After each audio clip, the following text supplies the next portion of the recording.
option. No, but the people, the USB is not compatible. Put it here, send it to them. CNSS. CN.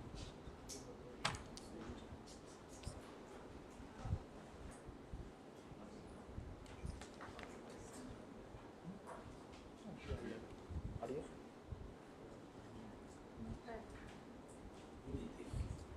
Please don't pause, don't close. Okay? Put it here. I'll minimize it. Okay.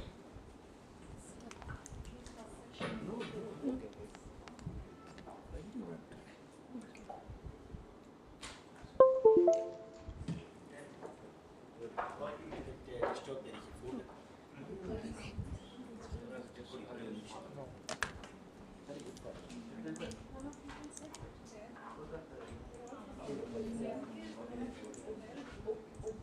No. Ah, okay. Yeah.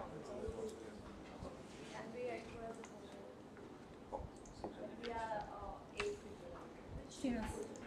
Public policy. Are you speaking? Yeah. Yes. That's a later session. Screen ಬರ್ತಾ ಇದೆ raise sir. Okay, then for now, can we sit at the back and then we swap? ಗೊತ್ತಿಲ್ಲ. Or you should sit at the back. Wi-Fi at 1, 2, 3, 4, 5, 6.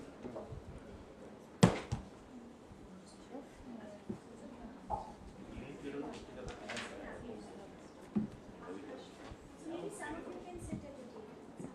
Sure, for the time. ನಿಮಗೇನು ಹೇಳಬೇಕು?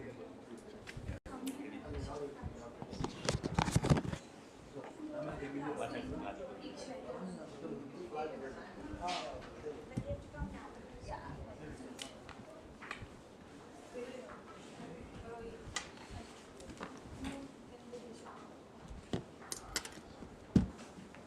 Ma'am, come. I'll show you your seat.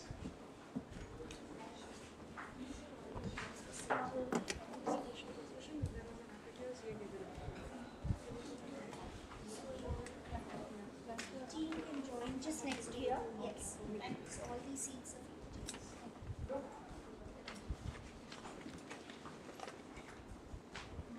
Good morning, sir.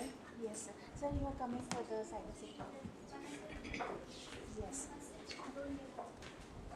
Okay, sir. Sir, this is all also done? Design. Okay, sir. Yes.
Your presentations you have to give to somebody. Just check. Where we have to just check.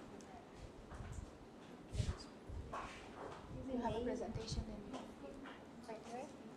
Okay. But you have to upload somewhere, no?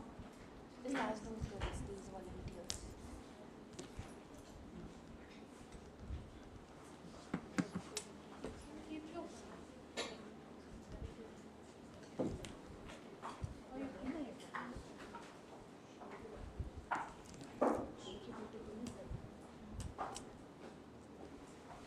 You can sit. You can sit.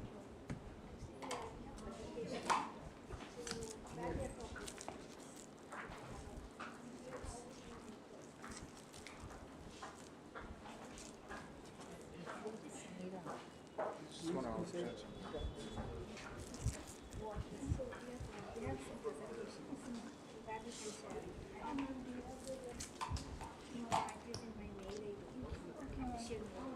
Okay, ma'am. Ma'am, you can send it to me. When?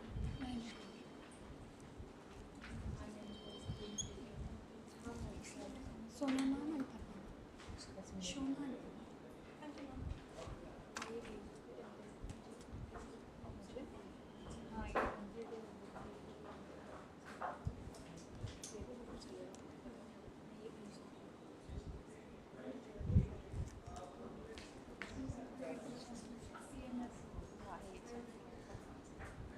Ma'am has asked us to do the standardized copy for both of the policy development. So she will be sending the template.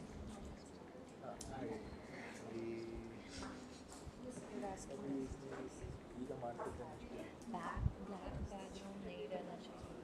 That is for DPDP. हमारे political science का residency she always used to say that never use black background. She said she's not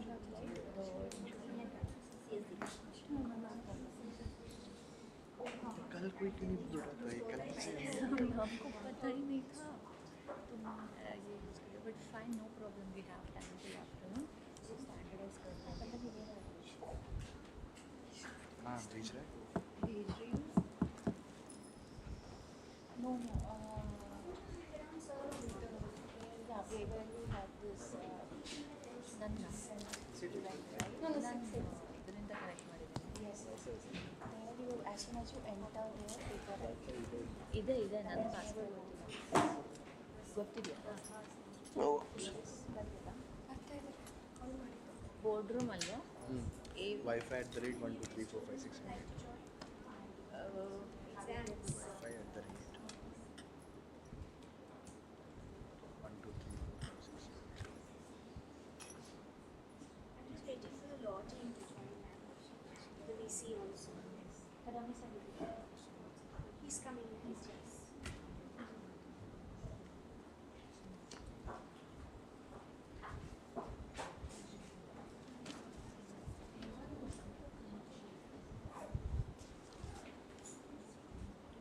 तू सही कुछ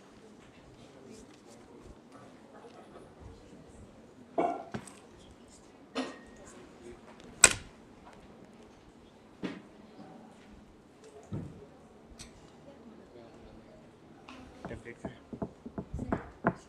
sir भेजा है उसने WhatsApp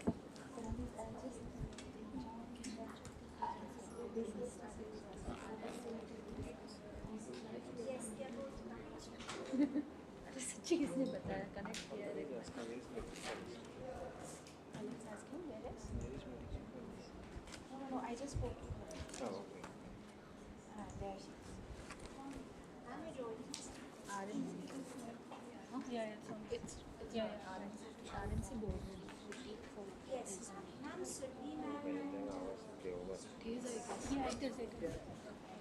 इसमें सारा अपने नाम Okay. Oh, yes.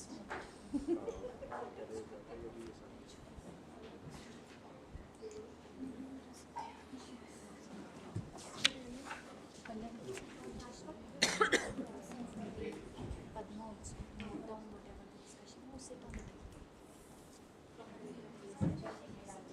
हाँ लास्ट में डालो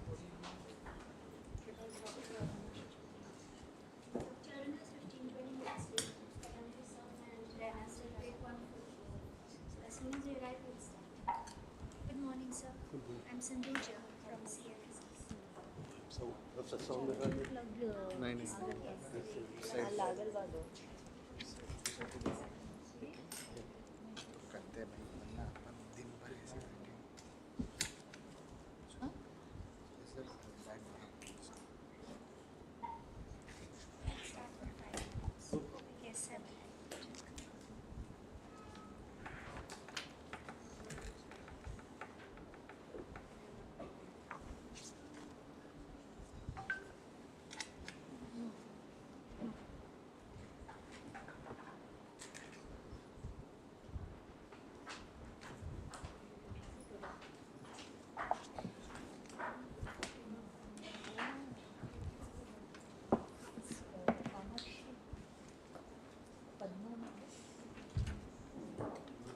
Good morning. How are you all, friends?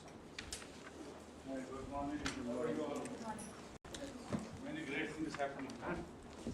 Let's see.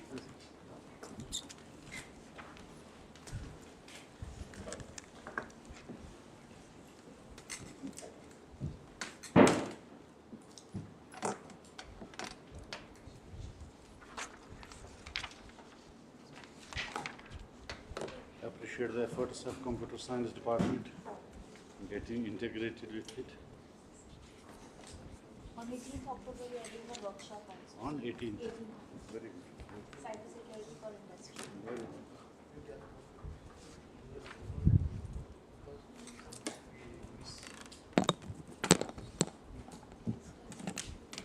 Give presentation. Don't.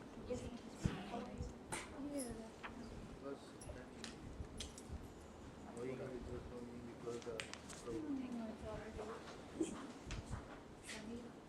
Standardized PPT.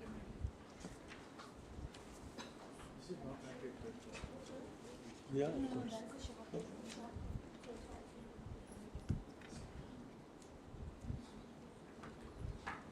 Yeah. One minute.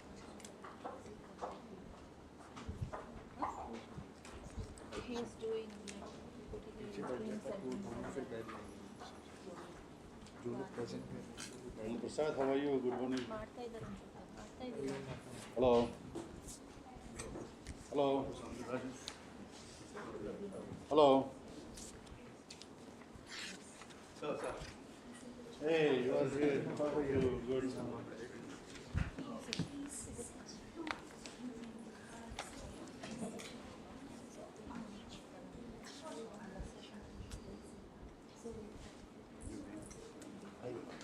Yeah, yeah. We not met after that. No.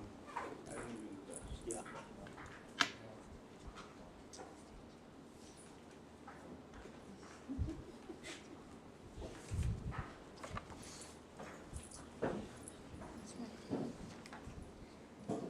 This is the latest one.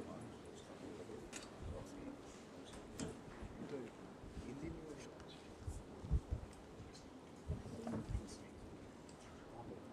Actually बस वही ले time है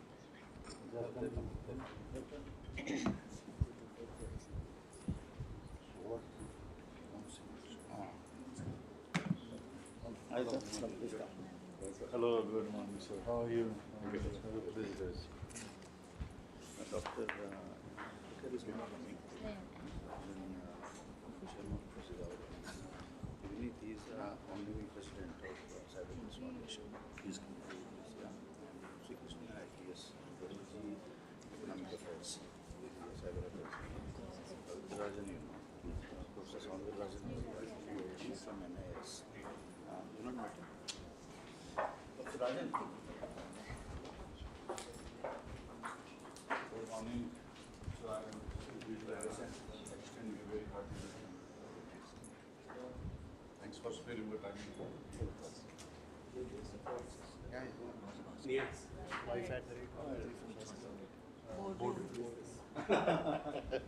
It's the next door.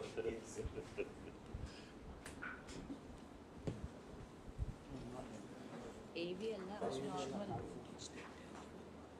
Wi-Fi at the rate. It's minimum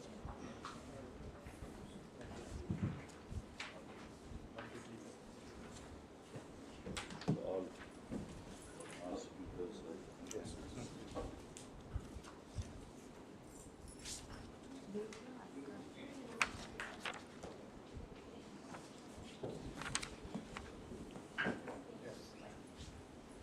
That's okay. We need regional technology. I'm a regional technology. Yes.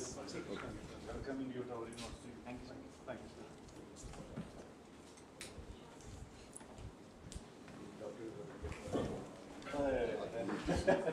I miss you back in. Yes, so the seats are successful. Yeah. I believe start. Yeah. Just do it. He is the Colonel Ravi. I'm Colonel Ravi. Yeah.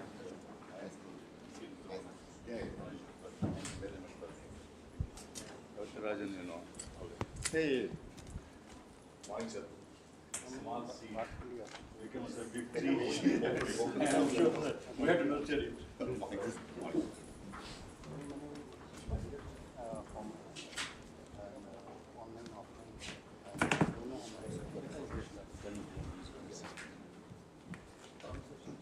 Good morning, ladies and gentlemen. I extend a very hearty welcome to you for this roundtable discussion. Just to put things in context, Center for National Security Studies was ideated and established on 1st of July 2023 by Ramaiah University of Applied Sciences. And this particular center is focusing on certain aspects of the national security studies. The essence of the focus would be mostly on emerging technologies and their impact on the national security. And we intend to carry out a series of activities like roundtables and seminars and workshops on national security perspectives, and we're calling them as a CNSS National Security Perspectives. So this is the first of the lot, and why we chose Digital Personal Data Protection Act 2023, I will not dwell on it because that would be taking the wind out of the sail of the speakers, and then I may be prejudging also. So I will not dwell on the act itself right now. I take this opportunity to welcome Professor Kuldeep Raina, who is the Vice Chancellor of Ramaiah University of Applied Sciences. He played a key role in establishment of the Center for National Security Studies. Sir, may I request you to just... Oh my God. Right. Great. So 4th October is indeed a wonderful day. Thank you. I also extend a hearty welcome to Vice Chancellor Professor Govind Kadambi, Vice Chancellor of Research. He has been a pillar of strength in establishment. I extend a warm welcome to Dr. Rinki Sharma, Head of the Department of Computer Sciences, and co-partnering our initiative. Thank you very much, ma'am. May I now request Major Vineet. He is the founding president of Cyber Peace Foundation, and I thank him for willingly actually accepting to do this particular roundtable. Thank you so much, sir. And may I now request Major Vamsi Krishna. He is a DIG, Economic Affairs and Cyber Security. Readily accepted to come here. Heartily welcome. Thank you so much. I now request Pavitra Rajan. Pavitra Rajan is a former advisor to Ministry of Home Affairs, and is a leading thought leader on information warfare advocacy, and he is also the advisor for CNSS. Yeah, we go back a long way in the Indian Army. And may I now request Dr. K.C. Beliappa. Dr. K.C. Beliappa has also played a vital and key role in establishment of Center for National Security Studies. He is also advisor for Center for National Security Studies.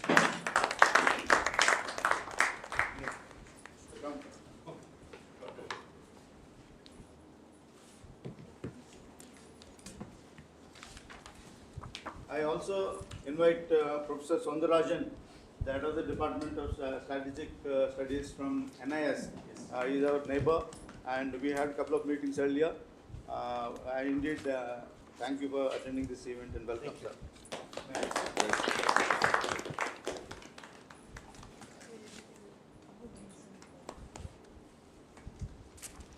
We have amongst us Colonel Ravi, who heads the regional technology node of Indian Army in Bangalore, and essentially he is creating an environment where startups can take part in defense innovation. Welcome, Ravi. Let's leave it.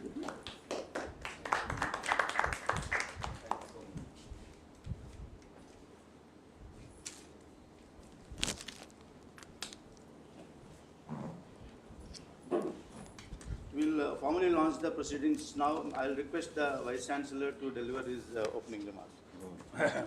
Thank you very much, General Prasad, and a very good morning to you all. Namaskar. Friends, I think every big tree starts from a small seed, and today we see the offshoots of what we are discussing for nearly not only 11 months, not only 12 months, not only 13 months, couple of months it has been going on. I am very grateful to General Prasad that he has agreed to be with us in the university in the role of the director of this new center. Friends, Ramaya University of Applied Sciences, on the right they know, and to the left, just for the information, that we have a very big stakes in the higher education system. Over the years we have been training the technical manpower and also the professionals to help the society at large. Primarily we started with teaching programs in which the role was how we can create beautiful minds from the campus. And thereafter, they will go to the different spheres of learning and contribute to the civil society, the defense, and many other areas of specializations. Very proud to say that Ramaya University over the years has created a pool of great alums who have diffused across the continents and are helping the nation and their alma mater to achieve the milestones.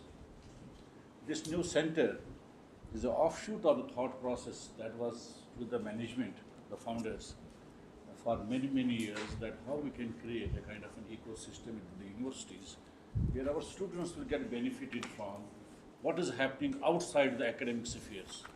So for that, I still remember Mr. Pavitra, Mr. Belyappa, General Prasad, and I, we started discussing, interacting, not knowing that where we are going. I think I tell you very, very honestly, I think we had an infinite domain to explore, ponder around. But finally, you know, discussions, deliberations, which I always recommend and speak from the podiums, is something where we brainstorm, and that brainstorming has resulted in organizing the first such interesting roundtable discussion on Digital Personal Data Protection Act 2023, Values and Challenges. In my opinion, this is the beginning. Yesterday when I was discussing with General Prasad, I told him we have to go to the classrooms and we have to also involve more and more student fraternity. Because in that role, it is not only we who have to help the society. I think it is a larger section of the student fraternity community whom we have to train, sickle them up with the challenge the nation is facing. Good old days are always remembered because we were the innovators and the inventors of all those new thought processes. Whether we go to mathematics, whether we go to astronomy, whether we go to chemical sciences, or we go to the health sciences. Indian contribution to the knowledge domain has always been remembered with great legacy. But friends, over the years, there are new technologies that have dominated that scenario for which we were known always. Mathematics certainly plays a very, very important role. And in cyber security and in data protection, it is the mathematical algorithms only. So that India was known for its legacy of being the good mathematicians. So in that context, we have seen that an age came around 80s or so when people started talking about the computerization of the systems. Well, what computers will do, I think we see today, it has in fact revolutionized the industry, the technology, and the human mindset. Thereafter came Y2K thought process. I'm sure most of you might have been the students that time or the teachers. What is going to happen? Y2K, I still remember that time. On 31st of December, we did not sleep. What is going to happen after midnight? Nothing happened. I think we created more opportunities for the people. We created more integration of the global community to understand each other the best possible way. Thereafter, there was something happening at the back end, and that was to know the secrets of one country over the another country. Probably we cannot walk only. I think there are media which tells us a lot about it. So we started thinking about the cyber system or the cyber security, developing certain protocols, the logarithms and so on and so forth. It started evolving and evolving. And then came certain events Then we used to have the laser missiles, the guided missiles for the warfare. So it is not going to be crossing the border with gun. No, I think there are now other areas as well. We have with us Mr. Vamsi Krishnan, IPS, and he knows at the ground level how society is changing from time to time. Friends, we try to integrate the computer science department with this center so that we each will try to make a clap, because it takes two to make a row. I would say it takes two to make a clap. I thank the Center for National Cyber Security for associating the School of Computer Science, the Faculty of Engineering and Technology as a part of this integration program. My friends, you as the teachers have very, very important roles to play. And that role is not only teaching from the textbooks. There has to be more of an experiential learning, for which I viewed a couple of videos of Mr. Pavitra interacting at several forums. So he is also spying us. I am also spying you, my friend, that what you are doing and what you are speaking at different fora. I'm sure he will express his observations and give his own views. I think today we are at a learning curve of protecting our nation. It is not only protecting from whom, we have to protect from ourselves at the same time. So for that, it is very important and essential that the data that we have with us, whether it is your name, whether it is your password, whether it is your PIN, isn't it? Are they protected? I go to ATM and do a lot of things, but there is someone who sees it. There's a Hindi saying for one of the commercials, which "Upar wala sab dekhta hai." I would say it is not only, he is not only seeing, Upar wala dekhta bhi hai aur sunta bhi hai. So friends, all those modes of communication, the knowledge domains are expanding day by day, and what was true yesterday is obsolete today, and what is going to be true tomorrow is something which we don't know. If you look at the futuristic domains and the growth in which we have to alert ourselves, and at the same time help the students to acquire a new and new knowledge, because the knowledge is not going to, because the lifespan, the shelf life of the new knowledge is not now years and years. It may be of the microseconds to nanosecond scale as well. So I think to update that, such a wonderful center in the precincts of the Rama University of Applied Sciences is a great contribution which our Honorable Chancellor Dr. Jairam thought about. We have to help it, we have to work together, we have to integrate. I'm sure this is a beginning. And in the beginning, I think teams, the expert members will also share their experiences and apprise you what is required. Friends, we see that AICTE syllabus, UGC syllabus and other syllabuses, they are good, they are relevant because they are the regulators. But sometimes when you go to the specializations, I think we have to create new knowledge for that. And creating new knowledge is one of the utmost priorities for a university like ours. For that, deliberations, brainstorming, discussions are going to be very, very essential. I'm sure when we have second, third and fourth, General Prasad did speak to me yesterday. The next event is going to be in the Ramaya Technology Campus, where we are going to associate students, not only from the final year, first year too, because we have to churn the best of the minds from our own systems, and not focusing towards computer science only, because today, because of the cross-disciplinary approach, the nuclear warfare, then we talk of the biological warfare, then we talk of the health sciences getting into it, environmental and so on and so forth. I think we need to choose the blend of students and the faculty members who will form a core group in enhancing the knowledge at our university level, and our responsibility and the role is going beyond as well, how we can enhance our outreach.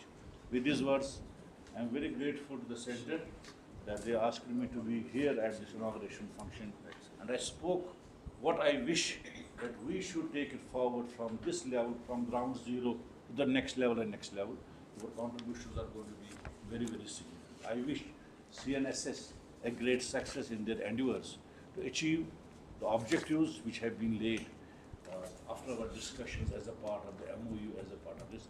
I am confident that Government of India will be very happy to see such events happening in the education portals. Thank you very much, and I extend a very, very hearty welcome to our friends, the resource persons, Mr.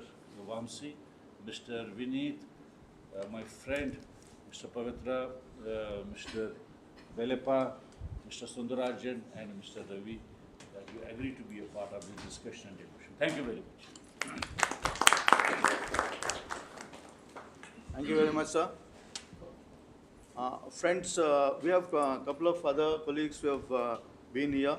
I also extend a hearty welcome to Abhishek Singh and Neeraj Soni, who are part of the Cyber Peace Foundation, and they've taken a lot of effort to. And I also take this opportunity to welcome Mr. Kirti Simha. He is the Director Connection Technology Systems India Private Limited. Thank you very much for joining us. We also welcome Mrs. Cynthia Swarnalata. She's a global technology leader with over 3 decades of engineering and product delivery experience. Thank you very much, ma'am, for joining. And I also extend a hearty welcome to Dr. Aruna from the School of Law. Thank you very much, ma'am, for joining the proceedings today. Unfortunately, Mr. P.M. Ablikar is indisposed. He is not able to join us for the morning. I now request Professor Govind Kadambi, Pro-Vice Chancellor, to say a few words. Thank you, General Prasad, distinguished dignitaries and distinguished resource people, resource personnel, and invitees, delegates, and dear colleagues. It's a great pleasure and also an opportunity for me to be a part of this event.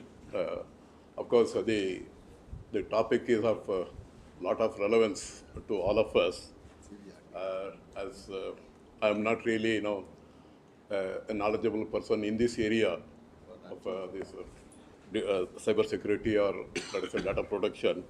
I would like to take this opportunity to just put my views as an outsider in the peripheral and context of democracy. Actually, in fact, we know that now that is this act is basically for India, and to some extent it has an extension to overseas, actually, with certain caveats, actually.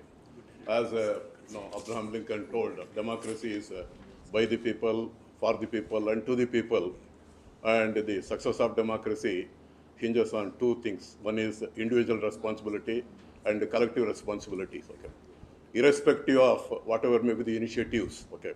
But there is a bounden duty of all the stakeholders to take this as much seriously and as much as required to make any initiative success. That is the reason probably why, late Supreme Court Justice Ramakrishna said, any initiative you take, ultimately, you always have to keep the 2 aspects, what is called viability and pragmatism. If those things are forgotten, irrespective of the noble motive of the initiative, it is not going to yield the desired success, actually. That is very important. To that extent, now we can say that, if you see in any developed countries, okay, most of the cases now the initiatives will succeed because there is a tremendous respect and there is a tremendous fear also for the law enforcing agencies, actually. You take, for example, in USA, that no one is spared, including the president's relatives, etc. That means to say, inherently, in a developed countries, violation of a law can happen, will happen, but it is restricted to very, very small segment. Unfortunately, in developing or yet to develop countries, it is that fear that anything can be taken for granted. That is really the beginning of end of any initiative, actually. In fact, that is really what we have to be very, very important. That is in any welfare measure, there are 3 parameters normally people talk. One is development, other is what is called preventative or deterrence, other is remedial, actually.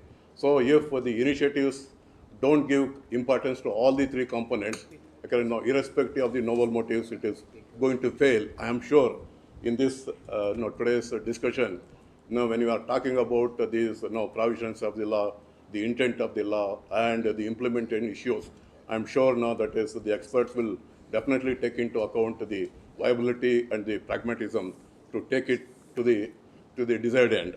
So now talking about why this Digital Protection Act came into existence, it has some 3, I think 4 or 4 important motives or objectives, like to prevent the exploitation and privacy breaches, identity theft and other malicious activities, if you really look at it. But it is also based on some, at least 5 or 6, I should say, entities on which one has to really dwell upon. That is called applicability. That is called consent is also very important here.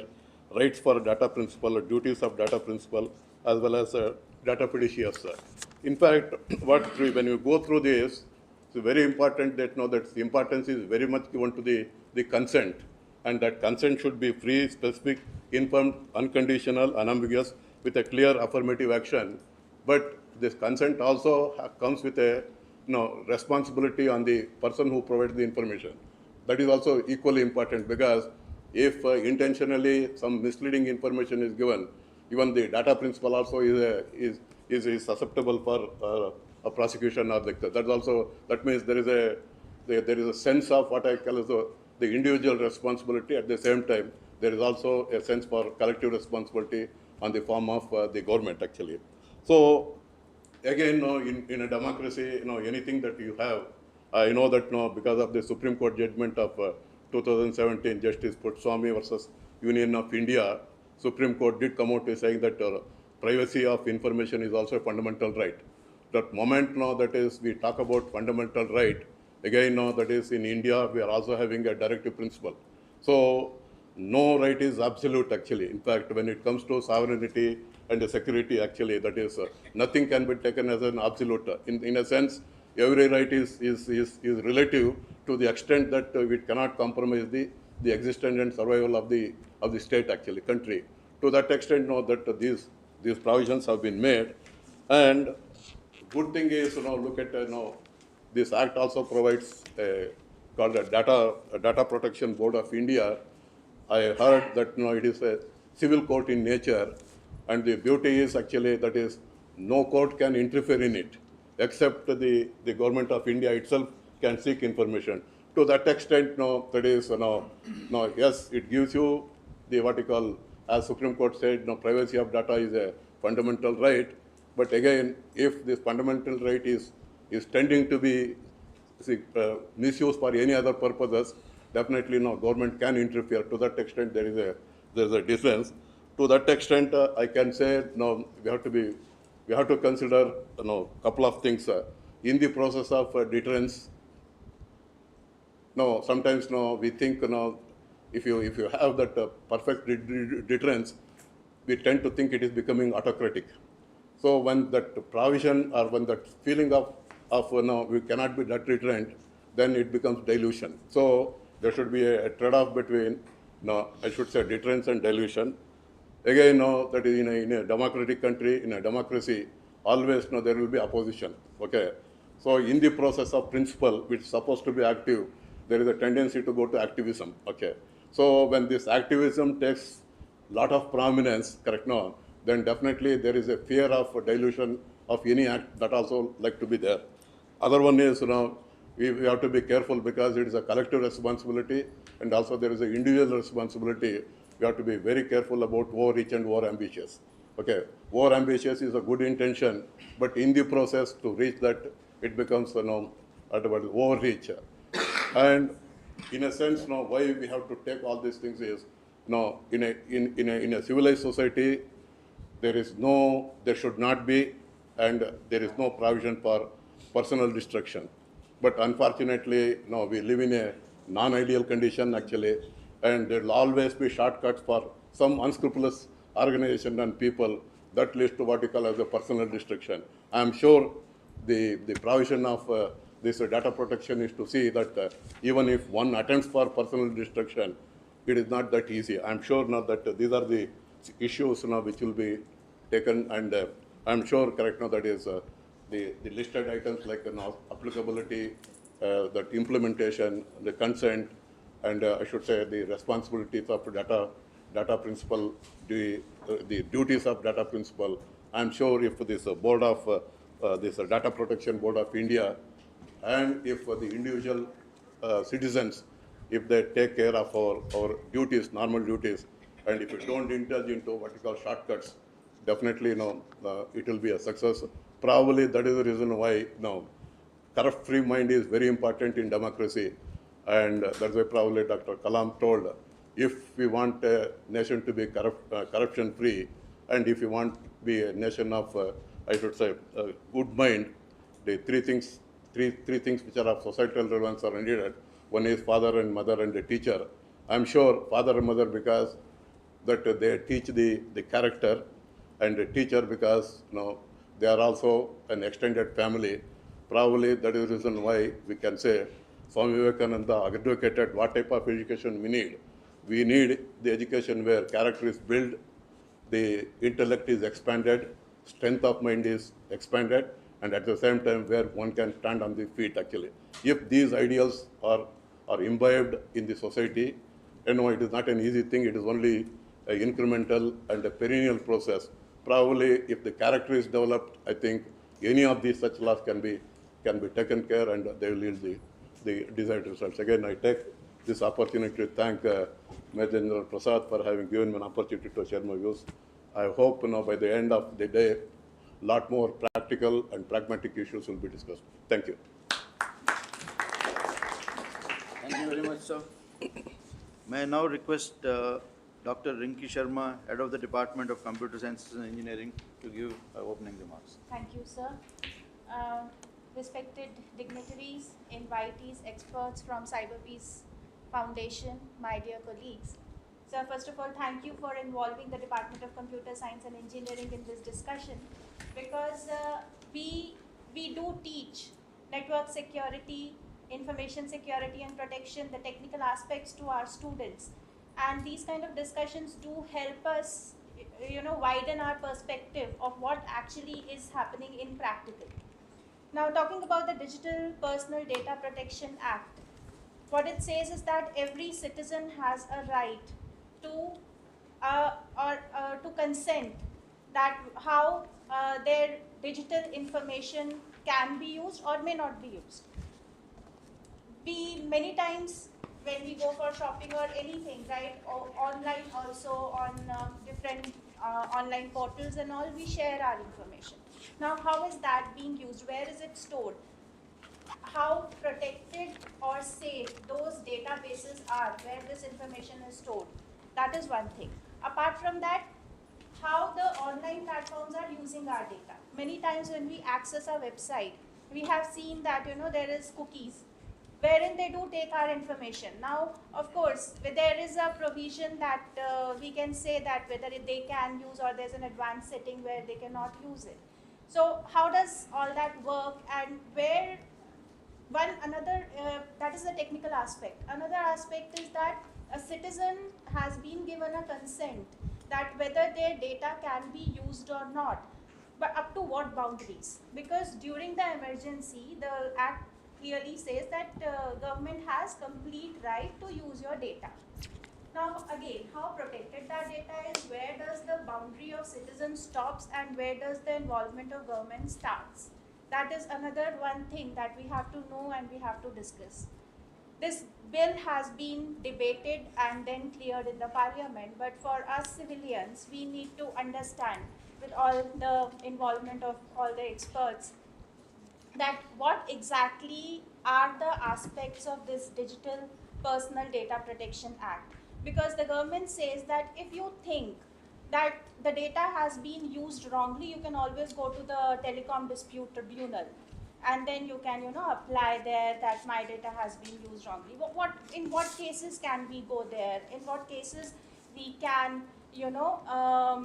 say that no, my data, it is my consent that my data has how it has been used. So this is another aspect of discussion. So thank you, sir, for actually initiating a roundtable discussion wherein we do understand, or we at least do a discussion or a thought on what this bill has brought, what are its pros and cons, and how it is, of course, the intention would have been to help the citizens, but of course everybody cannot say that my data is my data, because yes, government is right that when in case of emergencies we have to use your data, right? So again, where is the boundary, where do we stand, how protected actually we are when it comes to the digital world, where our data is out in open, and how secure it is. So thank you, sir, for involving us, and of course this discussion is going to be very, very fruitful, insightful, of course, with the participants from School of Law, Ramaya Public Policy Center, Cyber Peace Foundation, all the great minds from the different institutes, and of course Deputy Inspector General of Police. You also, we expect that, I mean, you tell us right what exactly, where our data is protected and what are the limitations as well. So thank you. We look forward to this discussion, and thank you for involving us. Thank you, Dr. Sharma. Thank you very much. Before requesting Major Vineet to give out his opening remarks, let me briefly introduce Vineet to you all. He is lauded as a social entrepreneur and a social activist of national and international acclaim. He has amassed 18 years of extensive work experience in the field of internet governance and cyber security, and is the founder and president of Cyber Peace Foundation, founder of Global Ethical Hackers Association, the CEO and chairman of the National Anti-Hacking Group.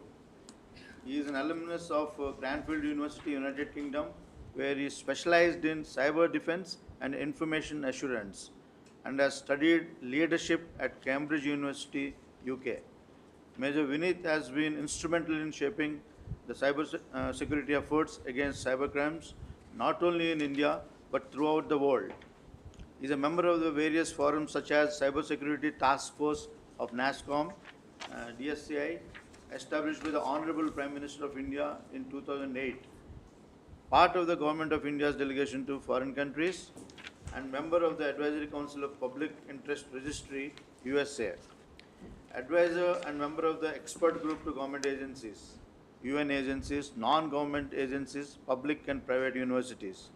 Major Vineet continues to serve the nation through his prudent initiatives in the ever-evolving cyber threat landscape. We had the honor to work with him while the act was actually evolving. We did a workshop here, and it was a very, thoughtful and invigorating experience that time. Welcome, Major Vineet. May I request you to please deliver your opening remarks. Thank you, sir. So, respected dignitaries and everyone present in the room, it's really an honor to be here. In fact, I'm joining hands with Ramaya University for this important deliberation.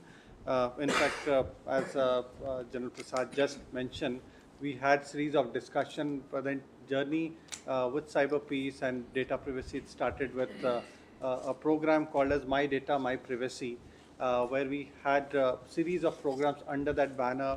We did a kind of a complete road trip where we reached out to different people, and in fact not just in the urban areas but the rural areas, and asking them out some basic questions on what privacy means to them, what are the challenges that they see. The kind of responses that we got on the ground was, it was shocking to us also at some places that people don't understand what privacy is. So we had to make it very simple and in a very easy fashion to make them understand why privacy is important for you and why you should be concerned about privacy. So a lot of findings from that, in fact, which we, in fact, submitted a complete report, in fact, through, again, the workshop interventions that happened and the kind of suggestions that came from the experts. We submitted the report, and happy to share that almost 70% of those recommendations were accepted in this act. So, well, yes, the challenges are huge, and I'll kind of echo what the other speakers have said. The challenges are huge, and as a civil society organization, what Cyber Peace sees, because we run a helpline, and under the helpline, we get almost on a daily basis, we get plenty of calls coming in from the netizens, coming from the SMEs, startup communities, even some folks from the government, they reach out to us about different kind of issues. And these issues are basically tech-based abuses that happen, and issues like stalkerware, ransomware, cyber trafficking. You'd be surprised to know that trafficking is happening through the cyberspace, human trafficking, and also the wildlife trafficking. So these are some of the issues that, in fact, it's growing in numbers because of deeper penetration of internet. The child sexual abuse material, CSAM, as we all know, this is again growing, and India has become one of the biggest market for child sexual abuse material. Yesterday I was there at Jaipur and we had series of discussions with the Rajasthan police. And again, just to apprise you that there are cybercrime hotbeds in the country that are being spreading. One of them is Bharatpur. Jamtara is the first one, the most popular one. And similar kind of hotbeds are being spread across the country, focusing on new tech and advanced kind of cybercrime that are happening. The other issue that we see here is misinformation. Again, misinformation, again, today is a big problem, a big challenge. India is going to witness the elections next year, and misinformation is something that we see is being spread at a greater pace. And again, AI-generated misinformation, deepfakes are the new, I would say, the weapons in town, which is affecting the community at large. ChatGPT, as we all know, last year, probably at this time, last year nobody knew what ChatGPT is, but now as we sit here today, everybody, I'm sure, in the room, and in fact, majority of people in the country know ChatGPT, or they're using ChatGPT in some form or some manner. So technology is evolving, technology is growing, it will continue to grow, and numbers will keep on increasing. But we'll have to kind of see how the crimes also can be addressed, and what these act, if we talk about the DPDP Act, what challenges are being addressed through the DPDP Act. In fact, it's like we have just kind of started the journey. There's a lot more to achieve, lot more to discuss. There are certain kind of challenges which probably I'm also here in the session, and through the session today, probably we kind of collate all our suggestions, findings, and prepare a proper report. Certain kind of issues that need to be discussed is data localization, and Colonel Pavitran has been speaking quite a lot on data localization. So how is the issue of data localization being addressed here? The issue of child data protection and safety of the vulnerable population, cross-border data transfers, enforcement mechanisms. There's already some mechanism that has been put into place, but is that sufficient? Or do we need to further kind of deliberate detail to go into the details about it? The data breach notifications, interplay with other laws like IPC, CRPC, discussing about that, how that interplay with other laws are going to happen. Distinguishing between data processors and fiduciaries, exemptions and misuse is something that we need to discuss. The data anonymization, capacity building, awareness, and the overlapping jurisdictions. And cyber does not have jurisdiction. It's like a global space.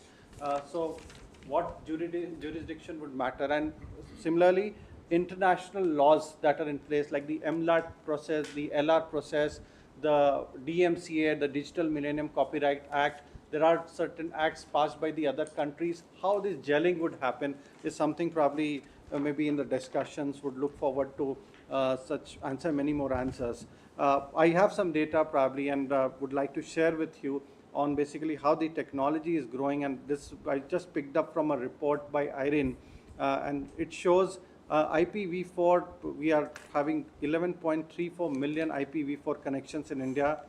IPv6 is 13.28 billion connections in India, but IPv6 basically the IP range, and IPv6 adoption at the country level is 78.78%, and this is first globally. Altogether, we have 57 root instances, and as per the India Internet Report 2022, 759 million people are connected to internet. Out of this, 360 million are from the urban areas, and 399 million are from the rural areas. And many more are expected to come from the rural areas, the first-time users to tech. So are we going to empower these people? Like the campaign that we started, we kind of saw that people don't know the importance of privacy. For them, internet means, for example, WhatsApp. So are we going to empower them? The kind of information that they get on a daily basis, they just believe it.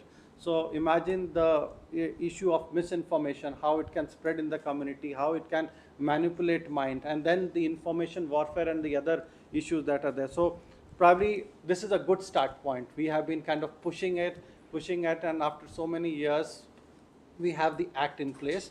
But there are lot of discussions need to happen. We need to kind of recommend to the government also on a lot of things. So probably this is a good kind of a forum where we get different minds, bright minds together, And also, maybe if there could be some way, if we can engage the community also at large to compile the entire set of recommendation and give it to the government, that will have a very deeper impact. So again, looking forward to the entire day learning here to the sessions, and very happy to be here. Looking forward to contribute to the sessions. And thank you, General Prasad and everyone, the Honorable Vice Chancellor also for inviting us, Cyber Peace Foundation, to contribute to this. Thank you so much. Thank you. Thank you, Vinny. Thank you very much for your inputs. Before I now request Mr. C. Vamsi Krishna, IPS, let me briefly introduce him to the House. Sri Vamsi Krishna, IPS, is a distinguished IPS officer belonging to the 2009 batch of Karnataka cadre. He holds a degree in electrical and electronics engineering and has studied cyber laws at the prestigious National School of India University, Bengaluru. Throughout his career, he had held various key positions. He started as an ASP in Tumkuru district and later served as Superintendent of Police in 5 districts, that's Yadgir, Dharwad, Uttar Kannada, Haveri and Bagalkot. He also served as an SP in the Anti-Corruption Bureau of Karnataka. From January 2019 to April 2023, he served as the Deputy Director, IT and Chief Information Security Officer at SVP National Police Academy. During this time, he spearheaded the Digital Crime Resource and Training Center of the Academy, specializing in cyber crime investigation and digital forensics. In recognition of his outstanding contributions, he was awarded the Director's Commendation Insignia at the Academy. Presently, he is serving as Deputy Inspector General of Police, Economic and Cyber Offences in CID, Karnataka. His responsibilities include combating cyber crimes and dealing with economic offences. In addition to this, he is an active member of numerous expert committees formed at the national and state government levels, particularly in the fields of cyber law, cybercrime investigations, and digital forensics. He is a certified ethical hacker and an accomplished cybersecurity expert. Beyond his professional interest spans across various domains with a special focus on cyber and data protection laws, cyber security, digital forensics, and cryptocurrency-related frauds. May I now request Mr. Vamsi Krishna to deliver his opening remarks. Very good morning to all of you. Thank you so much, sir, for having me here. At the outset, actually, this topic is a little off to me because being a police officer, I am always at loggerhead with privacy and private information, because for investigating officers, we need more of private information for us to solve crimes and also go deeper into the crimes and the issues. Generally, so as most of you might have gone through the Act, also there are several exemptions given to the state. Probably I'm the only one representing the state here, and unfortunately there are several exemptions given to the state in terms of implementation of this law. Because as investigating officers, we are supposed to or expected to have access to as much information as possible. That is a major concern, but at the same time, as sir has rightly pointed out, the Honorable Supreme Court in a 9-judge bench has given that this is a fundamental right and a right to life, and it cannot be abridged without following the procedure. That is most important for us to keep in mind. So having said this, I would like to only mention a few points, because we will be going threadbare each and every provision of the Act throughout the day. So I'll just highlight few points. Unfortunately, I'll not be able to spend the whole day here, but I'd like to have touch upon few points. How many of you have ever wondered how much personal data about you is available already, which is publicly available right now? Because the Act does not protect your publicly available data right now. It never asks for any consent anywhere, which is already existing, which can be used or scraped by me. So how many of you have ever wondered whether there is any public data which is already available about you, which is like your name, your phone number, your addresses, your email IDs, all these things? Very few of us have actually understood this. We have never tried to do a profiling of ourselves. Like Vinith would know much better than me. We do what is called as OS intelligence, open source intelligence, to make a profile of a person.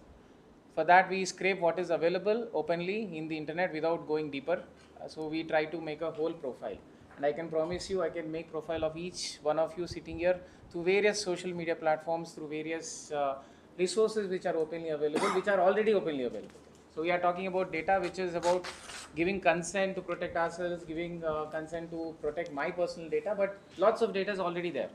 Unfortunately, the Act does not talk about this. It only talks about one aspect of it where a fiduciary has already collected your data and now he is supposed to give you a notice, which he has already collected. But what happens to the data which is publicly available? Can I process it or can I just view it? If I am processing it, should I take a permission or not? What happens to that data? I can still do a profiling of you and also affect like how Cambridge Analytica has done. Most of you might have read about it, how it has affected the whole nation's election. In fact, to an extent, it also happened in India. Many of us would know. To a large extent, it happened here also. There are several other agencies which are involved in this, several other international as well as national security agencies. Like for example, if you talk about Google, Google is the largest data bank in the whole world. Each click which we do, each search which we do, everything gets stored. There is almost 10 to 15 exabytes of data in Google. Next is NSA. NSA is a US agency. Then comes our agencies and so many other agencies are involved which are already having lots of data about each one of us. Unfortunately, the Act does not cover these aspects to what extent this is protected. But having said this, since I come from the domain of cyber crimes and I deal with them, you must be receiving unsolicited calls every day in, day out. I hope all of you are getting that already. So how is the number reaching to them? Have you ever wondered how your personal number has reached to a scamster there? He was talking about Rajasthan, Bharatpur. It's the largest hotspot right now out of 18 hotspots in the country. Unfortunately, Jamtara, which is already gone. He worked in Jharkhand. He knows inside out about Jharkhand. He has contributed a lot to Jharkhand police as well as creating awareness. But Bharatpur and also Bangalore, for example, if you talk about loan frauds, for example, here, most of us, friends, people, family members have taken loans, small loans, 3,000, 5,000 over fast apps which are available online on the Android phones. We just take 5,000 or 10,000 rupees, they get access to all our contact list and they start sending messages to all the contacts. This person has not paid 5,000. Some morphed images which are obscene in nature are shared just to belittle you or insult you so that you fall into that trap. There are so many other issues like sextortion which come into play, all these things. But on an average, we receive, the one report says on an average, we receive 17 calls a month which are unsolicited. Most of them are either fraud or loan frauds or some kind of phishing frauds which we fall prey to. There is already 965, continuing its data points, 965 million data points about Indians is already available. We need not go anywhere. It's already available over open internet. 965 million data points about 25 crore Indians is already available for me to access. That is almost 1/4. 18% of India's population is already there. So what happens to that data, we have never bothered. Of course, the Act is a very good beginning because the Act needs to evolve. We will keep evolving. There is a room which is left for the startups also in the provision. Because India is a developing country, we cannot consider ourselves on par with the GDPR or other rules in USA or any other nations. We cannot compare with them because our requirements are a little different. So we need to have some space somewhere in between where we can balance both the things. Our requirements of digital economy or per se data economy and then the requirements of development as well as the privacy protection. Most important issue which I would like to flag 3-4 points. One is the harm which happens in case of a data breach is not considered much in the Act. It only talks about the penalty which is put on the agency or the data fiduciary for losing the data or for the data breach. It does not talk about compensating the person, the data principal. Earlier versions had this, earlier Sri Krishna committee had this, the earlier version of DPDP Act had this, but later it is removed. Fortunately, unfortunately, the harm can be in terms of mental agony, the harm in terms of reputation, harm in terms of physical harm, or a future harm which can happen because of the data which I already have in control right now. I can do a harm in future, maybe not today. So all these things are not considered in the current version of the Act. I hope this gets revised later, maybe in subsequent amendments. It only talks about getting the compensation deposited back to the consolidated fund, does not give any compensation to the individual. He has to take a recourse back to again civil remedies or through a 43A provision of the IT Act, but this is missing. The another thing is the data flow. We have been talking about data portability across borders and across so many other agencies, but there is no data mapping within an organization. For example, if you take this university itself, the data begins right from the registration of the patient or right from the registration of the student who is getting entered here till he passes out. So many data points are generated about each individual. How is the data flowing in an organization? Who is accessing this? It has to be mapped within an organization. The CISO is supposed to map this. The ISMS is supposed to do this. But we do not have a regulation how a data flow is happening within an organization. This would only help if we have this mapped up. Then it would help us in auditing the institute, which is requirement under the law, especially for the significant data beneficiaries. Auditing is essential, and also it will help us in pinpointing the reason for the data breach. So that is missing in this thing. The timeline of the intimation of data breach. In GDPR, we have a timeline of 72 hours, but unfortunately here there is no timeline. The data breach, if it happens, it does not inform. There is a requirement for informing the data principal as well as the board, but there is no timeline specified. So most of the times, like for example, I'm dealing with a current case where numerous websites have been hacked, gaming sites, and so many exchanges have been hacked. None of the entities come forward to inform that there is a data breach. None of the entities come forward to inform that there is a hacking, because it's a question of their business survival. If I say this particular gaming portal is hacked today, you would have seen several advertisements saying that my vault is not hacked in last 13 years. I would not like to name the gaming portal here, but there is an advertisement which goes around saying that it is not hacked in last 13 years. I have a case, it is proved, it is hacked. The problem here is, if I say this openly, the business interest of that particular gaming portal gets affected. So nobody would want to come forward and say. So even if I am breached, I will never come forward and say I am breached to this extent or I am breached to this extent. I will only say it is superficial. None of the passwords are leaked. In fact, if you go on the dark web, you will see thousands, millions of passwords which are openly available. If they are never breached, how are the passwords openly available? The problem is the extent of breach is also not clear how much is to be told. That is another issue here. The timeline, the mapping, these are few issues. The exemptions for the state, this has been a hot debate all throughout the discussions when the act was being enacted. The state is supposed to act judiciously. That is what the least expectations from the state. We are not supposed to be overarching and actually as expected. So obviously every state is expected to have these exceptions. If you talk about USA, if you talk about Canada, if you talk about GDPR, everywhere these exceptions are given. This is not something new to India alone. But of course, it depends on the person who is handling the data. For example, if I am handling your data, under the IT Act also there's a provision where I need to maintain the data confidentially which I am coming into contact during investigation. Similarly, any data which is in investigation, we are supposed to maintain them confidentially. Only relevant to that particular investigation is supposed to happen. If I have access to your phone, I am only supposed to deal with that particular evidence, not everything else. I should not get deeper into your life, try to harass you or take over your privacy and all sorts of things. That is what the role of a state is supposed to be. State is only expected to be a guardian, but not an intrusion into your lives. So we hope state would remain like that and also try to protect your rights, because that is what is the state's role is. Exemptions are required for certain duties in cases of emergencies. It talks about legitimate use. That is only defined in certain exceptions like disasters, security, epidemics and all sorts of things. This avoids certain kinds of consent requirements because it speeds up the process. Otherwise, I need to ask consent for every person. If I need to treat maybe for an epidemic, I need to take consent from thousands of people, which is not possible in such times. So such things are required practically, but then again, the security and safety is also important of the data. So it's always a fine balance between your privacy and what is the requirement of the society. Everybody has to recognize this balance, especially from the state's perspective. We are supposed to respect this balance and keep ourselves within the limit. So police officers, we are always at loggerheads when it comes to privacy. When I ask some information, we never get that information. So we have to twist arm. We have to use all legal provisions to get this data. He was talking about MLATs and so many other things. So this is a practical problem. But this is a very good beginning, a wonderful beginning, which all of us should have, because we are a developing nation. We cannot compare ourselves with Europe or any other nation.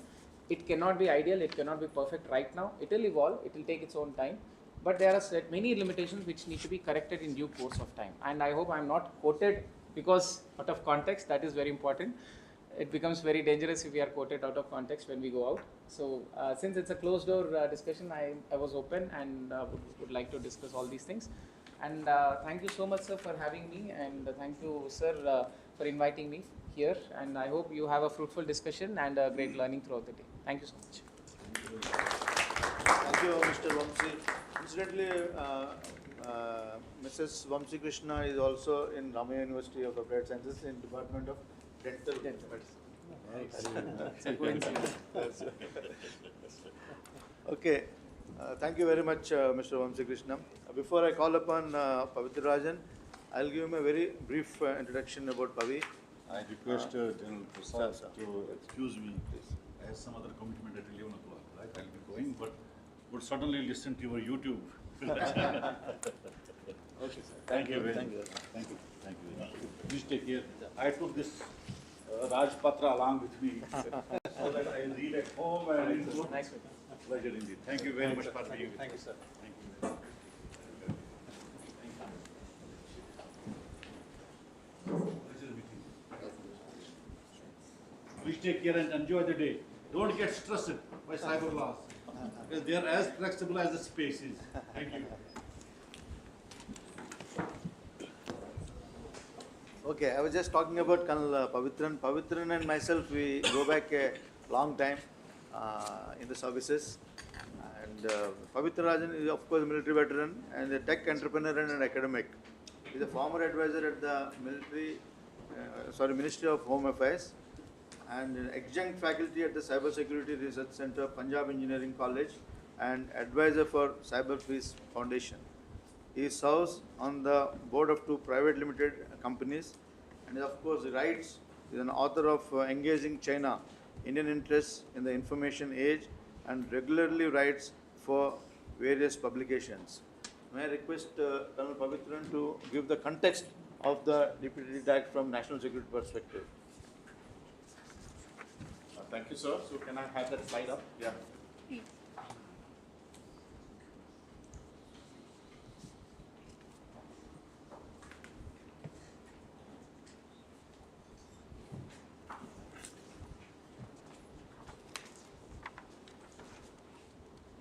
Yes, thank you. Yeah. I'll tell you. Yeah, take it back.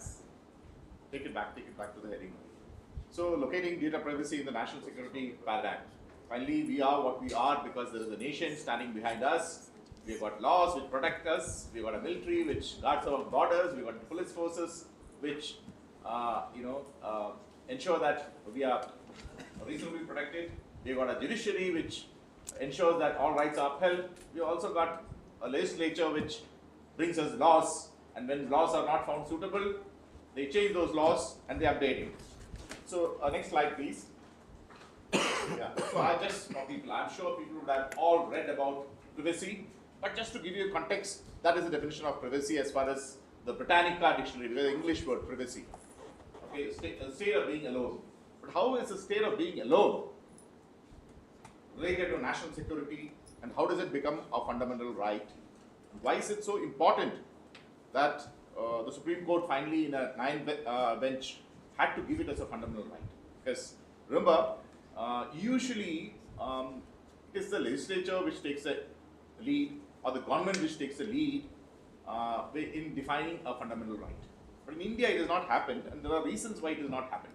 Okay, but that reason might not be, I'm just provoking a thought so that you can do your Googling out, find out about things when you participate in the debate, because that's very relevant. Next slide. Okay, to make you understand the national security paradigm of, data privacy, let me make you firstly understand something called the global commons. Okay, so this is Admiral Alfred Thayer Mahan. He's an US admiral which lived about 100 years back. He was the first guy to talk about commons. So what is commons? It's a fabric or connective tissue of the international system. What does that mean? The world is divided into sovereign jurisdictions of different nations, but wherever that sovereign jurisdiction is not there, it is called the commons. For example, the high seas, space, even airspace where, jetliners fly, North Pole, South Pole, Antarctica, etc., all commons. And people with, and nations which have got this requisite technical and economic power can, go out there. Next slide. So there it is, the definition. This is what it says. Okay, you can read through it. Space in the international system over which states do not exercise the normal prerogatives of sovereignty, and to which norms provide for universal access for economic, political, scientific, cultural, and sometimes military purposes for those states with the requisite technological capabilities.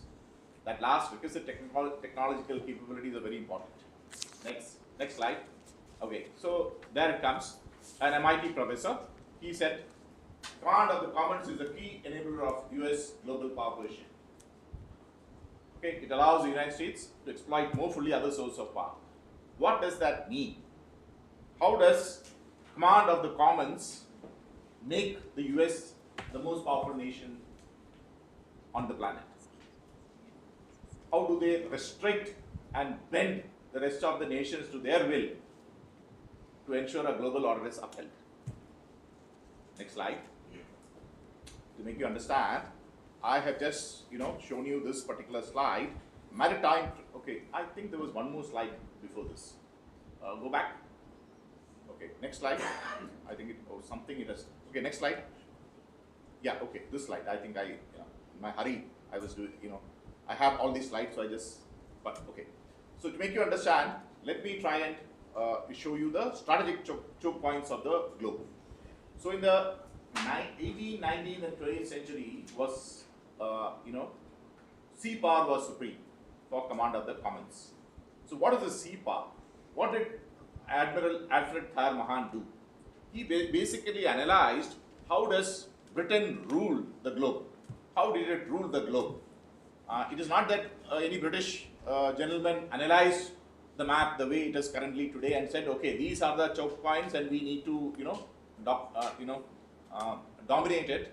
But what happened was, over centuries of their increasing domination, they by default had to go and put those choke points of the sea. So I'm just trying to show you, there is the Strait of Hormuz, the Strait of Malacca.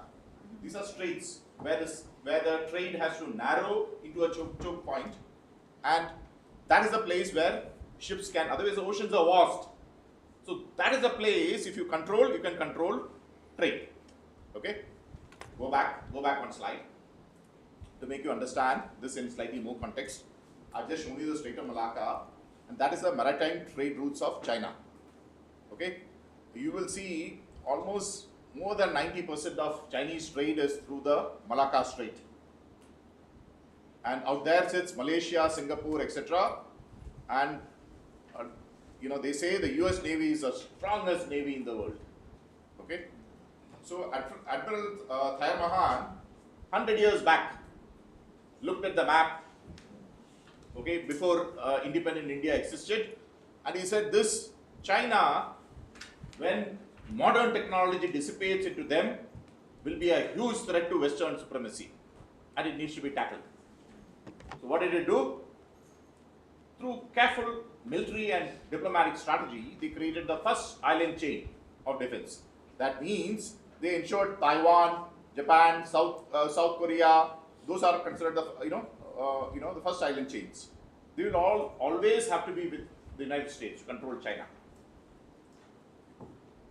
And China being an exporting nation, where oil comes to them, and they export finished goods. If you can choke the Malacca Strait, China will come on its knees. You don't need to invade China or militarily. You can choke it. Then nations, will, that's how command of the commons. Okay. And what is China trying to do? They are desperately trying to create the CPAC through POK into Pakistan directly, because immediately it's impacted our security. They are trying to bypass. They are also creating road routes to bypass the stranglehold. Okay. So nations act to protect their interest. Okay, next slide. This 17, 15.2, etc. 2014, I wrote a paper while sitting in the ministry, when I realized that our people who take policy decisions do not understand this, I said, okay, how do I make people understand? I wrote a paper called The Fallacy of the Cyber Commons. Okay, so it is there available freely. You can Google it out, you can download it, read it. But at that time when I did my research, I saw the global oil trade is 15.2, 15.2 is the millions of barrels of oil which flow, and 17, etc. Strait of Hormuz. Do you see India sitting right out there in between those two? The rest all straits are minor. If you look at the number of the millions of barrels of oil which Danish Strait, Suez Canal, Bab el Mandeb, Panama Canal, all these are minor. Okay, Strait of Hormuz, Strait of Malacca. These are the major trade routes of the world. There it sits, in the center sits India. Not many people understand when the British said that this is the crown of our empire. People feel that we were so wealthy. They had taken out the wealth, but it still was the crown because domination of India allows you to dominate that particular. We dominate that. We dominate these two choke points. Okay. Next slide. Okay. So strategic significance. Value of world trade as per 2014 figures about US dollar 18 trillion. Sea 70% by value and 80% by volume. Air 20% by value and 1% by volume. Land 10% value and 19%, mostly smartphones, etc. Okay. Now I also highlighted that time the figures were not available, so I had put it as 10 trillion. Some place I had said SWIFT 10 trillion. I have amended it to 5 trillion because now the figures show 5 trillion. We don't know. We trust those figures are correct. But I also keep in my back of my mind at that time if it was 10 trillion, it should decrease by today. But seemingly it is it is decreased. We don't know. That is the whole thing about information. The finders are the masters. What they publish, we consume. Okay. Next slide. Remember, global trade was 18 trillion. SWIFT alone is 5 trillion per day. The rest of it is for the globe, a whole year. Okay. Can you understand the significance of cyberspace? Now, does that capture the entirety of cyberspace? No, anything to do with modernity or the information age, be it food, agriculture, water, public health, even policing. Okay, even policing. Finally, you have to have that information, you get it from here. Okay, without this particular domain, there is no modernity. That is why it is considered the strategic high ground of this age. Anyone who controls this particular space in the 21st century will dominate the globe. And they will be able to bend nations and people to their will. Next slide. There, the first gentleman to recognize and articulate this is Vice Admiral, another Admiral, Arthur Dabrowski, again of the United States. He said, he was responsible for the Pentagon's Office of Force Transformation. They foresee what are how do we control our superior position. Okay, it's got impact all over the globe. He said the importance of cyberspace commons to trade and communication, and suggests cyberspace common, the domination of which will be the most critical for continuing to dominate the world. Like that domination of the seas of the 19th and the 20th century. If you dominate this particular space, you will continue to dominate the world. But cyberspace is not a natural domain, unlike the other commons. It's an artificial domain.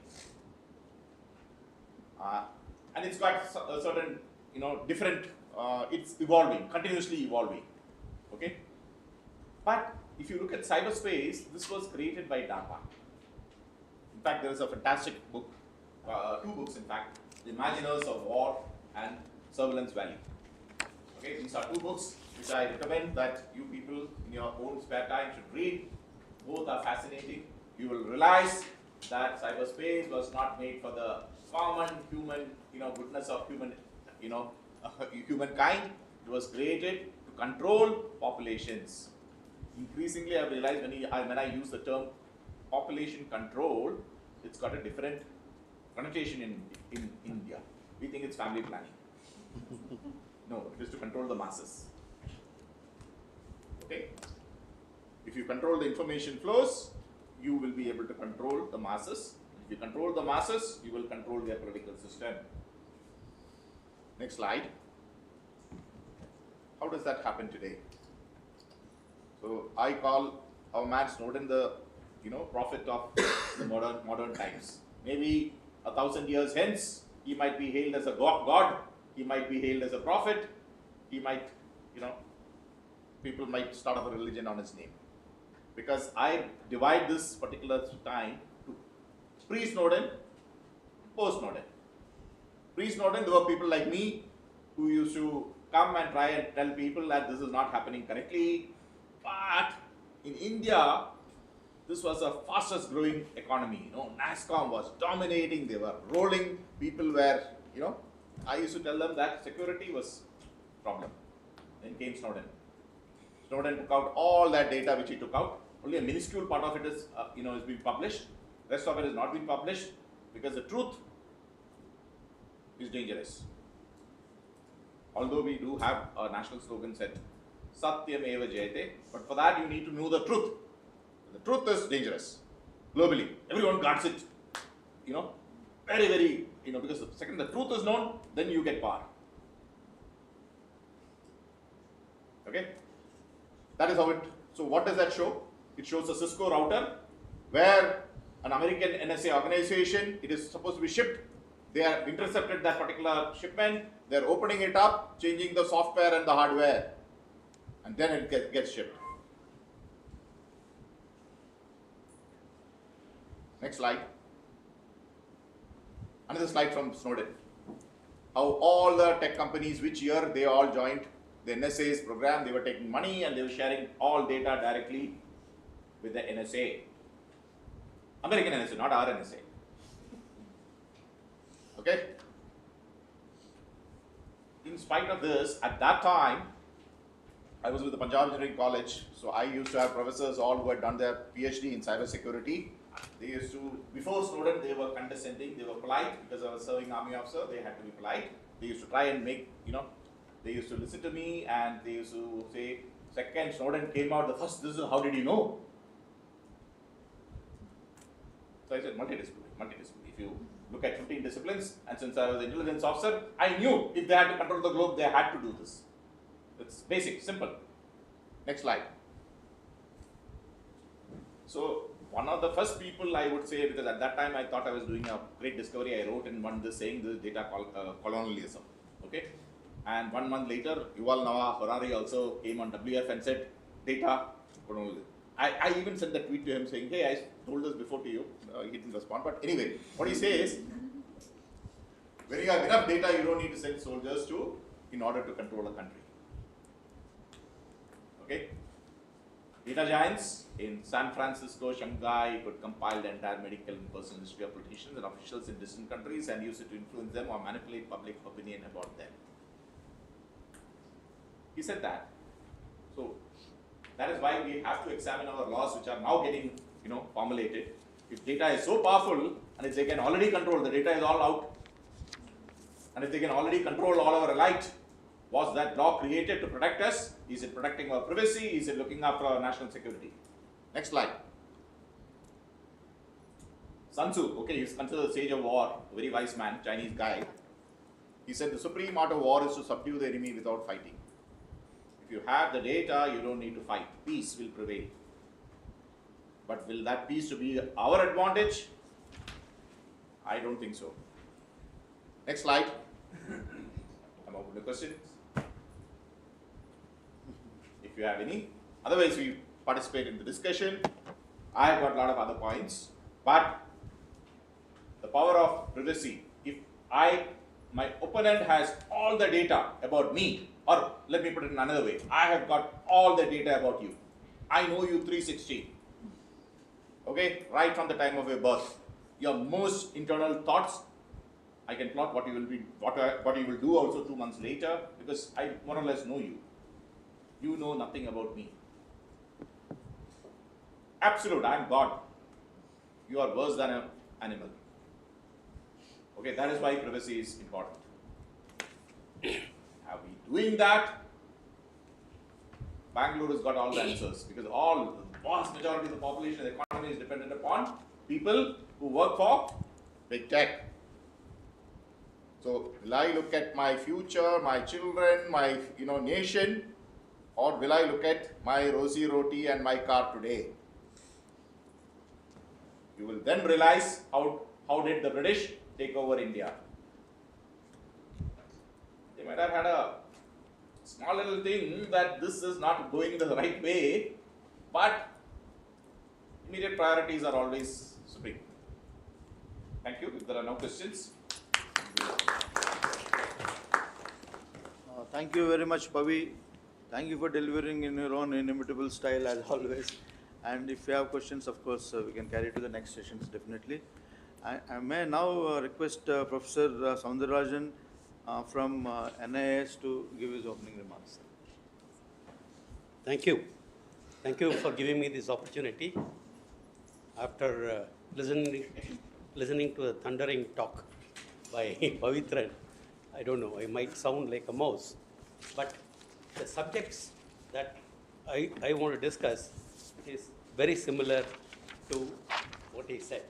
We are talking about cyber security in terms of how cyber controls the physical systems. Cyber physical systems like connected computer, connected with your actuators, cause the real problem. So especially if you talk about the critical infrastructure, and the ultimate critical infrastructure is the defense systems. We are in dire need for reform. We studied a weapon system, for example, aircraft as a weapon system, the most modern one that we have, and found that we are extremely vulnerable. The basic computer was made by us. Computer was developed by our people. See, when security means not only material and anything, people. If your own people design something, you have more chance of containing the trustworthiness of that item. So the computer is trustworthy, but the chips coming to make those computers are questionable because we didn't select that chip based on trustworthiness. It was the only choice. We were using Intel advanced 486 or Pentium processors in the weapon system computers. But it's available in the market, we used it.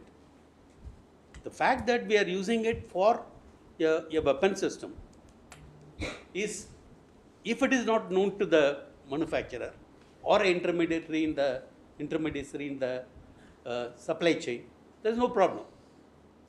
Because Intel cannot corrupt all the process that's shipping out because it will collapse.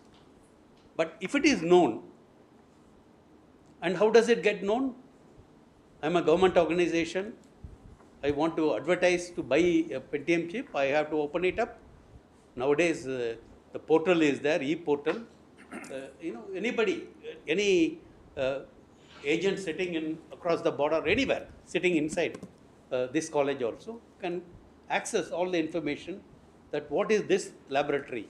For example, I was working for Defense Avionics Research Lab. What does it want? What does it do? He can infer what we do right from finally, suppose our job is electronic protection.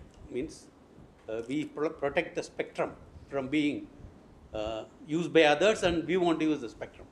This is the electronic warfare principle. So from the range of components that I get, from the companies that I get, and the period over which I get, I can study all this. And it is open source because we are forced to publish it. If you are not forced to publish it, still it has to, you are placing an order on a company. If you do little bit more work, you can get it. Because this supply chain is ultimate. I'll give you an example of the ultimate supply chain. We had, for example, there is a shoulder-launched missile, which is used to bring down helicopters, slow-moving aircraft. Okay, and these were supplied to the Afghans and other rebels by Americans to bring down the Russian helicopter. Those days, Afghanistan was at war with Russia, or it was not a war actually, they had their problems. So they encouraged that, sold them this. But later when Americans started moving there, for whatever reason, it's extremely difficult to understand what happened in Afghanistan. I don't think any expert is there, why it turned like this, how it turns. But the American helicopters were brought down by the same shoulder-launched missiles. They are basically heat-seeking missiles. So you look at the, the soldier looks at the aircraft that is coming in and then launches this, and the seeker on the heat-seeking missile will go into this. Okay. Now the problem was it is proliferating. Americans lost their own, or American allies lost their own weapon systems. So these guys, what they did, it was made by a company called Raytheon. It's a very famous company. And as it came out, somewhere in the supply chain, it was intercepted by none other than CIA. And they put in the software, through some method, whatever, they put a fence. That means it will operate, a geographic fence. It will operate only if it is launched from a particular area. And this is not known to anybody, including the final soldier. So what does the soldier do? He sees that aircraft coming, pulls the trigger, the missile won't go. It is too late for anything. This is the extreme cases of supply chain cyber security happening. So the most important thing I want to bring out here, since the main topic here is data protection. All data is not created equal, just like nature doesn't create everything equal. Data has got a value. Data, if all data needs to be protected, like for example, if you have a huge bungalow with a fencing around trees, and for example, if you are living in an estate, and if you want to protect the entire estate, what is the cost of security? How many security people you will employ? If you have deep inside one safe, which is very, very strong, wherein you protect the most important valuables. Similarly, data is also important. All data are not created equal. For example, network-centric operations is what we are going to talk about. Already in our armed forces or getting into it, individual services have some network. The power of network-centric operation can be imagined like this. For example, during Kargil war, the army Jawan will spot a Pakistani, say, gun, which is destroying, causing a lot of damage. The location of that, he knows how to measure it. Say he has got an equipment. He will send it to his headquarters, and the headquarters will send it to, he will send it to his boss. Boss will send it to. Finally, it will reach the Air Force, Air Headquarters, 1 week late. Okay, and then the Air Force gets that in latitude, northings and eastings. Army uses northings and eastings. But the chap in the cockpit, he uses latitude and longitude. Okay, by the time all this gets given and the pilot is able to designate that gun position as a target, the gun won't be there anymore. Okay, if it is network-centric operation, the moment he sees that, he just clicks it, it goes to the cockpit, the location. And he is going to, if he is nearby, depending upon where the fighter aircraft is, he is going to attack it immediately. This tactic was used by Israelis. He says whenever, for them, everybody else is a terrorist. So when an Arab guy pulls a trigger, he pulls the trigger and runs away from there. Basically because retribution is coming. So this concept of data protection is extremely useful, and I am here to learn from the proceedings. Thank you. Thank you very much, Professor Dondarajan. Okay, ladies and gentlemen, I think we had a very interesting opening session where our distinguished members put the Act in context. Let me also take this opportunity to welcome members of the press who joined us later. We extend a very hearty welcome to all the members of the press. So, putting the whole thing in context, basically it is individual data protection. How does it impact the national security? So, is the present Act enough to meet this national security requirements? So, in due course of time as we go by, I think these are some of the issues which we should be focusing on as we go session by session. Some of the things have already been brought out by the speakers. One is data localization, and the second is international data transmission. These are some of the things, the mechanics of it, how we are going to do, is going to impact national security in a large way. So as we go by the sessions, we will hope that some of the focus will be on that. I would like to briefly tell you the conduct would be like, there are 9 chapters in the Act. So a part of the Act as chapter 1, 2, 3 is being taken up by each faculty, and they will present their views on the Act, the advantages, disadvantages, various other things, whatever they like to bring out. And thereafter, members from the Cyber Peace Foundation, since they have been at it for a very long time, they'll give their expert opinion on that particular aspect. And we'll use that space for anyone in this house to bring out his views, his observations, and his recommendations. All are welcome. I always lived by one principle in the army: if everybody is thinking alike, then nobody is thinking at all. So let's have different thoughts coming up, and I assure you, where your identity has to be shrouded, it will be shrouded. Where it has to be professed, I will profess it. That responsibility I will definitely take. And I once again want to thank Mr. Vamsi Krishna, IPS, who had taken his time of the busy schedule and gave his inputs. He has to leave, unfortunately, right now. May I, on behalf of the House, acknowledge your participation. Thank you very much.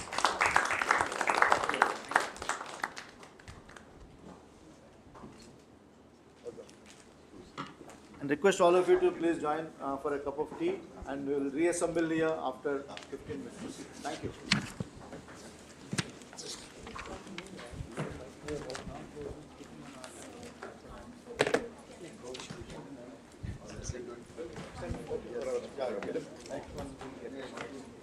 You should hold the momentum. You're being modest.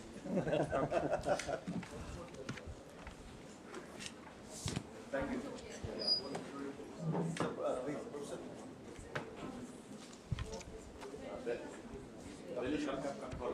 One for the record. Oh. Professor Rajan, you have to go back.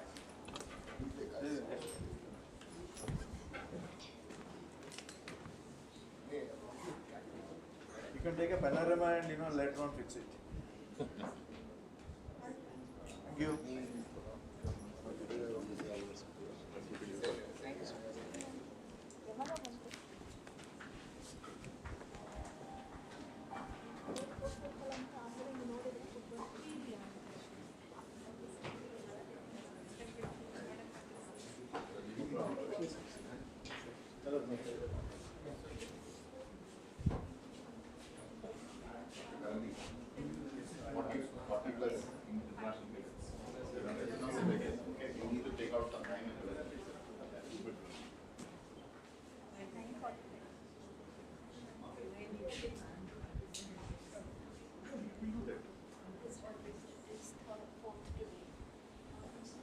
After this,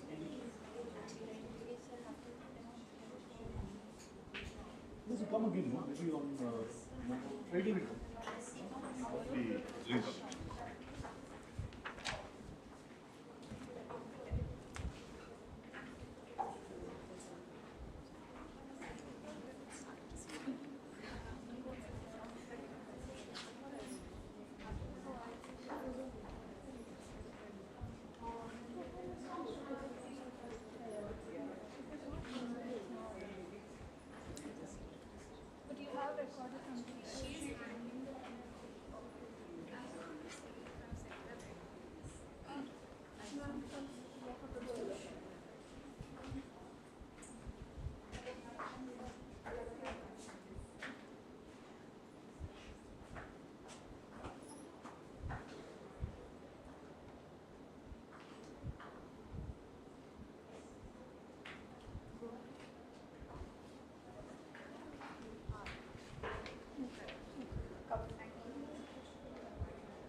So when I went there, they just checked and they confirmed and then they sent confirmation.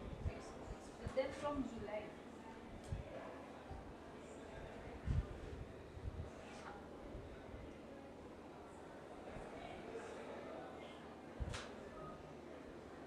Even I'm thinking of MBA on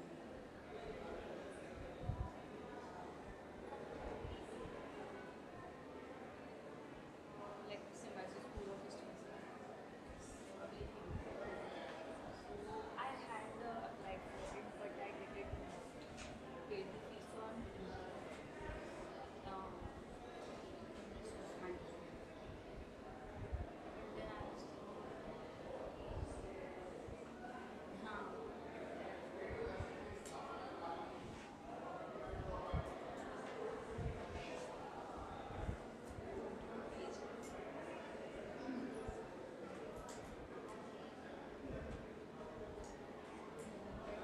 if I did, if I actually I do it online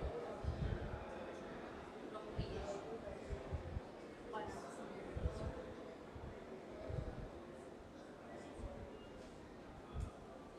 or no. Administration for political science international relations. I think I'll go in political science only. Political science is good.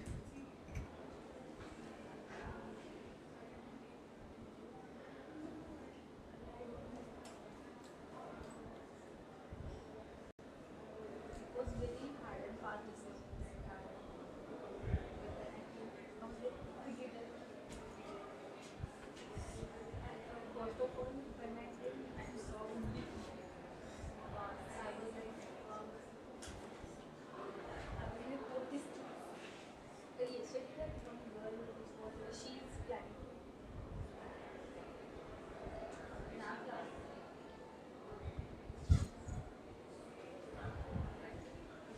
But I still have like it's only 2 years. We just go listen to the lessons. I just hope it ends soon.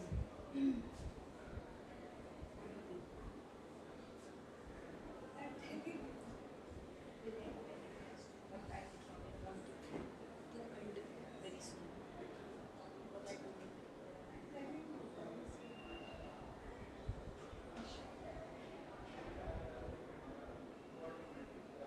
I'll go back to Pune.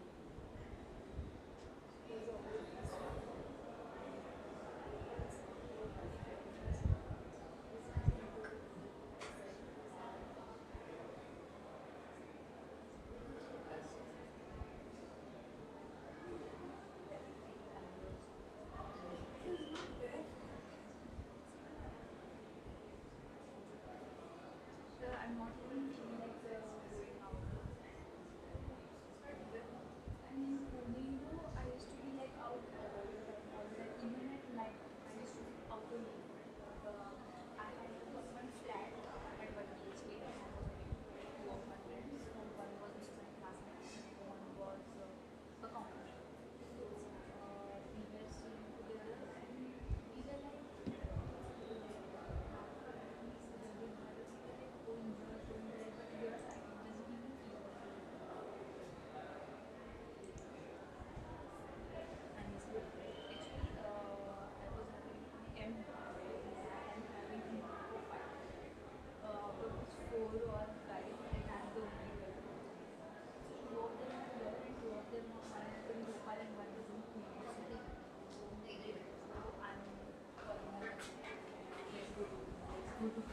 go back to Pune.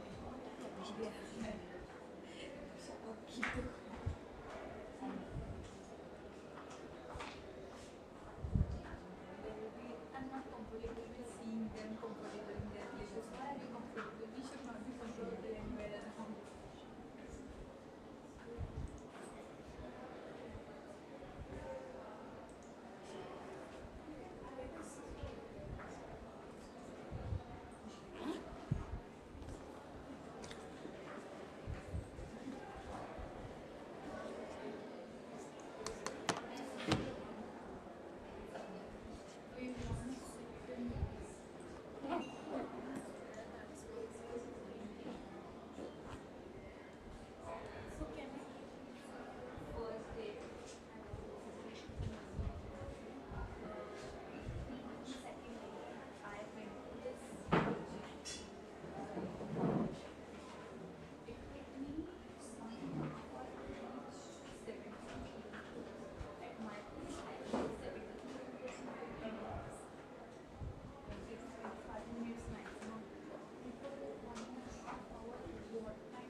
Monday. On Monday I'll come back in the morning. On Tuesday. Okay.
Friday morning, or no, I'll call the gentleman also. So 18th will Our come. brochure is coming. Registration cost is left out. Friday.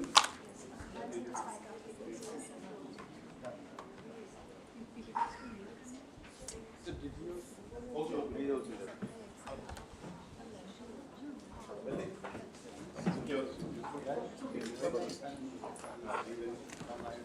You can consider in the document.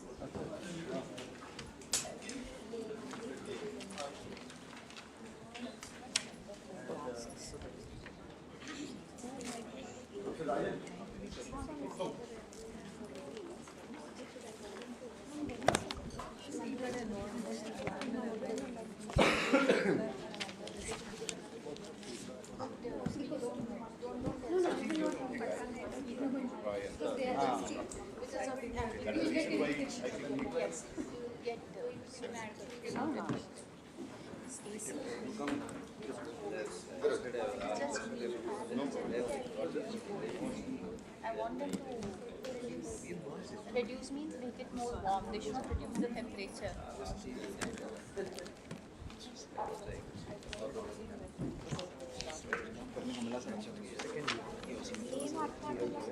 अभी वही personal part, but come across.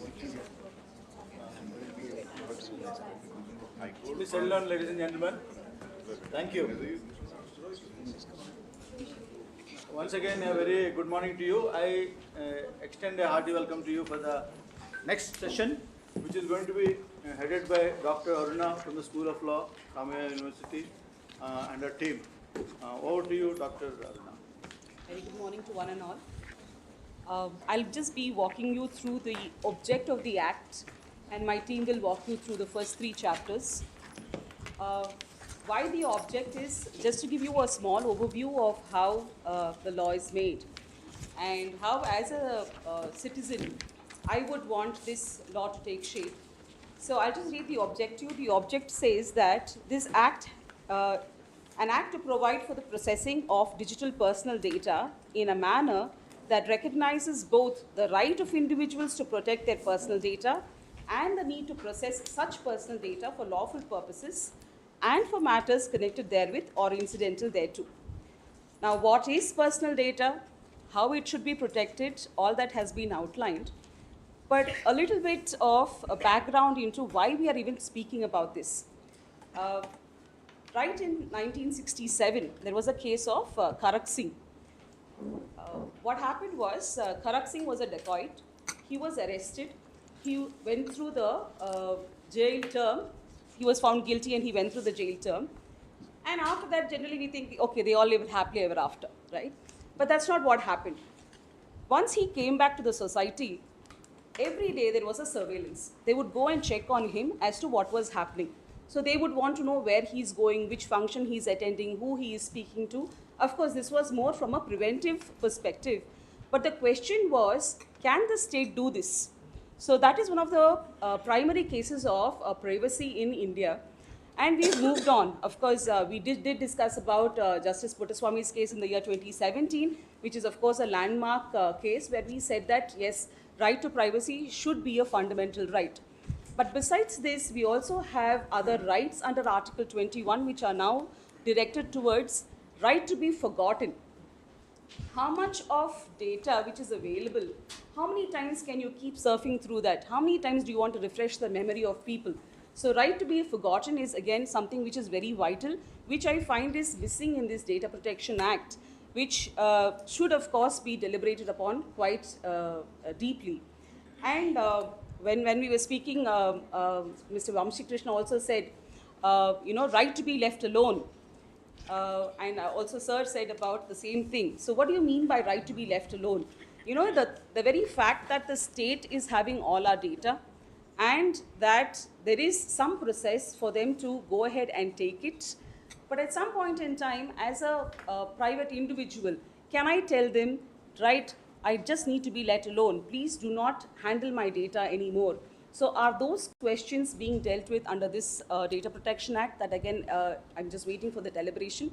Right now, I'm looking as a child, waiting for the deliberations to come forward and see what best can be used. Now, why I did want to speak on this topic is also because when I went for my Aadhaar card submission, I was paranoid because they asked for all my details, all my 10 fingers, they took the print, entire biometrics of the face, the eyes. So I just told my husband who was with me, I said, why are they taking so much data? Do you even know what they're going to do about it? He's a non-law man, so he just smiled and said, don't worry, everybody is doing it, so let us also do it. But then I took it back to my colleagues who were advocates, who were practitioners of law, and who were law teachers. So when I told them, they just laughed it out. They said, what do you think can happen? I said, anything can happen. They can use this data for anything at all. So they laughed out and said, okay, do you have property? I said, no, I don't have. Then nothing. Don't worry at all. You have nothing to lose. Then I said, what about identity? They just said, oh, who would want to steal your identity? Okay. So even including the law community, they just take it very lightly. So I'm very happy that this discussion has come up today. In spite of the act being already in place, we are having a platform to deliberate on it, and my team here is going to be speaking more on it. So I'm looking forward for a lot of input. Thank you. Thank you. Good afternoon, everyone. My name is Surbi Mathur, and I'm an assistant professor. My presentation will be followed by a student, Ankita Leri, a student of second year BLLB honors. Next slide, please. So the chapters which we will be covering in our presentation is chapter 1, 2 and 3 of the Act. Now, since chapter 1, 2 and 3 covers the basic crux of the entire Act and they mention the important terminologies, before starting with the chapter, I just want to give a quote which is given by a very famous British mathematician, Clive Humby, that data is a new oil, which we can say. So having a raw, we all have data in a raw form. We trade data these days.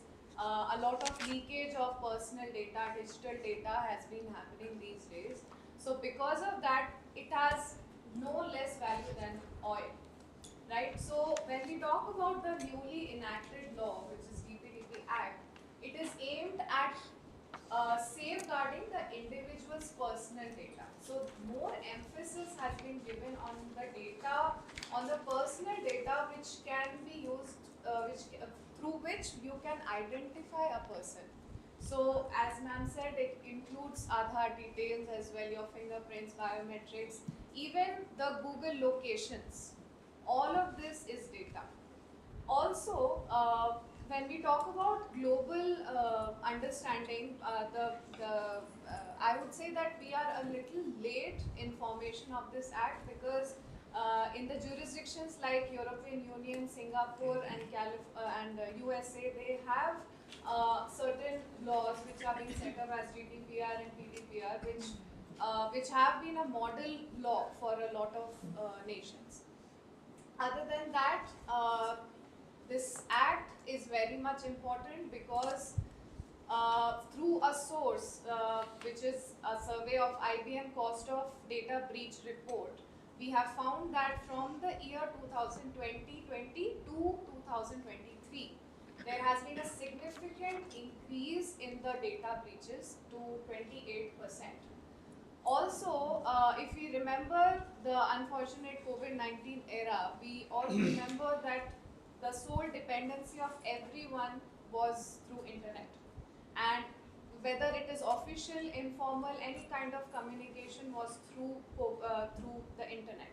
So that time it was understood as a very important point that we address this and we make a law out of it. Next slide, please. So as I said that our mobiles know more than us.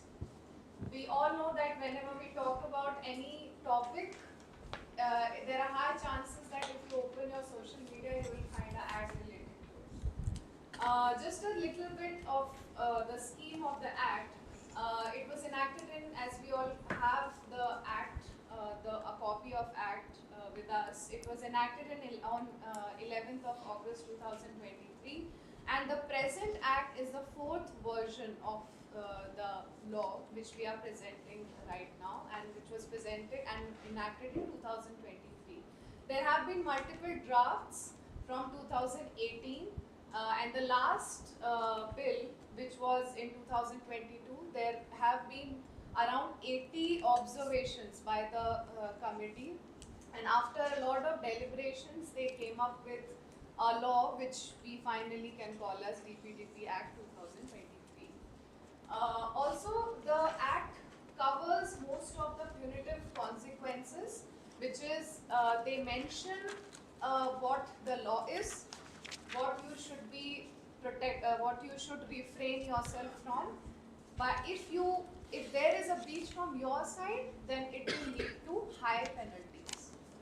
At the same time, we observe that there are no criminal liabilities in the Act which are mentioned, which means that only civil liabilities of giving compensation as the mode of penalty will be considered as a punishment for the person who breaches the data protection. Now, in between, there have been, from the government side also, there have been policies for the protection of data, which is National Data Governance Policy. And it was enacted mostly to enhance the digital governance. So even the government has been taking proper steps to moving forward in protection of the data which they collect from the data principles. As ma'am has already taken the understanding of the preamble, the objective of the Act, it covers both rights of an individual to protect their personal data, also the need to process such personal data for lawful purposes. So the point the keyword over here which I want to emphasize is lawful purposes. So even if personal data is being collected by any data fiduciary, that has to be only for a lawful purpose, nothing other than that.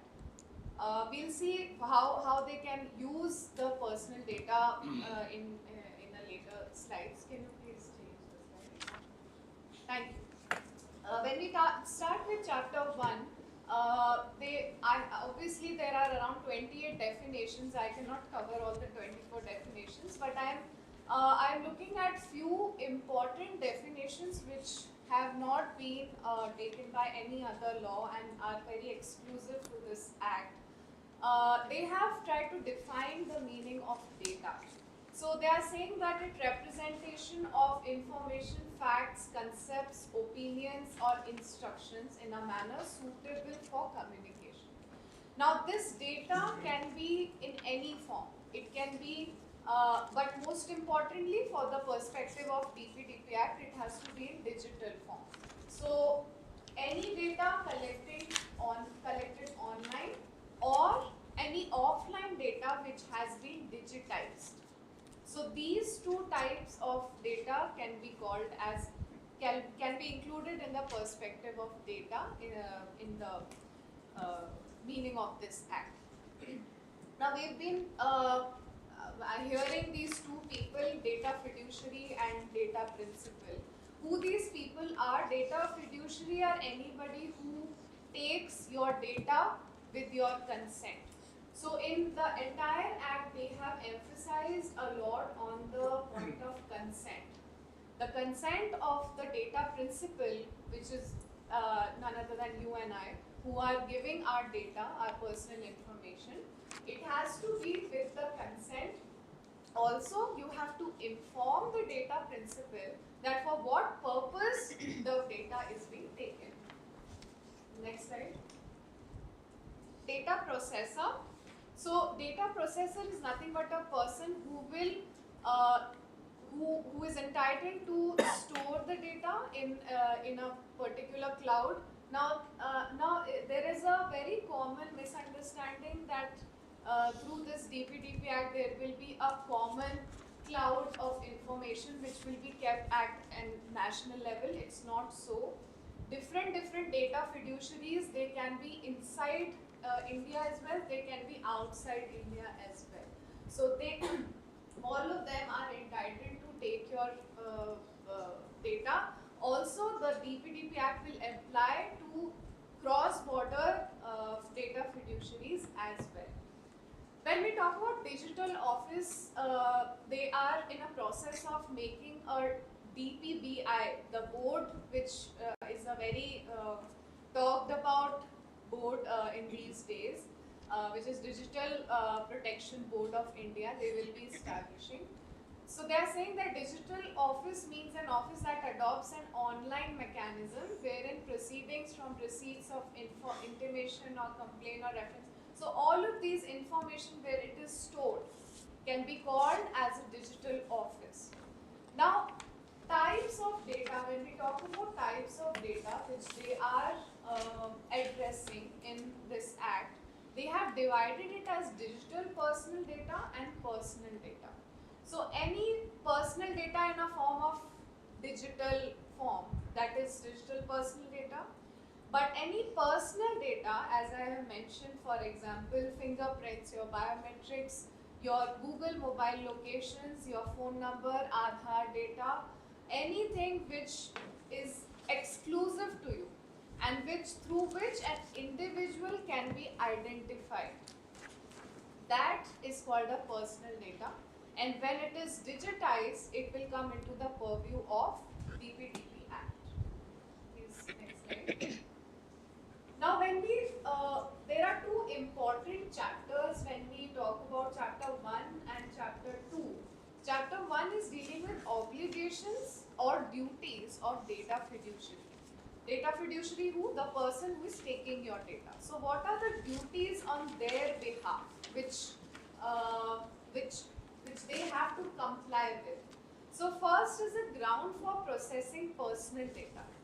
So on what grounds, for what legal purposes, for what reason the data is being taken from the data principal, that has to be conveyed to the data principal, and it is a duty on the part of data fiduciary to take prior consent.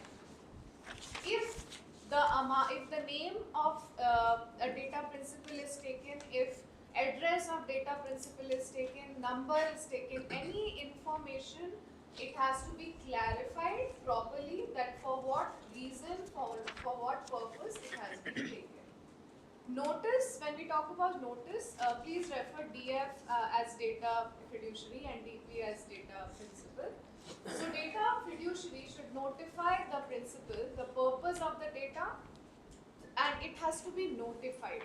So for what purpose the data is taken, the rights, what are the rights against that data which he or she has consented to, and the manner in which, if there is any breach, in the protection of the data which data fiduciary is taking, how that data can be, how the data principal can approach the board and file a complaint against it, all of that has to be notified to the data principal before taking their data. Also, this is a very, very important highlight of the act, I would say, that data principal has all the rights to withdraw her consent, his or her consent anytime. So even if at once you have given your consent to give your address, let's say to a data fiduciary, at any point of time you can withdraw your consent as well. So this is a very good power which is given to data principal. Can we have the next slide? Now consent, as I said, is a very important part of this entire act. And consent is something which we all are worried about, whether it is through our consent or not, whether they ask me whether I am whether they can use my data or not. So they are specifying that the consent should be free, specific, informed, unconditional, unambiguous and clear. So without any doubt, without any confusion, the consent should be given. It should be direct in nature and it should be free. So if when we read contract law, there is a specific section for free consent. What do we mean by free consent? So free consent is nothing but without any apprehension, without any intimidation. If the consent is given by the data principal, that will be considered as a free consent. Also, they say that the data principal should be told about things for which she has given consent, as I've already discussed. And she has the right to withdraw her consent anytime. And as soon as the information of withdrawing the consent has been given to the data fiduciary has to take action immediately. And he should seize the flow of information, because the data principal has given the information that I don't want to anymore give my consent for the processing of this data. Now there is a person they have introduced called consent manager. Now consent manager is basically a mediator through which data principal can convey her his or her consents for particular data towards to the data fiduciary. Similarly, the flow of information on the consents can go through a consent manager, which they have introduced in this act. Next slide. So when we say consent only for lawful purposes, there are few exceptions wherein a consent need not be taken, or consent will not be taken as a hard and fast rule, or they may not give so much importance to consent, because when it comes to government matters, when it comes to important information which has to be given by data principals, we cannot always take a defense that I have not given my consent. So there are few exceptions in section 7. They are saying that firstly, if the data is provided by an individual voluntarily, then it is for legitimate purpose. Also, if it is for the benefit or service of the government, for example, if for any subsidy, for any benefit, for any license, you have to give your personal data to the data fiduciary. In those cases, you cannot refrain from that. At the same time, medical emergency. This is actually a concern that how the data is being protected by the medical agencies, how the data is protected by the medical offices, hospitals, so that they can ensure the maximum data protection. So at that place, because there are diseases, for example, there is a case, Mr. X versus Mrs. Z Hospital in law, wherein the disclosure of a patient dealing with HIV/AIDS was disclosed to his fiancée. So that was considered to be a data breach, and then there were other apprehensions as well. So in this aspect also, whether it is legitimate use of information through medical emergency or not, this is a matter of concern. Also related to employment, when you have to give your information of your place you have qualified, your 10th, 12th, and other requirements which you have to give as for the employment purposes, that has to be given. You cannot take the defense that I don't want to disclose this information to the data fiduciary. Now, also I would like to mention that in the entire act, the lawmakers have given a lot of emphasis on the illustrations, which are a very good way of explaining a law. So whenever there are multiple illustrations, we try to connect it with our understanding better. So I would highly urge everybody to read those illustrations in order to interpret the law better. Can you move to next slide? Yeah. And now we come to the duties of the data fiduciary. So section 8 talks about the obligations of the data fiduciary. First one being that obviously as a data fiduciary, as a data collector, you have to comply with the provisions of DPDP Act. You may be inside India, you may be outside India, you have to comply with all the provisions of the Act. Then we can appoint a data processor wherever required. Data processor, we have already seen the definition. So if you need any specific person or specific office who can process your data in a particular manner, you have, as a data fiduciary, you have all the rights to appoint such a person. Then to ensure completeness, accuracy and consistency of the data, whether it is complying, whether it is accurate to the person who is giving the information or not. And then implement proper measures and standards. So as a data fiduciary, you have to make sure that you comply with all the schemes which have been given by the government. You have to comply with the basic standards of maintaining and protection of the data. So, and through this you have to implement these measures in your entire office as well. For example, if Facebook is taking your data, the Facebook entire team has to ensure such measures.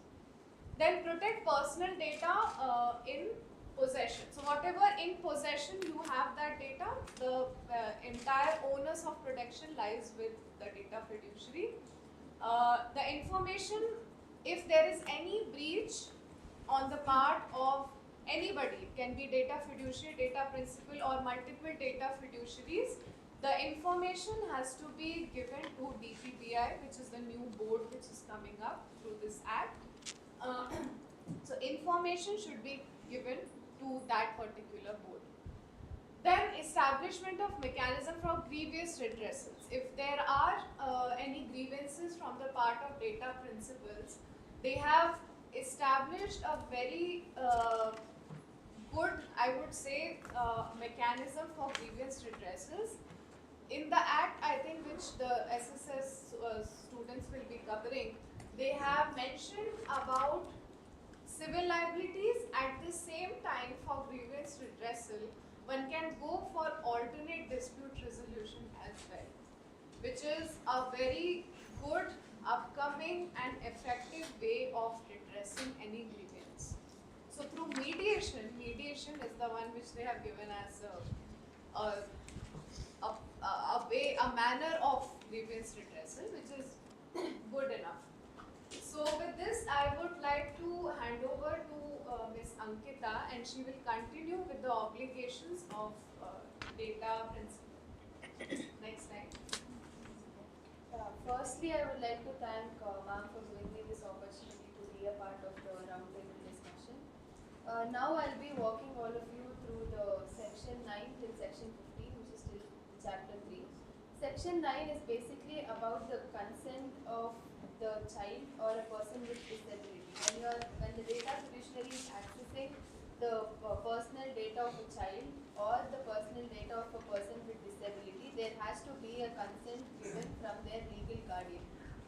Whoever the legal guardian is basically here is referred to a person with disability, and when it comes to consent of a parent, it is giving the personal data of a child. So the subsection 2 tells that the data fiduciary has no right to access any of the personal data which will be affecting the well-being of the child. So whatever the processing of data that happens will be affecting the behavior of the child or the well-being of the child should not be accessed by the data fiduciary. And the third subsection of section 9 tells that the undertaking of tracking or behavioral monitoring of the children. So again, data fiduciary has no right, even though they have the consent of the parent regarding the accessibility of their personal data. Again, data fiduciary does not have access in undertaking any of the tracking or behavioral monitoring of the child. And subsection 4 tells that if there are certain situations or specific purposes, subsection 1 and 3 will not be applicable, since it might be order from the central government or the other board of data protection board which is coming up after this act. So if there is need for the personal data to be accessed, the first subsection and third subsection will not be applicable since it is a necessity. And the fifth subsection of section 9 tells that the central government can notify data fiduciary to process personal data of children if ensured that it is verified safe. So this subsection is basically telling about, even if the consent of the parent is not there, but it is a necessity, the personal data of the child is necessity, then the central government can notify the data fiduciary to get the access of the personal data. Yeah, the section 10 of DPDP Act is mainly focusing on the obligations of significant data fiduciary. Significant data fiduciary is a part of fiduciary where a group of data fiduciaries or a single person is appointed as a significant data fiduciary who will be responsible for any of the breaches or any of the risk taken by the data fiduciaries will be liable to the significant data fiduciary itself. So this section is mainly telling about how they will be appointing a significant data fiduciary. So the central government may appoint data fiduciary as significant data fiduciary by assessing such factors. So there is a list of 5 to 6 factors which is given. So based on this, the significant data fiduciaries will be appointed, which covers volume and sensitivity of the personal data that data fiduciaries have accessed, and also the risk that they have taken in order to access the personal data of the data principal, and also how the data and personal data which they have accessed, to how much extent are they maintaining the integrity of India is also concerned, and also they also look upon the security of the state and public order. And the subsection 2 of section 10 states that it is basically the responsibilities of a significant data fiduciary. What are his responsibilities and what authorities does he have? And so the authorities that the significant data fiduciary has is, one is they'll be appointing a data protection officer who will be representing the significant data fiduciaries in whatever events that come up or whatever discussions that happen upon the data, the personal data of the data principal. Next. So, and also while appointing the data protection officer, the data fiduciary will be mainly looking upon the basic principle is that the person must be based from India. Another, he will be representing significant data fiduciaries in any of the event that is happening, and also the data protection officer will be responsible for everything, like he or she will be the governing body of the whole significant data fiduciary. And also if there is any grievance redressal that is given, that is stated by the data principal, then data protection officer is the one who will be liable, and then it goes upon to the significant data fiduciary. And also the next responsibility of a significant data fiduciary is to appoint a data auditor to perform data audit and to evaluate the compliance of a significant data fiduciary.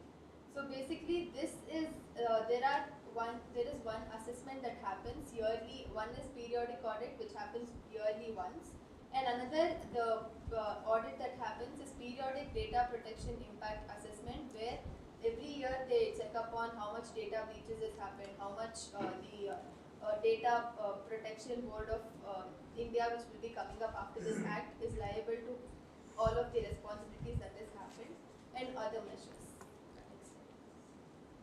So the chapter 3 is basically briefing about the rights and duties of data principle, and the section 11 of DPDP Act is telling us about how what are the main rights of data principle. So data principle, the first subsection of section 11 mainly speaks about the right to information, right to obtain information. Since the data principle has given their consent to the data fiduciary that they can access to their personal data, data principle has all the rights to also ask the data fiduciary regarding their information that is being given to access.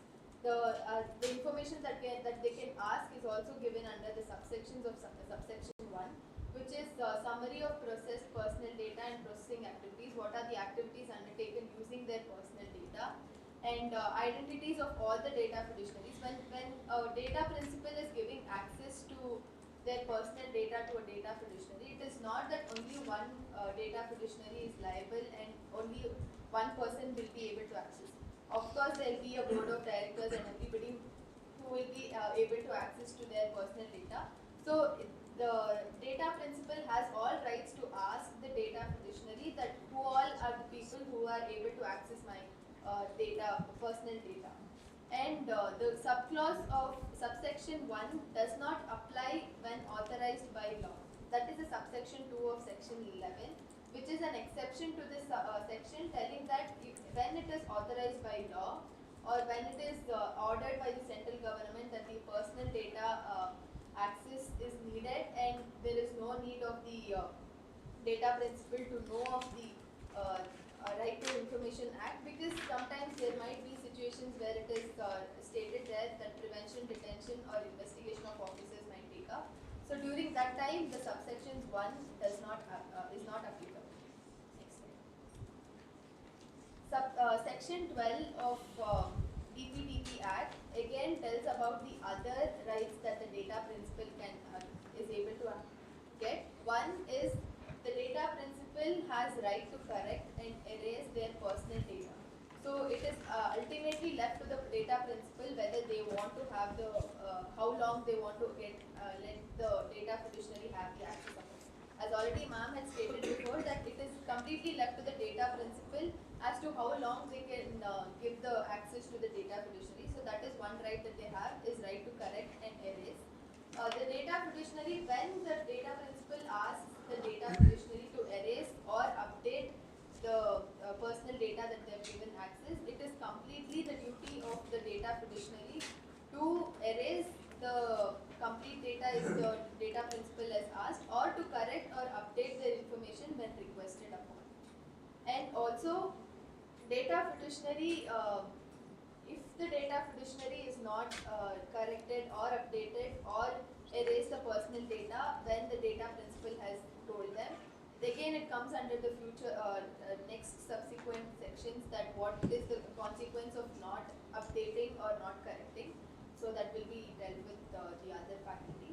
The next section 13 of DPDP Act is mainly concerning about the rights of the data principal regarding the grievance redressal.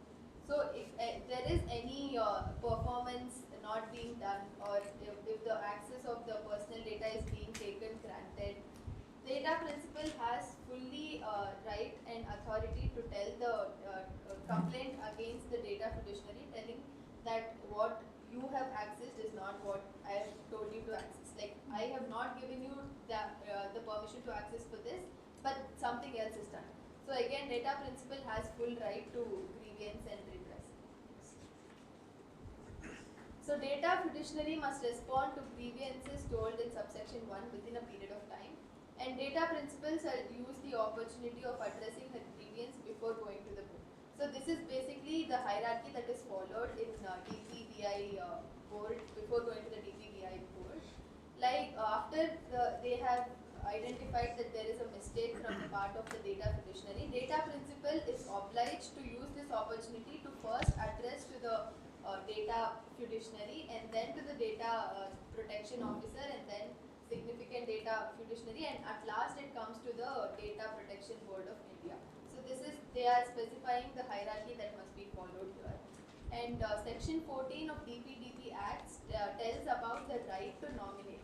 So there is a title given to this section that the data principal has complete rights to nominate another person in case the data principal is insane or on the death of the data principal. So if insanity here is, incapacity or insanity here is mainly focused in law terms, it is regarded as a person who is unable to exercise their rights, or a person who is unsound mind or has some physical weakness of the body. So the data principal has full rights to nominate another person when the person is insane, has the incapacity to process with this one, or he on the death of the data principal has the right of the nominate, and the nominated person will be exercising all the rights of the data principal. Section 15 of DPDP Act mainly talks about the duties of data principal, like what are the obligations and the duties that the data principal must be duty bound to. The first subsection of section 15 talks about data principal exercise rights and comply to all the provisions. So it is when you are given the consent to the data fiduciary, it is also the part of the data principal to be able to exercise their rights and also to comply to all the provisions mentioned in this act.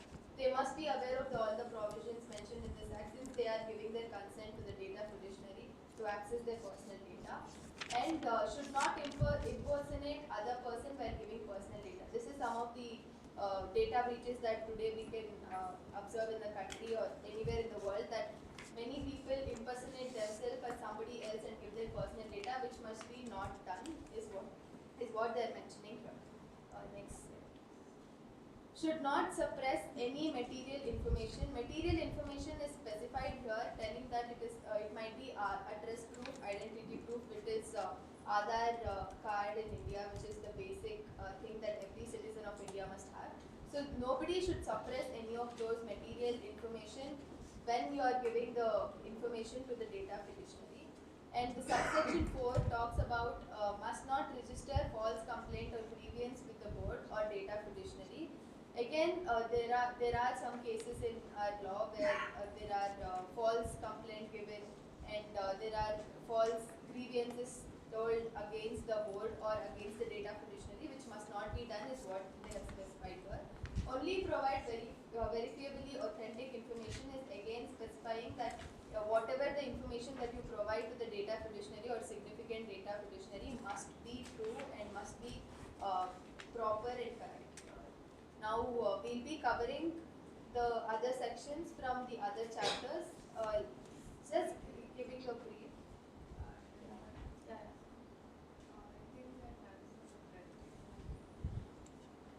I think this chapter 7, 8, 9, we started working on it earlier, but then it will be covered by students of SSS.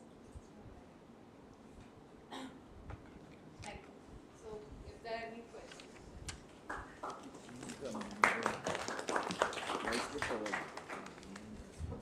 Thank you, ma'am, for actually giving a very incisive and exhaustive peep into this chapter 1, 2, and 3. And so, from your faculty side, do you have any, say, recommendations or observations, particularly on any of these aspects?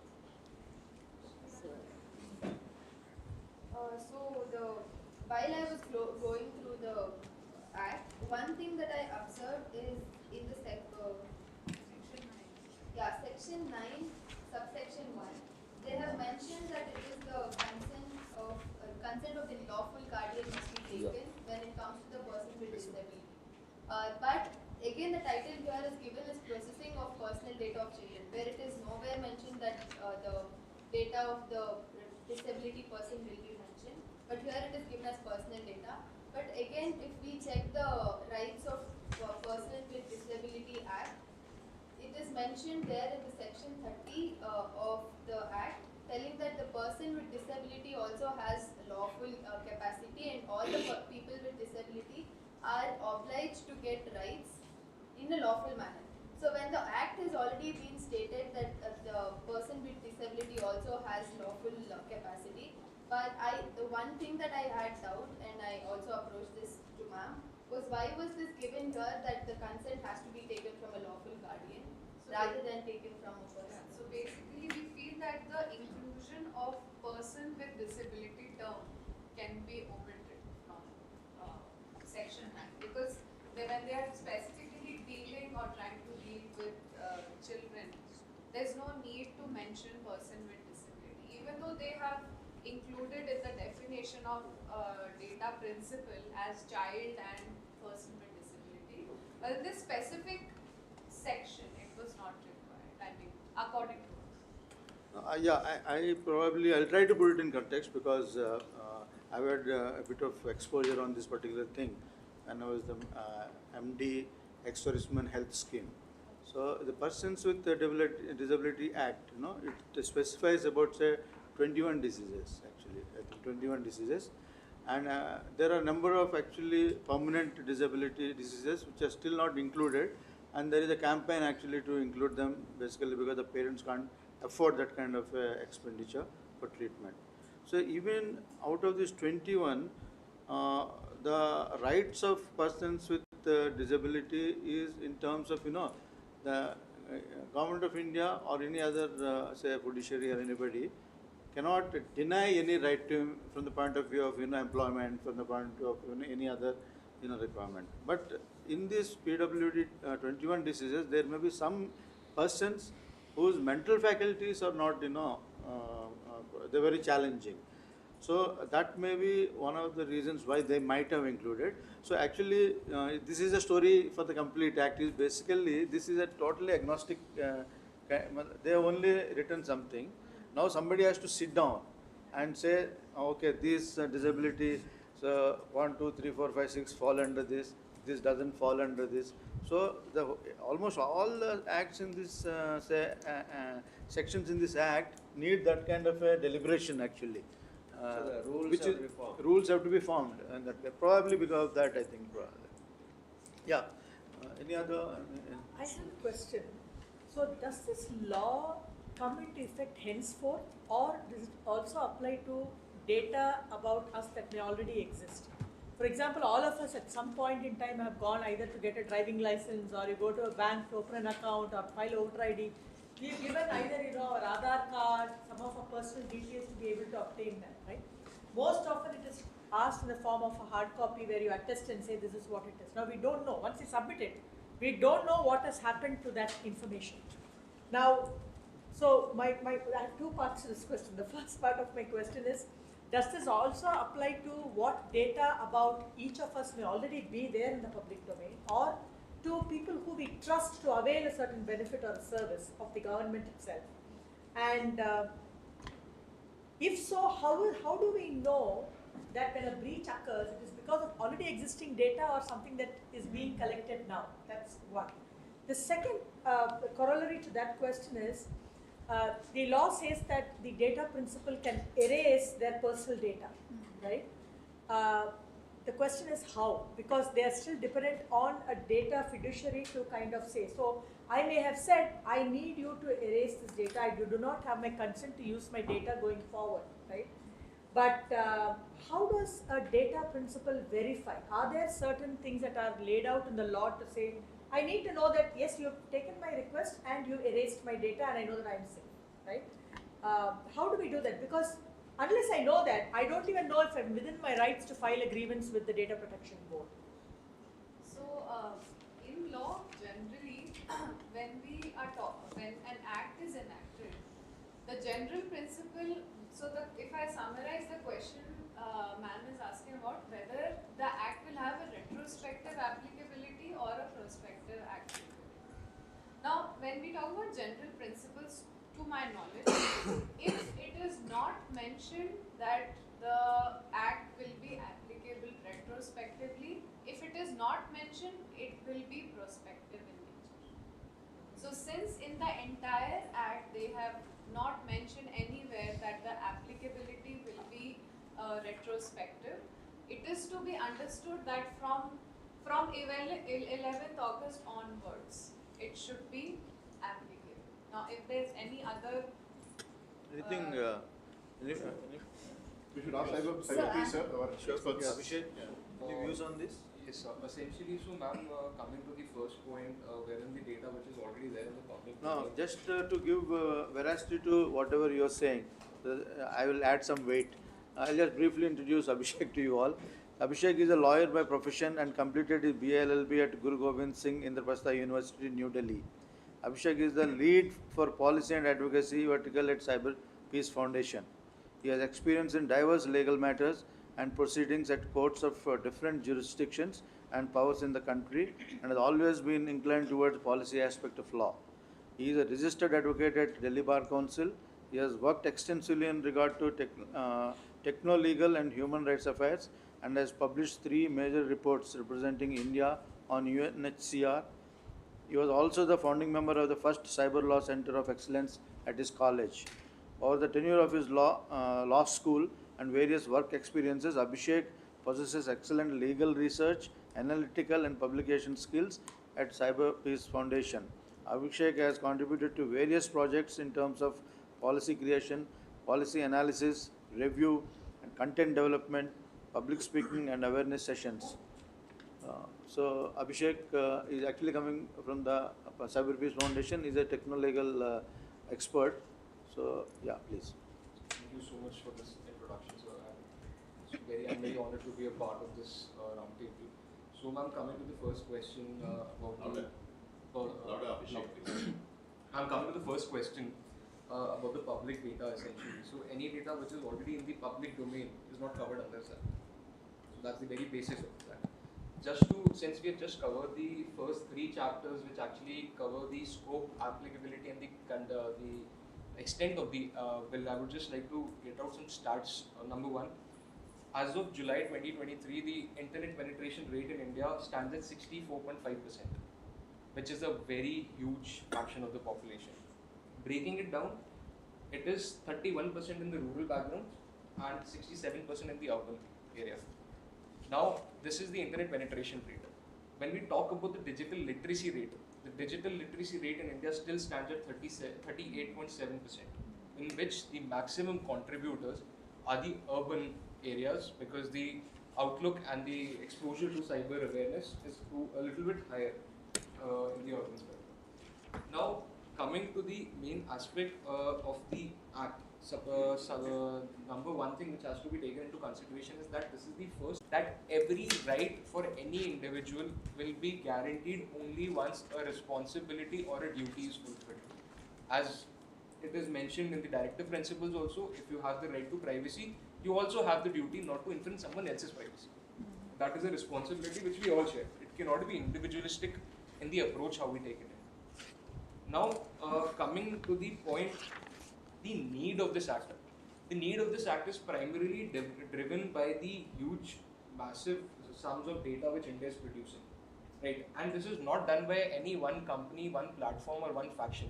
It is all of us who are contributing to it. So, as we incorporate this act into our digital routine and our legal lifestyle, we also need to be cautious of our own digital footprints. We cannot be accessing darknet and then saying the right to privacy is my right, so now protect it. You violated a responsibility. That is why you're under the issue. So the basic aspect of the DPDP Act lies with the equal participation of the data principles. Now, when we come down to the main aspects as in of the child data. So child data is something which is very critical, and there's only one law across the globe, which is GDPR, in which the age of a child is 13 years. Apart from that, anywhere in the world, a major or somebody above the age of 18 will be taken as a major, and anybody below the age of 18 will be taken as a minor. So this is one thing which will change with time. Now, again, coming back to the point of the internet penetration rate, and specifically because of COVID, our whole education system went online. Every child had access to Wi-Fi, phone, microphone, and a camera. So this was in the positive sense of it, to not to have the education take a backstep. But at the same time, the vulnerabilities also start to creep in. Now, when I again talk about the aspects of a data principle, I believe that everybody in this room would have a Gmail account. So, but is anybody aware of something known as Google One? So, Google One is essentially a facility or a feature which Google actually rolled out last month, in which you can actually put in your credentials and check if those credentials have been leaked on the darknet or not. So, as a data fiduciary, like Sir also mentioned in the morning statement, that Google actually houses the maximum amount of data across the globe. So if Google as a data fiduciary is coming out with a free service, wherein you can go check your credentials over the darknet, and if they have been breached, you have the remedial, because of the Data Protection Act, you have the remedies, you have the grievance redressal. So as a data principle, it is time to take up the responsibilities one notch above the rights, so that your rights remain secure. Apart from that, when we are talking about the criminal aspects, which will be originating out of the data breach. So data breach is essentially the biggest issue which the cybersecurity industry is facing. So what we'll do is, specific to this chapter 1 to 3, because we have the whole day to go, if you have anything specific to the chapter 1 to 3, I will request you to dwell on that. Sure, sir. So when we're talking about the Data Protection Act, it is something that is a protective act. It says protection in the name of it. We cannot outline the offensive measures along with this act as to how we can be challenging the privacy of other data principles or maybe other nations. So by the very name of the Data Protection Act, protection lies in the key. So it is for the indigenous protection. Now coming to the territorial extent, which is a very massive concern for everybody, because everybody here uses Instagram, Facebook, or something which is owned by Meta or Google. The data servers, the data farms are out there, maybe in the Silicon Valley or some other country, are not in India. But for the first time, this act also lays down that the services which are being provided in India and the data fiduciary which is providing these services in India will come under the purview of this act. No matter Meta has its headquarters back in US, but if these services are provided in India, the data fiduciary is very much liable to comply with the act. Secondly, when we're talking about the cross-border data flow, because this is one thing which cyberspace is unique in, it is not defined by any geographical boundaries.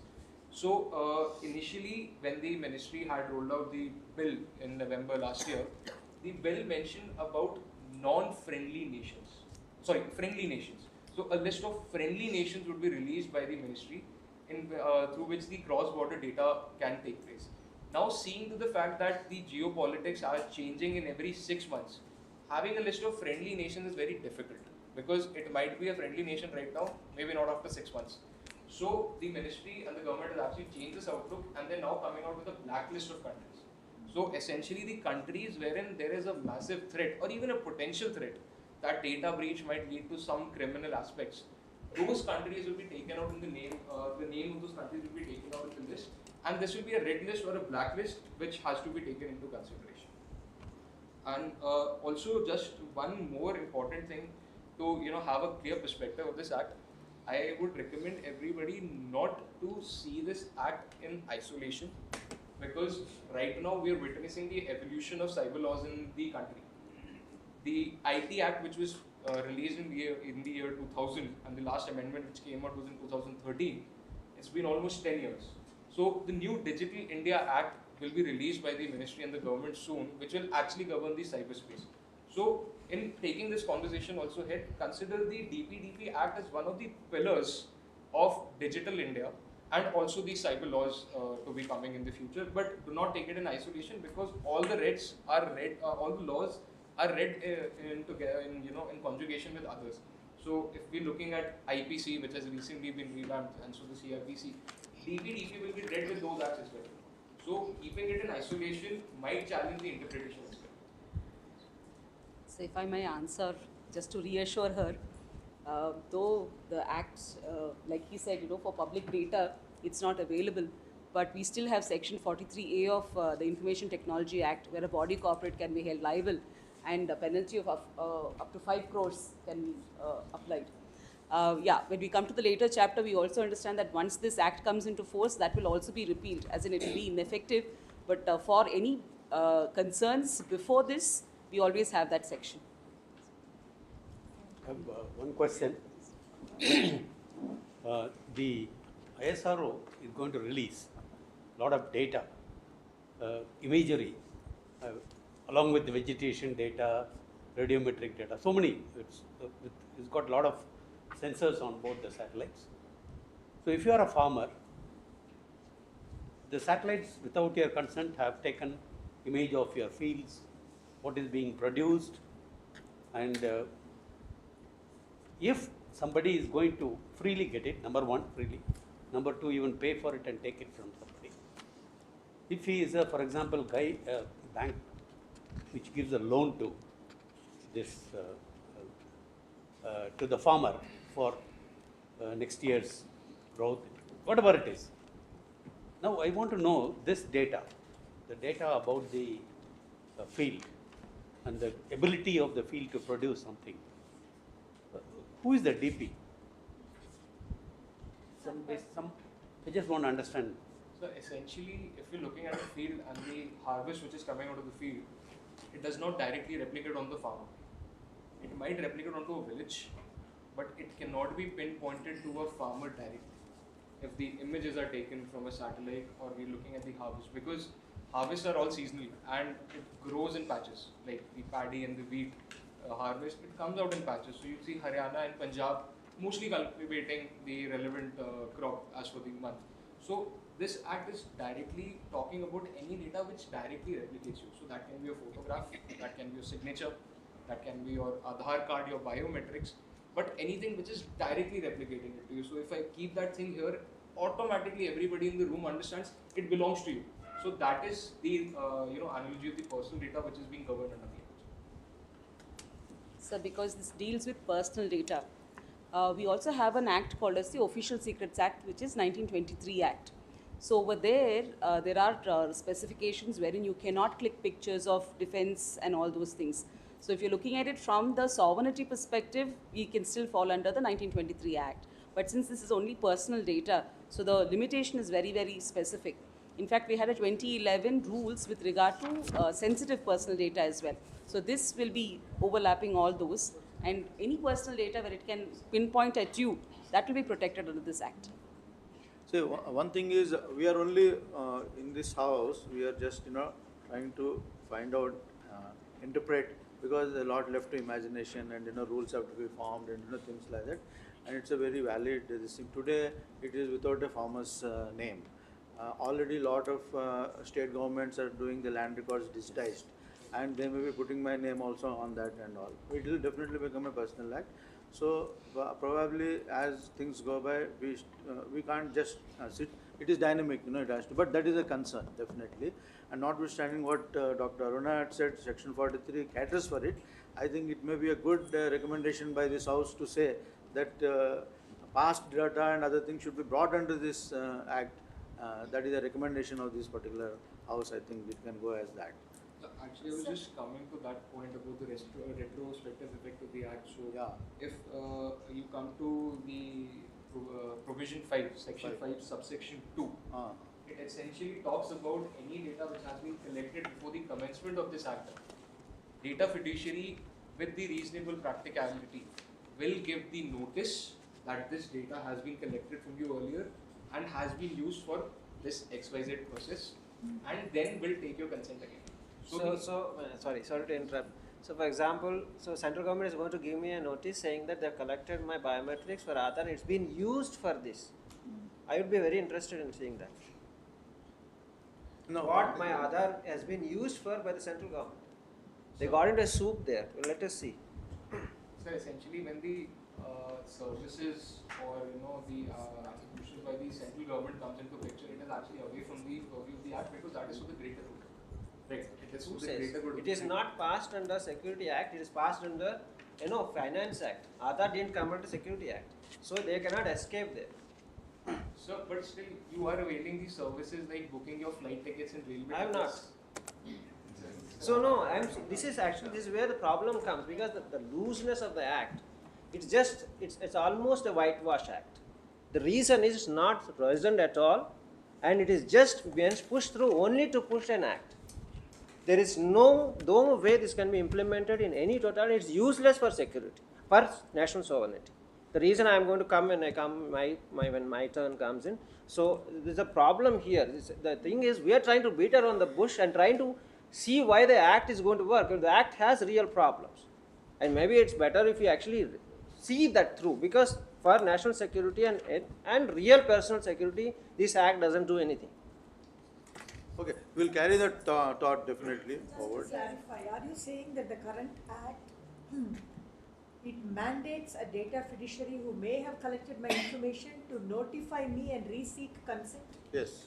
So that's the retrospective part of Like it. the retrospective part, only till the purpose of the data which you had given earlier is not being fulfilled or is still in action. Some of them have started acting already. Like, nowadays when you go to the internet and all these things, some of the past sites where you have been there, the pop-up comes. And the only thing is, you don't have time to go through whatever is there. I think that is the issue I have. That format of, taking consent is so laborious, like, you just got no time, you just scroll down, I agree, and then you go, because you have to buy a ticket, you have to buy something. So this formatting should be made very simple and very transparent and visible. I think that is one of the recommendations of the House is, because even child consent also, as of now, child gating, there is no how the child gating should be done and all. The Act has not said so much, but they are acting on it, what should be done and all.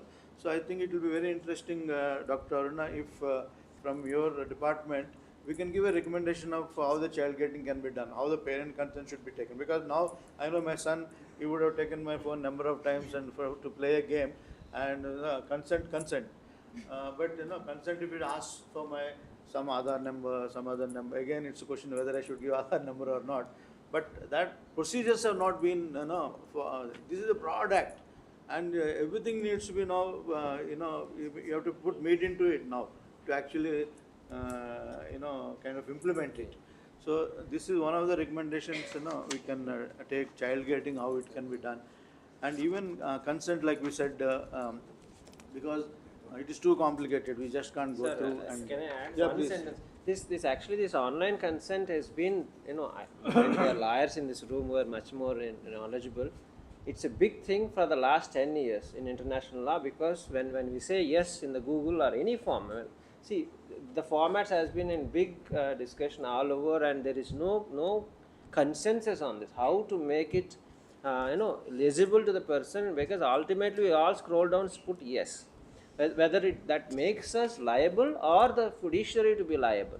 So this has been, maybe they can actually throw some light there, because I had a friend, we met her she was an international lawyer, and she's specifically working on that. And so, which is, how should the consent forms be, and whether they really help, is the data principle being enabled, or the fiduciary being protected?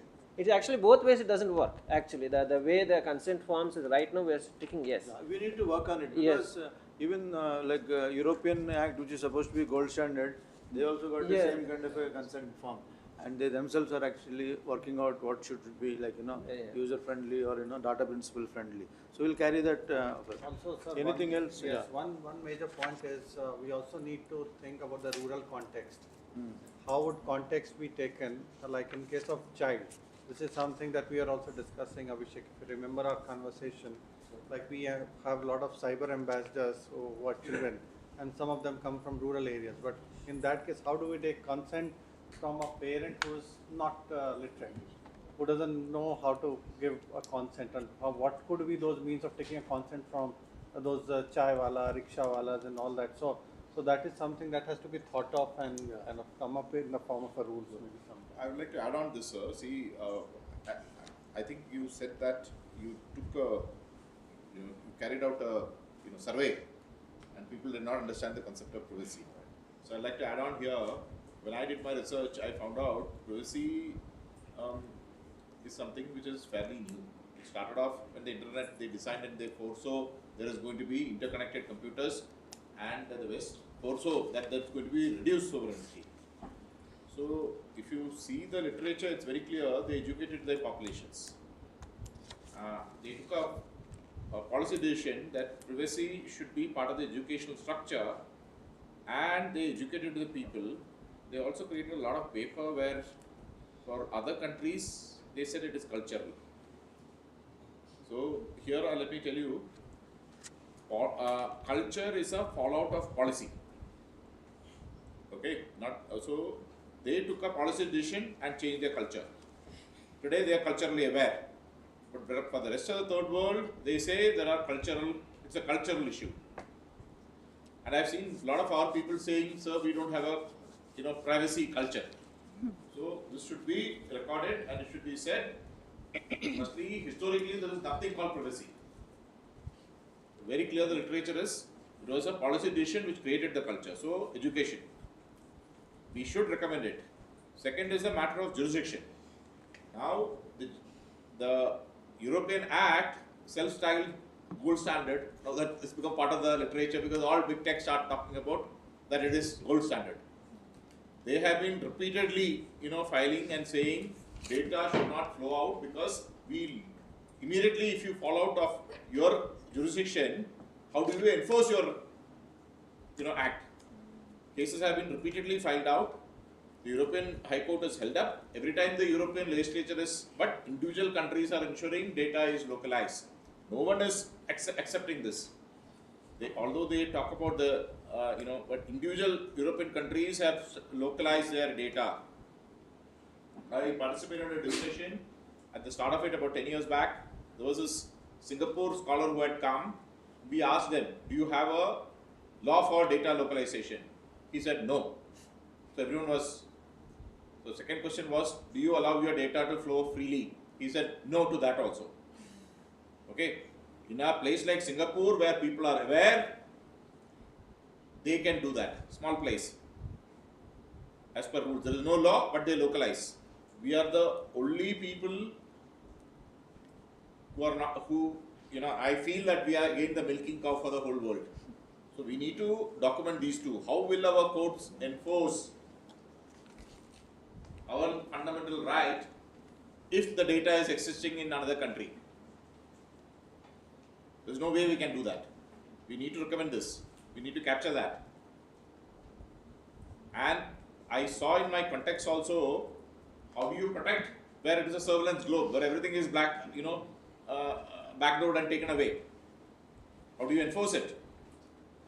So therein, we might like to say that out of this act comes the provisions for Atmanirbhar. We need to become, those technology has to be sovereign. Otherwise, how will you enforce these acts?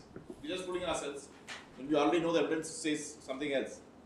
So these 3 points in the first for the first 3 chapters. The rest, we will address it once we start coming to it.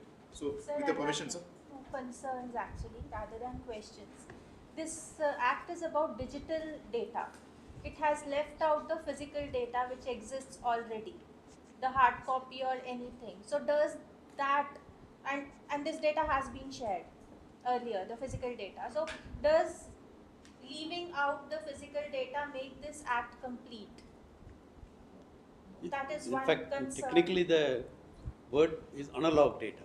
Analog with digital. Analog data. They have included also is owned by somebody. They have only talked about digital data. They have left out that data. Another concern that I have is, once the data is stored on a database, whether the company exists in India, they have services in India, or they are outside India, that data can be replicated. Now, suppose at one point of time somebody leaks out the data intentionally, or the data gets leaked out unintentionally. Can somebody get away by saying that my systems were hacked and I have no role to play in leaking out of this data? Then what does this act say for that? Like how to punish or how to deal with this? Because once the data becomes digital, your databases may not be safe. Or what is the intention behind collecting this data, whether they leak it out? what is the provision made here to deal with such kind of, misuse of the data? So that is another concern that probably whether it is answered, not answered, we have to discuss. Both these concerns will be recorded, and because see, in the precincts of 5 hours, 6 hours, we will not be able to find solutions. Neither are we here to defend or offend or something like that. So it's a very valuable input, and this should be carried in the recordings. Yeah. Yeah. So I would like to give one real life example which I myself experienced. So in cities, small cities, or even in metropolitan cities, in some places, when the COVID vaccination program was rolled out, we were supposed to do the online registration online registration for the vaccine, and we were given the options not just to provide Aadhaar as an ID, there were other options as well, like voter ID or PAN card and all. But even after getting registered online, when we went to the source to get the vaccine shots, we were forced, like in our area, we were forced to provide Aadhaar information, Aadhaar ID. They took our information and they registered there again. And even though I had this digital literacy, I know that this I said them, yeah, I don't want to produce my Aadhaar as an ID, I will show you my voter ID. But they forced me to give Aadhaar, only Aadhaar is valid to get this vaccination shot. So in case of me, even though I had this knowledge, I had to give up because they said that it is a compulsion. But most of them were digitally illiterate, you can say. They mandatorily, like they themselves voluntarily provided the Aadhaar information. But as you said, that it is the responsibility of central government, fiduciary and the principal to not to indulge in such activity where you know that your data may be breached. But in this case, who will regulate when this thing is happening? Who is the one who is regulating all such activities, irregularities? Just to have this in the perspective. Just to add one sentence, it's a huge data in India, in countries like India, it is being handled by outsourced. So, ma'am, essentially coming to the act, any data collected in India for medical purposes is not in the purview of the center. Number one. Number two, when we're talking about the particular incidence of Aadhaar card being asked there, we are all very well aware this is you have your digital literacy, you're a righteous person, you will give your Aadhaar card. But there is a rampant racket of fake Aadhaar cards running in the country. How do the person who's sitting there to give out the vaccine verify that it's you? So he will have to do it. Like our WhatsApp has two-factor authentication. So that's something in the physical sense which they were doing at the COVID center.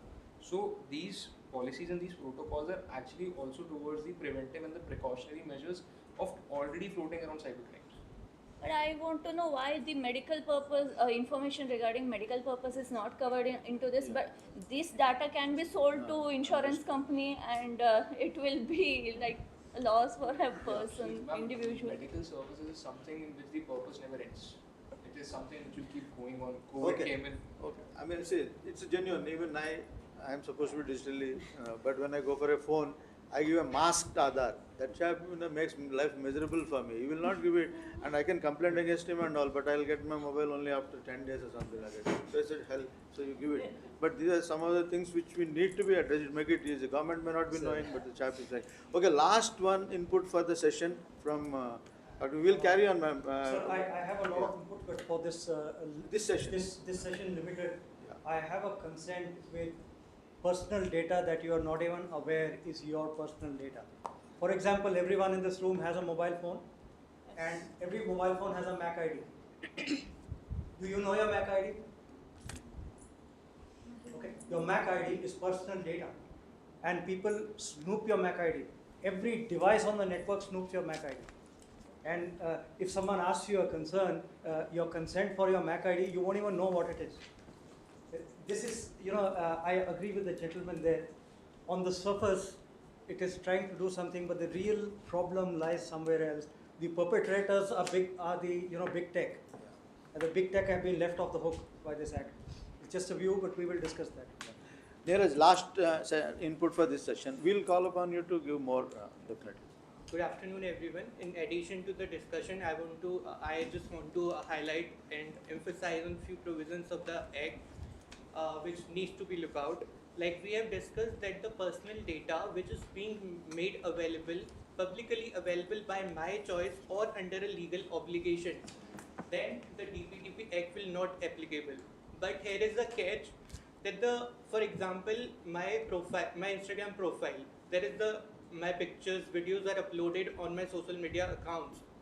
That data is publicly being made available to the website, but that doesn't mean that I have lost the ownership of my data. The ownership of my data still remains with me, and apart from that, the social media platform, it have the responsibility to handle my personal data, even though my data has been publicly made available by me. And regarding the retrospective effect of the Act, retrospective means that the Act is applicable from the back date. However, the Act is subjected to the interpretation by the court, but if we closely look at the Act, the provisions of the Act are applicable retrospectively in a way that the data which is collected before the commencement of this Act, the compliance framework has to be followed by everybody. And regarding the disability word which was discussed, that in case of child and the disabled person, the consent of the parent or guardian has to be obtained. But this act has to be read with the consonance of the other acts as well. The aspect of the disability to be read with the Disability Act and the Indian Contract Act, which provides that the person who is of sound mind and who is of prudent mind can give the consent. And apart from that, there is a right to grievance redressal. We have discussed that they can approach to the board, which is established under the Act. But there is a provision of the alternative remedy. If you are not approaching the board directly, in the first instance, you can approach the platform or the data fiduciary directly through the consent manager. So before going to the board directly, you can approach the platform, you can resolve your dispute directly by the platform, and if your dispute is not resolved or if you are not satisfied, then you can go to the board. And regarding the extraterritorial scope or the global applicability of the Act provides that if there is any foreign entity and it is collecting your data, a data of a person who is based in India for offering the services or the goods to a person who is based in India, then this Act will apply on that foreign entity. Thank you. Okay, we'll carry on after this in the next session post lunch and all. At this stage, I mean, your participation is so encouraging, and Dr. Aruna and her team did a fantastic job of actually exposing the first three aspects of the and starting such a invigorating, mind tickling exercise out here. Thank you very much, Dr. Aruna. May I request you and your team to please accept a small token of appreciation for the participation. Thank you very much.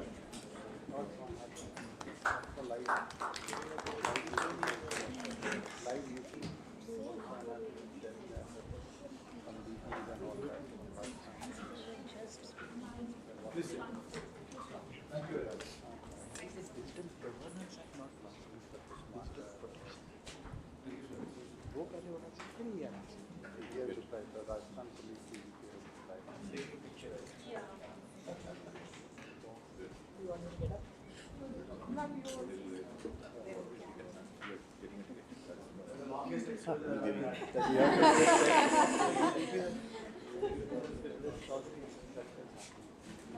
Anybody left? No.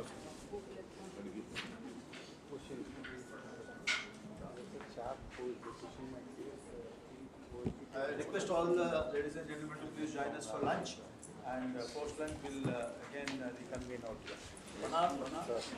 Yes. Lunch is served in the basement, in the floor directly below here. You can use any staircase to get there.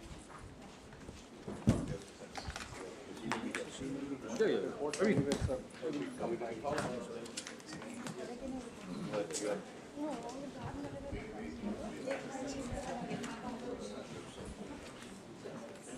Excuse me everyone, so the next session is starting at 1:50, so we have to make sure that we hurry up a little because we are running a little late. Thank you.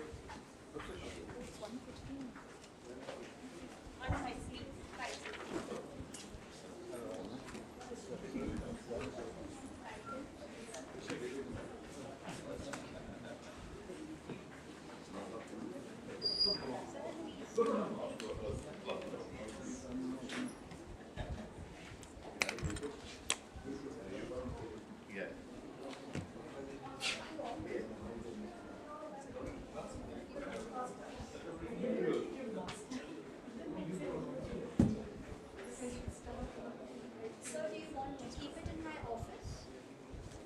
Yeah, it's over here. It's okay. A lot of back.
We can just write our names and give it to you in the first slide and below you can just add it.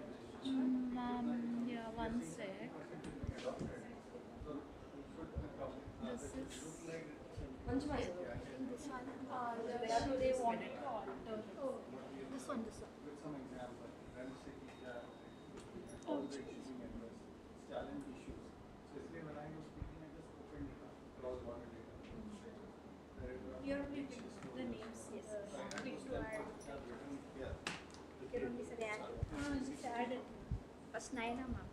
Naina initial. Doctor. All these things. Naina. Safety of vulnerable population कैसे cover हो रहा है, interplay with other laws कैसे हो रहा है.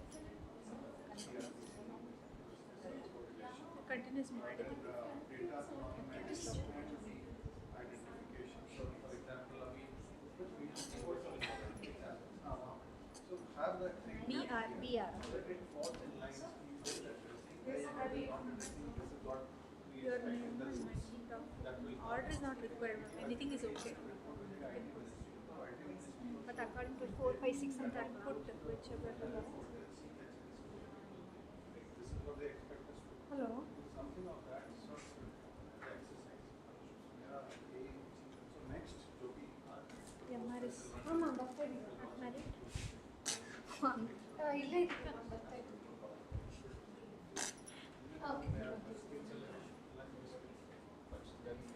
I'll have at the airport.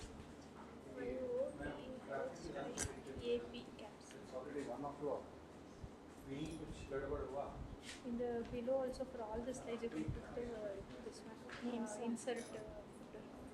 Names. They have put for all. It's okay. We can put. Ma'am, copy the same thing and put it. You can increase the font a bit. I think it will be very small. ठीक है, तो lunch कर लेता हूँ मैं lunch के बाद. Okay. Designation ಏನು ಬೇಕಾ? ಅದೆಲ್ಲ ಬಿಡಿ. ಸಾಕಿಷ್ಟು. But you can take my number. Department of CSC somewhere we need to specify now. 957. Department of CSC. You can type it on. Below you can type it. Chapters also I will put that. Chapters 4, 5, no? 4, 5, 6. Roman letter. Yeah, Roman. 4, 5, 6.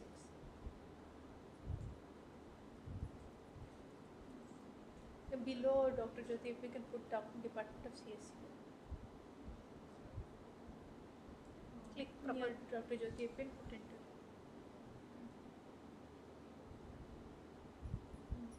Department of CS.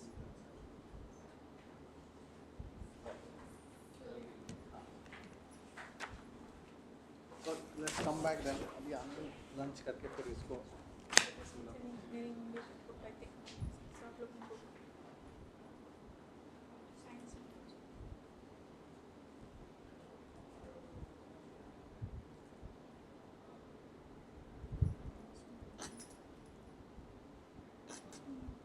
Then just copy the names in all the slides. And Yeah, that is sure. all not required. This much is sufficient. Just copy the names and put it in the below. Mrs. Admit one space kodi ma'am. Yamma kuncheni give us space. Copy that. Ma'am, I will copy paste this. Just in the footer you can. We'll go for lunch. Please do that. Yeah.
Lunch where it is arranged? Ma'am, it's anatomy.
pretty one.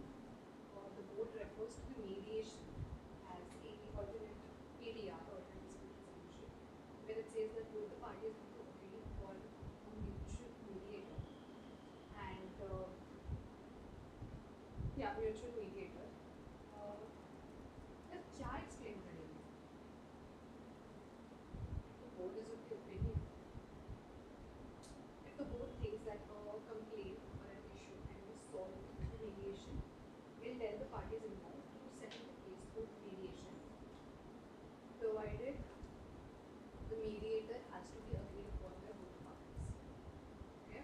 Over here, I'd like to mention that mediator has a role of being an impartial person who will try to reach a mutually acceptable resolution. Would not try to influence the outcome of the agreement. He has to be an impartial person. Then, 32nd, this clause has a lot of, we can say, it has got a few critiques regarding voluntary undertaking. So, the board may accept a voluntary undertaking regarding further provisions of this act from any person at any stage of the proceeding. And this voluntary undertaking is basically a legally binding document. So the person or the offender, basically the offender who exactly, I am not sure. So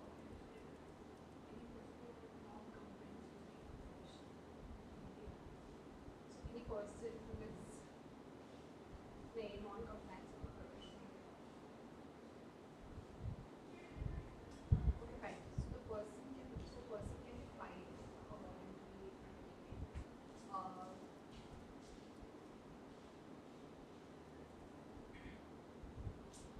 In blank. That's the option. Voluntary or the voluntary. This shouldn't happen. Voluntary agreement involves a promise, an action we can say, that the person has to take, or the board can refrain the person from taking the action, or whether to publicize the agreement and the time frame. Everything is decided and determined by the board. So, determined by the board. The next clause says that the board has the authority to vary the terms of the voluntary agreement. It's not that the board will completely accept whatever is given by the person. If the board feels that some clause is a bit problematic or might not be fulfilled within the time frame, they can delete it. And after both the board and the person who is the voluntary agreement would accept the mutual terms of the voluntary agreement, the board will constitute a bar against proceedings, provided if the person, in the next section is saying that if the person fails to comply with the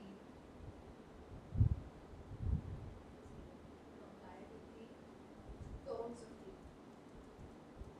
voluntary undertaking, the board can number the penalties. Next question.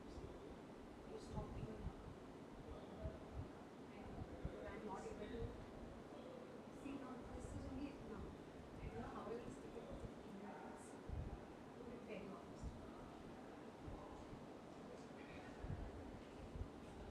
So there is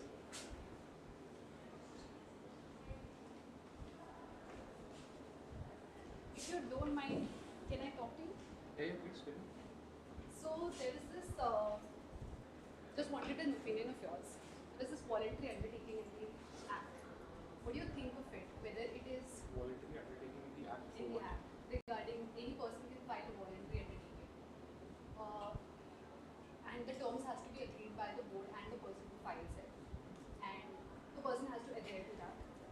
If the person fails to comply with the Act, then there are penalties. So what is your take? Because there is a lot of law school? no. Which Public policy. Public So essentially, you must have heard something known as an affidavit. Yeah. Affidavit is something which is a piece of paper wherein you provide all the information which is true to your knowledge. And in case it is found to be false, you can be tried for it. Yeah. Right. So essentially, since the Data Protection Board has the powers equivalent to a civil court, so this is just a replacement for the affidavit.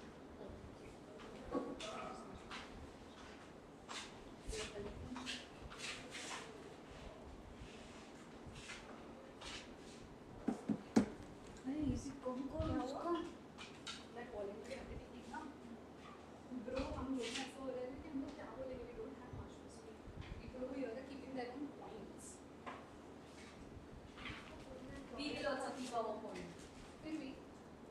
And one more thing, we need to compile all the PPTs in one laptop. Yeah. Oh, how is she going to? That is connected. That is No, no, no. How are we going to set it? We'll ask her. Yeah, if they are printed. There's a charging point somewhere? It's inside. Inside. उधर से जाना पड़ेगा. No. I'm taking. I don't know.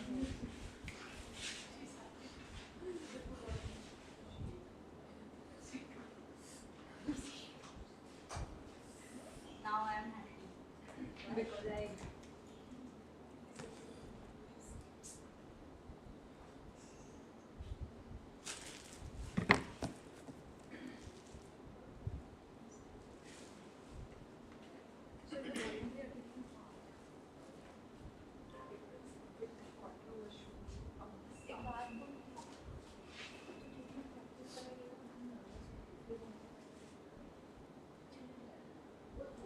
हमने तो ma'am के सामने बिना practice के बोला पहली बार. प्लीज हमने वो भी नहीं किया. हमने तो मोबाइल नहीं किया. हाँ मैं washroom.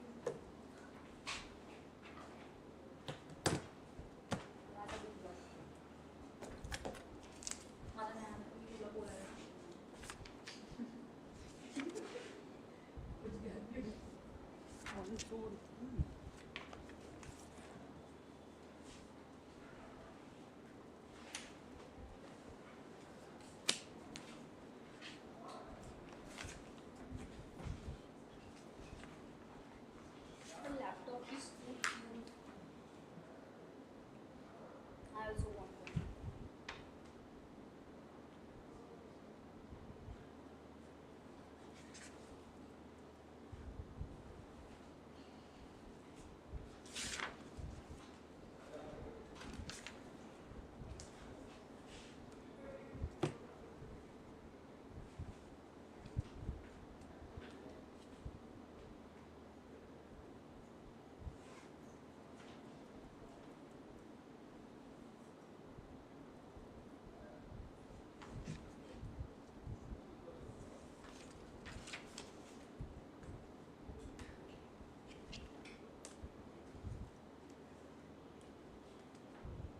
List of universities. There it is, Delhi tops list.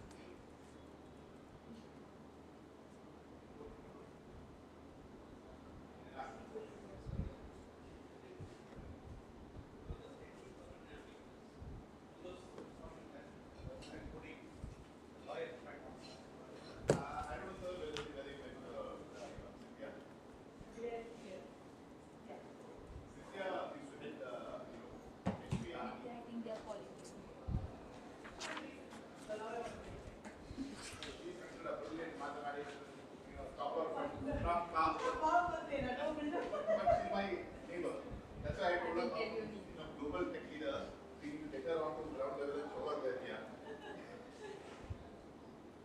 I didn't get his name.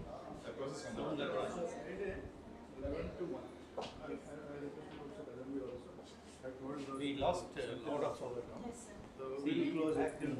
We'll keep the template, draft template. 90s. The DRDO was the first to file MSc comparison. We selected right people. Sign up with cyber fees can be also included. But otherwise it can be through us also.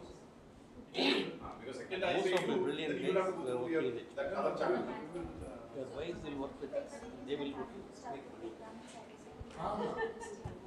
Then you have we can split HP and HPE. So I was part of enterprise. HP is now only computers, laptops, desktop, printers. This is all storage, networking, cloud, all of that. And the HP instrumentation will do all that. So we know HP.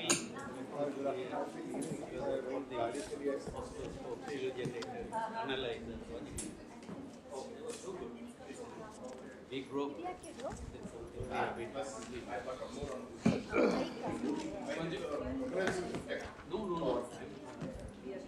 Yes.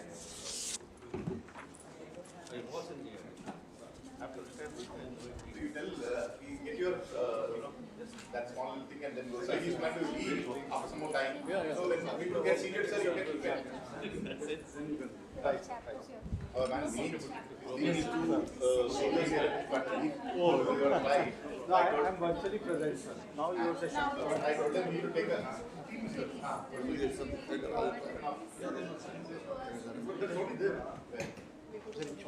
So I just need to leave that. When people are seated, then can they not organize?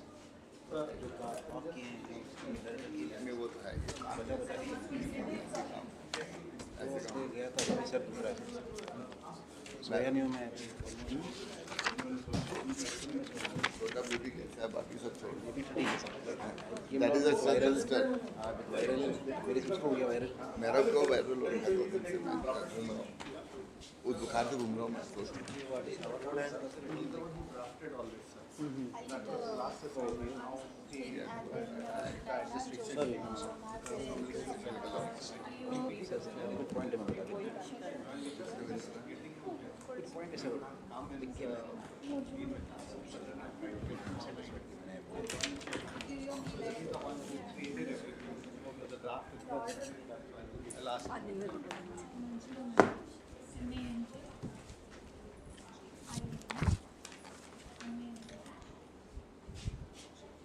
What is the flight today? So my flight is at, sorry. Your flight will be? My flight is at 5. 5, okay. Yes, sir, but then I've been told that you should leave early. Yeah, because so, better to be slightly so early. the 5 minutes we'll just be seated. Yes, Then sir, we'll yes, sir, yes, sir. I'm not in a hurry, sir. तो मुझे computer science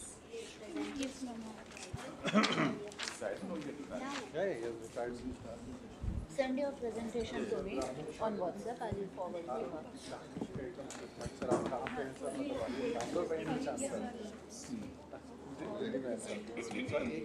I landed here at Ramaya University of Law.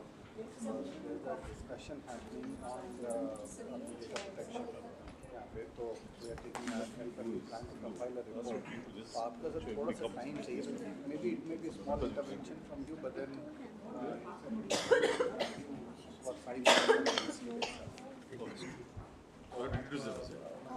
Available, sir, can we get you briefly for your comments and your feedback, because वो report में it will be good to have your name also.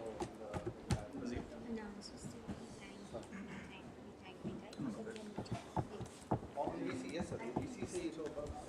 They're too late. I told Abhishek, why didn't you invite me? You should have been here. So this is such an important thing. At least you should have you. And Colonel Pavitran is also here. You are unaware that you have retired. So I just told him. Now they will say something is submit by evening. I told I cannot do it. My VC ka details, sir. I'm just pulling it up and sharing in next 5 minutes with you. But then he said,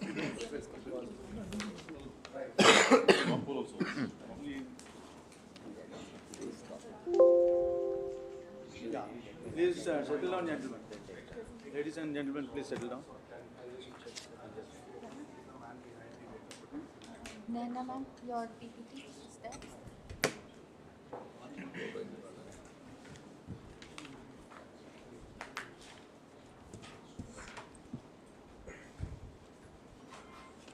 Good afternoon, ladies and gentlemen. Before we commence the next session, Major Vinith, who's who's come from Delhi, he has to leave because he's got another engagement in a different place. And we deeply appreciate and co-sponsoring the entire thing. And we value your contribution. And we have to continue to working with you. Thank you very much. Thank you, sir. I request you to please accept a small token of. Thank you, sir. It has been a pleasure.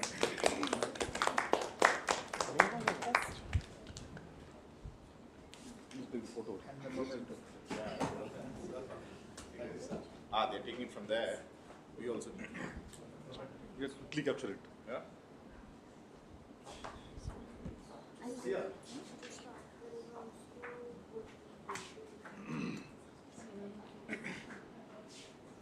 Thank you so much, sir. Thank you, sir.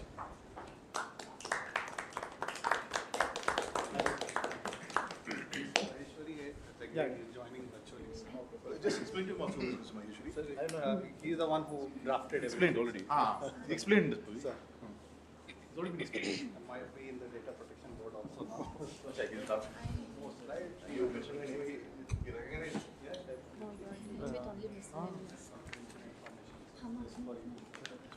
Most likely Can we start or you want me to start? So, good afternoon everybody. So I'm sure you all had a wonderful copious lunch. Not too copious because some blood needs to go to the brain for activity in the brain, not necessarily stomach. Anyway. So on a lighter note, on a more serious note, I'd like to welcome Dr. Rinki Sharma and her team to take forward the third session, which is chapters 4, 5, and 6. 4, 5 and 6. Yes. So I'll just give a preamble before my team makes a presentation. Chapter 4 is about special provisions. Chapter 5 is Data Protection Board of India. And Chapter 6 is powers, functions and procedures followed by the board. So we have been talking about the consent of the person about his or her data. In case this particular consent is misused, then there is a provision of establishing a special board, Data Protection Board of India, and powers, functions and procedures which have to be followed by the board are mentioned in the chapter 6. Now what the chapter 4 says, I'll just briefly tell that. The chapter 4 says that the central government may by notification restrict the transfer of personal data by data fiduciary for processing to such country or territory outside India as may be so notified. In case of personal data breach, the board takes remedial measures for mitigation measures. This is what is told in the Data Protection Board of India. That's what they are supposed to do. And in case the person whose data has been compromised is not happy with the decision of the board, then he or she can further appeal to the applet, the tribunal applet, appeal and alternate dispute resolution. So any person aggrieved by an order or direction made by the board under this act may prefer an appeal before the appellate tribunal. So this is what these 3 chapters are all about. My colleagues Dr. Naina BR, Ms. Shona M and Dr. Jyoti will be talking about these chapters and then it will be taken up for the discussion. Yes, please. Yeah, very good afternoon to everyone.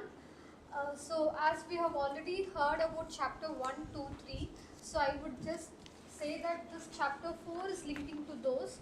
What is this DPDP Act and how it is forming or how it is constituting, what are the regulations is what we looked in chapter 1 to 3 section wise. But what are the cases where we cross the border and say no or we say yes for the data privacy is what is explained in chapter 4. So I will go for the details. Next slide please. So here in this special provisions, as the first point is about restricting the data transfer to other countries. So the first point is, as we already mentioned, it is about transferring the data to other countries by sharing or some other cases. And then again it is about how the law is being treated outside, wherein one person will be within country, the other person is on the other side of the country. So now here there are some 6 sections which are mentioned. Next slide ma'am. Wherein the first one is about the personal data, which is basically to process the legal information. Say for example, like already mentioned, we need to get the DLs, we need to show the date of birth certificate, such kind of things. So here it is must and should to share. Similarly, the second one is about for the court jurisdictions and other cases, we need to share that data. And the third comes about prevention and detection and investigation cases, where if it is required, we need to prevent certain criminal activities, we need to do the investigation about cyber crimes and other things, then still they give the access for personal data. Then comes with about pursuant to any contract of Indian person with outside India. So this is again about interterritorial exchange of the data. And if there are any schemes which compromise the arrangements or approved by the judiciary or courts, for this I can quote the example of our PF funds, where we as and when we move on the organization, the data automatically has to get shifted from one organization linked to the other one. So in such cases, it has to be shared even though it is private data. Again, answer about financial infos and assets and liabilities, this is very important which we are looking at, wherein if a person becomes a defaulter, then automatically the private data about this financial aspects and other things will be given access to that banking authorities to claim the deposits. That is that. Next, ma'am. So here they have given an illustration about a person becoming a defaulter, where X is an individual, he takes a loan from a bank Y and he becomes a default in paying monthly loan repayment installations. As per the regulations, the moment he becomes a defaulter, then the bank gets the access to all the personal data about his financial information, assets and liabilities, so that they can proceed legal things forward. Now comes where about it is act shall not apply. We cannot say this act applies everywhere and we are protected. So where all act does not apply is mentioned in this section, where if for example we need to retain the sovereignty and integrity of the country, then still we can say we are not providing the data for the processing. Or if it is about for the research purpose, so even if it is personal data, with following certain standards, it can be used for the research cases. Now comes the provisions made by central government and state governments, where the volume and the nature of the personal data processed has to be clearly mentioned, in which for which they have given explanation. For example, for this I can quote Vijay Mallya itself. We consider people as startup entrepreneurs, and all the delegations will be provided and let them grow. But it is like person moving from an entrepreneur to a defaulter. So the moment it is considered as a defaulter, all the rules and normalities will change. Accordingly, it gets applied. So here, that is what with an explanation and the illustrations they are presenting, where the moment the central government recognizes either it is the startup or it has a defaulter, then the actions will be applied accordingly. So it is not that we say the act does not apply on me, then it is not applied. It depends upon the situations and how it has to be handled with. Next. So along with this, before closing, so this is a simple line of statement which make the difference between when to apply and when not to apply. So the chapter 4 was very crisp. For this, as I added about Vijay Mallya's scenario, where he was an entrepreneur, so he had all the provisions. I want to add one more point.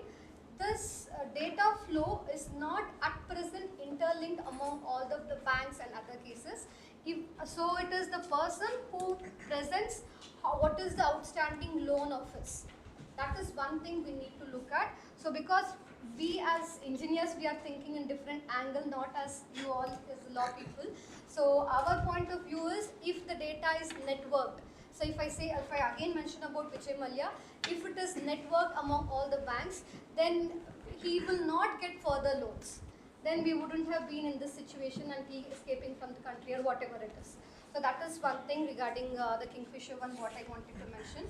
Other point, what one madam was talking about Aadhaar card. Here also, again, it is about the data networking, what they were looking at. During the COVID point of time, as my perception as an engineer is, where they wanted the whole country's population count to be seen for the vaccination with numbers, how many helpline front-end workers, how many other people.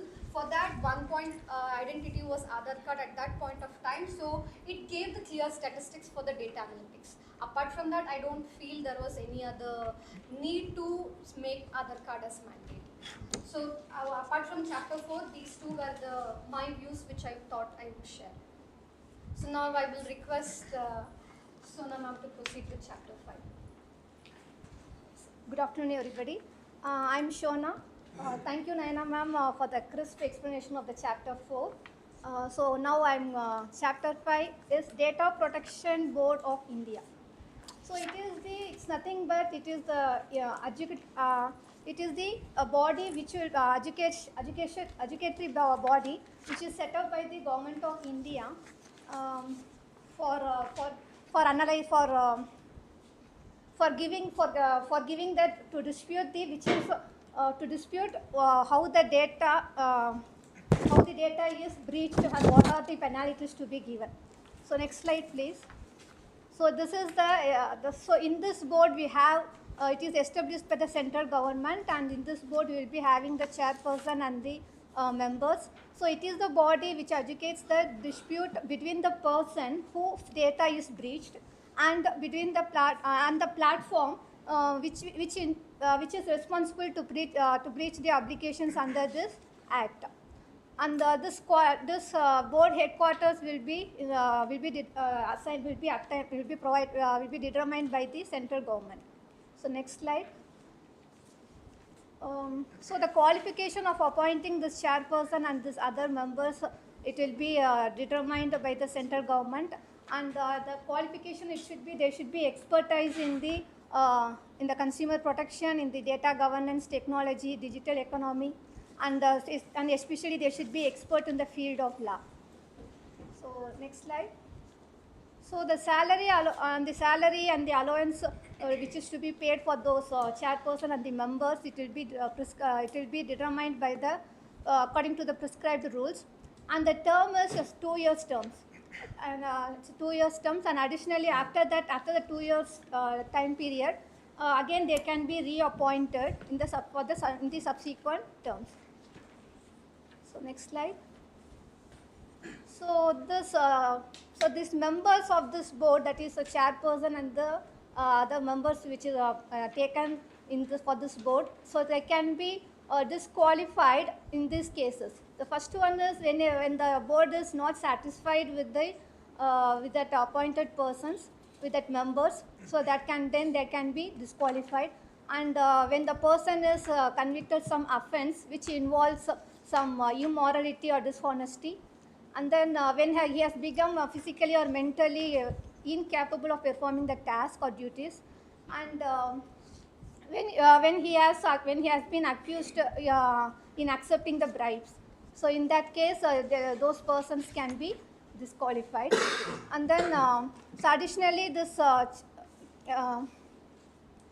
here the chairperson or member, they cannot be removed all of a sudden.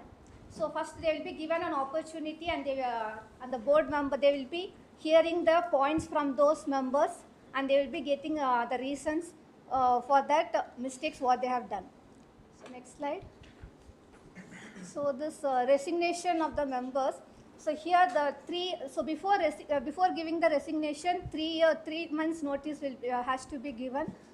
So prior to 3 months, they should be given that resignation letter, and that persons can be relieved from their duty once if that 3 months notification period is over. Otherwise, when the new appointment has done, and then when the term also, term is nothing but the 2 years time period. When the term also, when it is ends, so they can leave from their work.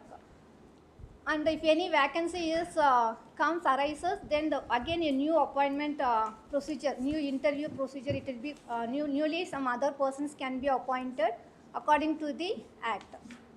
So, and after leaving their office, both the chairperson and the members, so they cannot accept employment for 1 year without prior approval of the central government. And the next slide. So whichever the things is happening inside the board, that is the meetings or any other activities, whichever it is going on inside the board, that should be within that should be according to that protocol of that board or that act which it is described.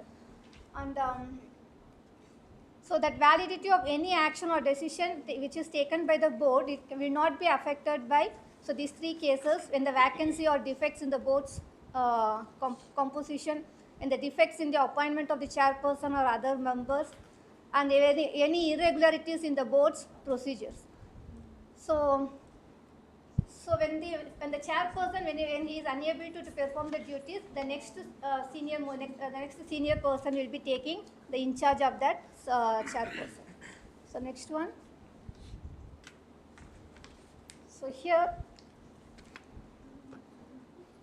here that the board it has the authority to the board it is having that authority to taking the complete activities which will be approved by the central government, and the terms and conditions of their appointment and service will be as prescribed in that by the central government. And so here the persons who are all working in the board are considered as a public servants. So next slide. So the powers of chairperson is, so here the overall administrative matters, and it will be authorizing the officers to review communications and to allocating the functions and proceedings to the members or a group of members as needed. So next one. So the next chapter it will be continued by Jyoti ma'am. Good afternoon, everyone. I'm Dr. Jyoti AP from Department of CSC. I would like to take up Chapter 6, wherein the board has particular powers, functions, and the procedures that the board needs to follow in case of any event of personal data breach has been registered or reported to the board. And I would like to just go to the next slide. So I just want to outline whatever the Chapter 6 is telling you, that is the powers, functions, and also the procedures. And it is an independent board actually, which can take up a few of the decisions on its own. And here in this case, we have to provide with the remedial measures for any kind of personal data breaches that has been come up. So the board will take up the inquiry into account for any particular personal data breaches that has come up, and also it can impose penalties on those particular data fiduciaries or whoever the data participant related to the data fiduciaries. So here the board functions totally on digital platform. So it receives the complaint online and also conduct inquiries to ensure the compliance has been taken up. So here during the inquiry time, it may has a power to summon and examine the individual under taking the oath. So it can individually call the person, take the oath, and just have a reasoning from their end also to know the actual reality. So here it will inspect the documents related to the event that has been come up, and interim orders also if needed it can give it up. However, it cannot adversely impact the day-to-day functioning of any of the persons, and the board has might also seek assistance even from the central authority, central government, state government, police department, so many authorities it can take the assistance during its inquiry. So this is the gist about the Chapter 6. Next slide.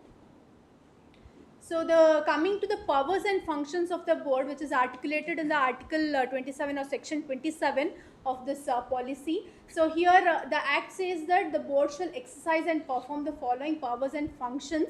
The first one is on the receipt of the intimation of a personal data breach under subsection 6 of Section 8. So what is the subsection 6 of Section 8 tells us is like the data feudatories will be informing the particular data participant or even the particular agency or the board about what is the event or the whatever is the data breach that has happened.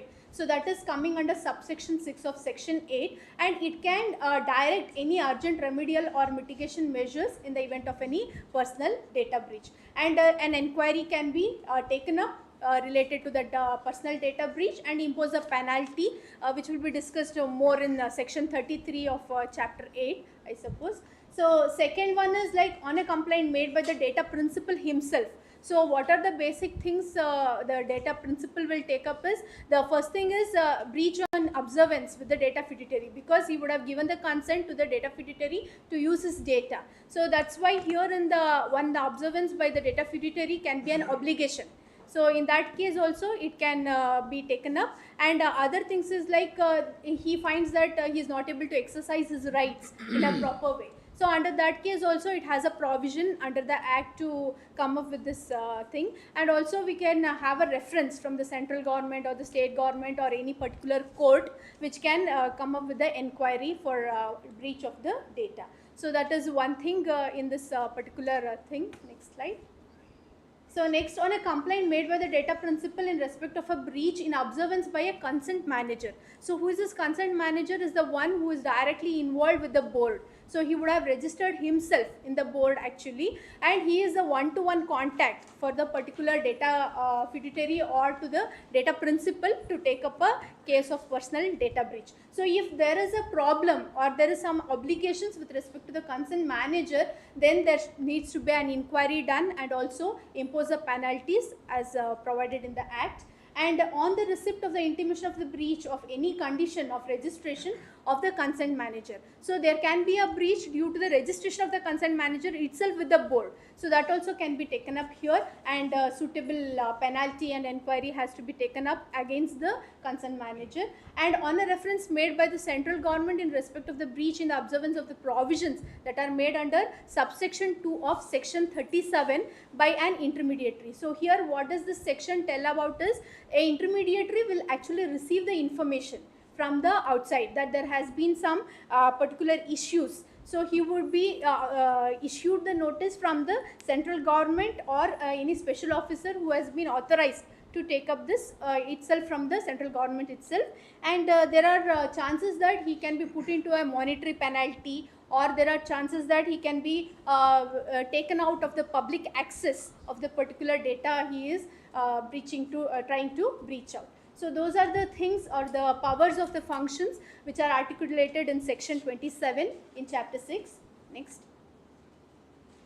So here the second thing is like the board may effectively discharging the thing, it has to do some inquiry on the person whoever is connected to this. So the person or the data principal or the data fiduciary, whoever is there, so they have to be inquired in a proper manner, check all the recordings and documents related to the thing that has come up. So he is the person whoever is concerned has to be given an opportunity to being heard. That means he has to be given a chance to speak on his end also. And after all the recordings and reasoning and writing is taken up, issue can be directed. Either it can be to a particular person who shall be bound to comply with the same of the particular rules and things that are there in the Article 27. And also the third thing is like the board may on representation to its from the person affected from either subsection 1 or subsection 2 of section 27, he can be able to register himself. So he is like not happy. The person is not happy with the things that are taken up in subsection 1 and subsection 2. He has to be given a chance. So that's why here the central government can either modify, suspend, withdraw or cancel it. So all the four can be done with respect to the direction. So the board can take a direction to either the modification, suspension, withdrawal or cancellation can be taken as a effect. So these are the powers and functions of the board that is articulated in the section 27. Next. So I'd like to just take a small pause. The reason is because a very eminent person will be joining us online from Delhi. So it's perfect during this, in this scope of discussion. So this is, we may have heard of him, Mr. Rakesh Maheshwari. He's a retired government officer with over 35 years service in Ministry of Electronics with MIT. He holds an engineering degree in electronics and communication from Delhi College of Engineering. And during his tenure at MIT, Dr. Maheshwari played key roles in various areas, including the Information Technology Act, Personal Data Protection Bill, Social Media Regulation, and Cybersecurity Policies. He also served as Group Coordinator for Cyber Law, Cybersecurity, CRT in and UDAI. Additionally, he was the designated officer responsible for blocking under Section 69A of the IT Act for over 4.5 years. And notably, he contributed to the development of the IT Intermediary Guidelines and Digital Media Ethics Code. Rule 2021 and subsequent amendments. These regulations encompassed intermediary regulations, social media regulations, and online gaming regulations, among others. He also played a key role in Mehdi's efforts led to the mending of the IT Act and proposed a new legislation known as the Digital India Act. He actively participated in meetings convened by various parliamentary standing committees. Moreover, he focused on online safety, particularly for women and children, something we all very concerned with, and was instrumental in the launch of the National Cybercrime Portal, signing MOU with NCMEC in the USA, and coordinating with MHA CBI. So, Dr. Maheshwari, please here, welcome you to join. Thank you for joining us, and please continue. Yeah, he's going to join. Watch and join. Do more interact, especially. He's trying to. Please continue. Yeah. Can you please go back to my PPT? Recording in progress. You can't say. No. You can use the thing and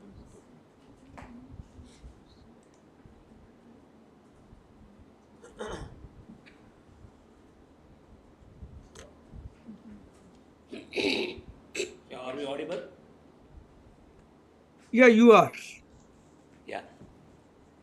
Our video will not be visible because we have another YouTube that can speak now. Okay, Dr. Maheshwari, I am Major General Prasad. I am the Director, Center for National Security Studies. We are doing this event in collaboration with Cyber Peace Foundation, and the proceedings were on from the beginning morning, this morning. What we actually did this morning is we went over certain provisions of the Act chapter by chapter, and we are still in the process actually of going through part of it. We are grateful that you joined, you took your time off, and I am very sure this is going to be a very invigorating experience talking with you. And some of the things I can highlight to you, request you to throw some light on this is like it is emerging from the discussion out here. Why we have gone in for a sector agnostic act rather than going for specific sector wise act, because eventually for every sector you need to make rules again and you will have to promulgate again. That is one. And second is about data localization. Why the government till recently it has considered data localization one of the priorities for national security. At the time of inclusion in the Act, why data localization not included? These two things, if you can just throw some light on. Yeah. So, good afternoon, General. I'll just like to mention, see, the acts like the Data Protection Act or maybe the earlier IT Act, because they, from the Ministry of Electronics and Information Technology perspective, they have to be cross-cutting across all the sectors. And therefore, the general requirements have been laid down in the Act, except for that if there is a legitimate use. I mean, so Section 7 specifically deals with that if there is a law which provides for what is considered as a legitimate use or a deemed sort of a consent, then separate consent need not be taken. So it is therefore open and leaves it to the corresponding sector, corresponding regulator to really take a call if this is already, I mean, if this does not already exist. So, because from MIT perspective, it will be, in fact, too much to get into every sector and try to fix it up. So let every sector decide it of their own. The law, in a way, provides them the kind of leeway that these sectors may require. Coming to the second question on, and we can discuss afterwards. Coming to the second question on why, for example, there is now no restriction on in fact, certain data types to be taken across the borders. So maybe there are two aspects. Once again, one, the government from their perspective has made this law to be in a way industry friendly. For what reasons we do not know, but definitely it encourages innovation, and it encourages, in fact, globalization. However, government has kept a key instrument of strategic perspective with them, thereby saying that, I mean, if there is, for any geopolitical reason or otherwise strategic reasons, that there is a need not to share certain types of data to certain countries, it definitely empowers it. So per se, law has become much simpler in terms of implementation. The second aspect is also the fact that the way it was earlier defined in 2019 version, in 2020 version of the JPC, that sometimes differentiating between what is sensitive or what is critical or what is simply personal PII, because over a period of time, it has also been seen that if I just know your phone number or maybe home address and name, put together all three of which per se are neither sensitive nor critical as per the earlier versions of the bill, they can turn out to be, combination can always turn out to be sensitive. And therefore, there was, in a way, perceived confusion as to what needs to be saved locally or what cannot go outside the borders. Here also, the approach has also been kept in a simpler way, that if a particular law regulation requires certain prohibitions or therefore has certain harsher provisions, then those harsher provisions will continue to apply. And to that extent, for example, if RBI has stated that one copy has to be kept within the country, it will be kept. So on this front, one, and then there is yet another point, that if anybody who has collected the, or who has collected the data with the consent, will have the responsibility to share it with the government as and when government requests it. So in some other section, it has also been conveyed. So put together, one, it has taken away the complexities of the law. Two, it continues to give the strategic handle to the government. Three, it continues to bar movement of data if some other law provides, so it does not contradict. And lastly, if government has to have it, then the law does provide. And finally, in fact, if somebody doesn't listen and doesn't listen again and again, the government has power to block that particular app or website. So that's how the law is. Anybody wants to ask him? So let me make a observation, sir. Uh-huh. My understanding is this DPDP Act is come to protect the privacy of Indian citizens, not to facilitate big tech and their objectives. But from this I see that the whole thing has been turned on its head, and this act is enabling surveillance and not protecting privacy. Can we take an observation like that? No, I'll not like to say, I'll not say like this, but I also do not disagree with you partially. I think fair enough, sir. I think so. I have one observation. Yeah.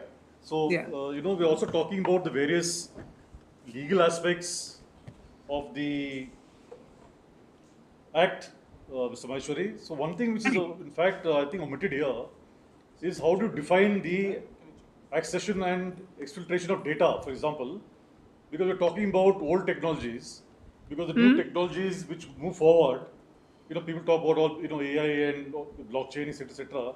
I'm sure you know better than me the way technology is developing every, I would say, 3 months, especially by our larger friends. globally. So that is not defined anyway. So how are we going to implement all this? Is what I'd like to ask you. Exfiltration and such kind of things. See, this is all about personal data, one, and the country, even otherwise, even today, I mean, if I look at the provisions of the IPC and any other law, as far as data of Indian users are concerned, I mean, from the IT Act perspective also, data of Indian users, BSI, basic subscriber information, or in fact anything being posted by them, so they can always be, or they will have to be shared with the Indian law enforcement agencies as and when they are investigating anything. So law continues to be in line with that, and something which is beyond our boundaries, personal data of them is something which is being discussed, particularly in respect of certain crimes, being discussed in UN ad hoc committee, and had always been, of course, a part of Budapest Convention. So which India is not. So India is trying to negotiate on these aspects through the UN ad hoc committee on crime. But from a legal perspective, as of today, the position is very clear that something which belongs to, I'll say, users from India, the Indian government, as and when they require it, have the rightful authority. Of course, the reasons, as have been stated in CRPC, maybe they need to be followed. Per se, it does not create any, neither a better scenario nor a worse scenario than this. He also would like to ask. Will the companies like Pegasus go bankrupt? Companies?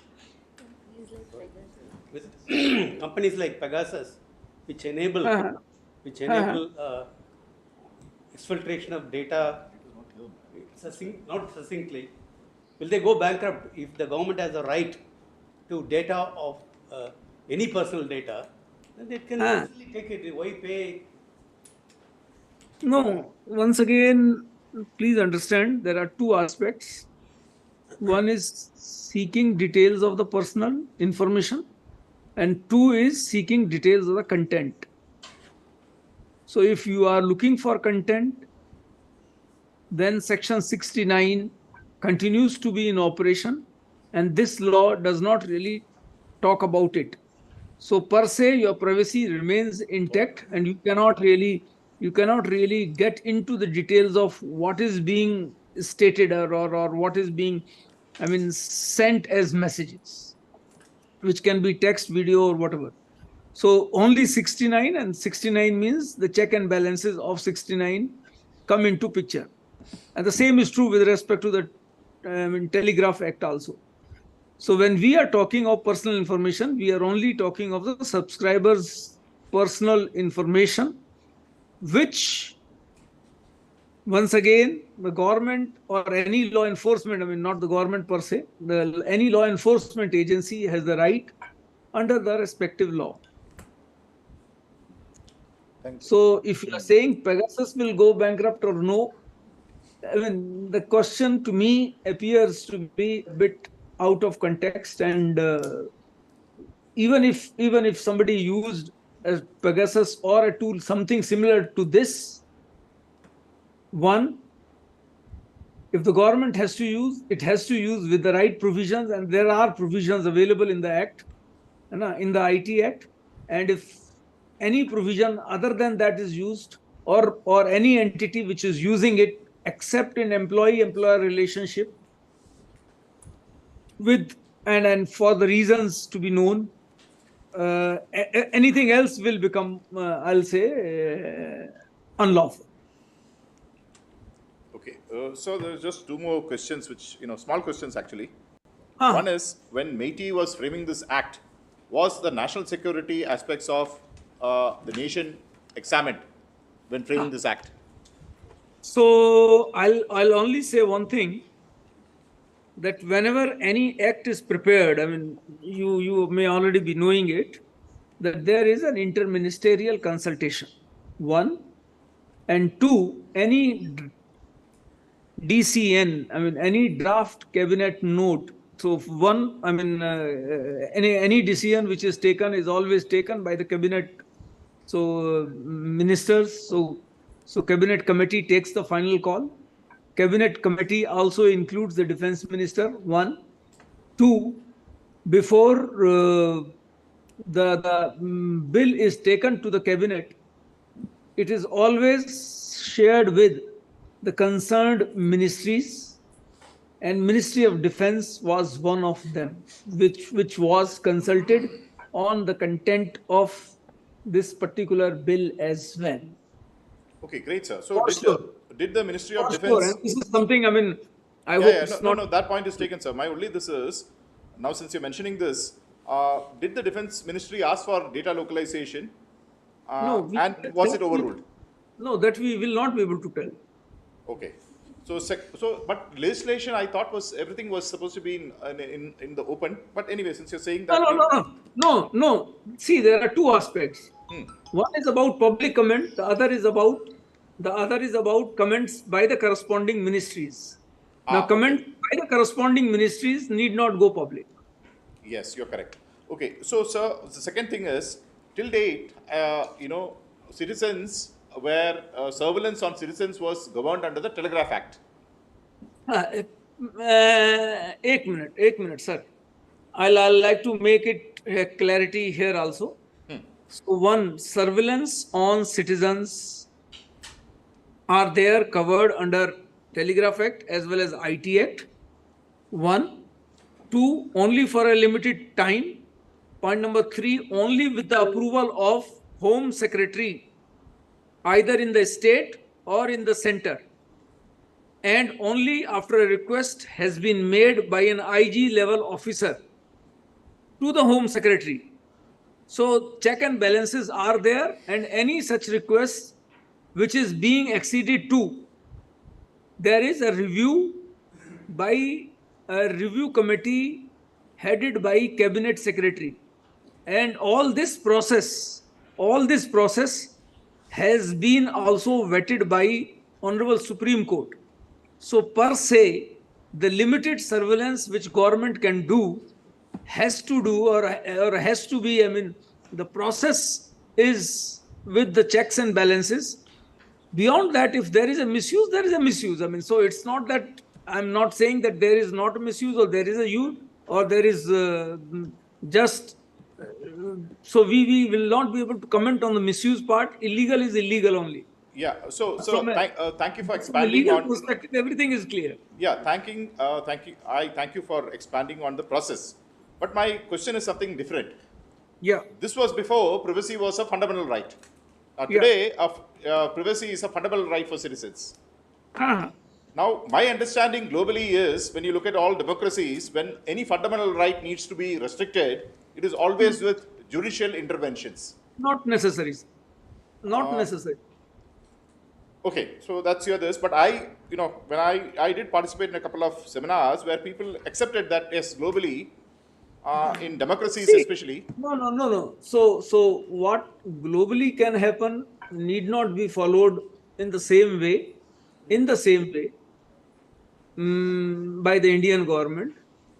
So per se, that need not be, I mean, that's a very good thing if it works, and you have rightly conveyed that in most of the jurisdictions it's a judicial intervention, but that the judicial intervention is the only way to determine whether the fundamental rights are being protected or not may not be the correct statement. Okay, I've heard his views. Fair enough. I've noticed. So, for example, I can quote you another example. Under the IT rules, IT means IT intermediary rules. For example, government has powers to block sections, I mean, through section 69A also. In a way, you can say somebody who has been muted on internet or somebody whose website has been blocked on internet is also a violation of 69A. So it's also a violation of the fundamental right. But the conditions which are being invoked under section 69A are subset of 19(2). And section 69A has once again, and it's an executive process, completely executive process, has once again been ratified by Honorable Supreme Court. Yes, if the Supreme Court once again, it's not that once done, always done. There can always be a review in subsequent times. So till such time there is this review happening, I believe that executive decision, subject to the checks and balances which have already been agreed by the Honorable Supreme Court, continue to be valid and are per se within the law. Yeah, sir, I have a quick question. It may be a little naive also. See, there are a lot of exemptions given to the state, and as far as I read the law, it says state means central government. I'm really surprised that a lot of agencies of state like police, which is a state agency, is not even mentioned that they get the same powers or inclusion in this act. No. It's not written like that. Please read exemptions chapter. Yes. Yes, thank you. So exemption 17(1), and if the personal data is processed, I'm looking at 17(1)(c). Personal data is processed in the interest of prevention, detection, investigation, or prosecution of an offense.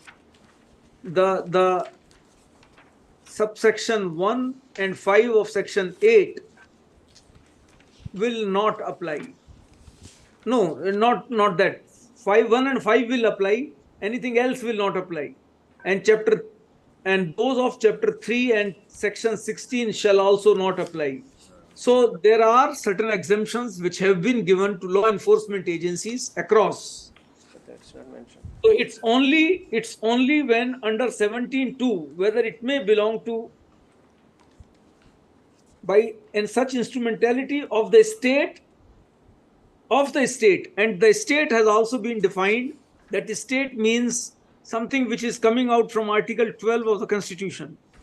And the state itself includes the central government, state government, and the supporting institutions. Okay, sir. Thank you for clarifying. Just a small question, maybe. See, my contention is the law is maybe by deliberate or intent or otherwise confuses government with state.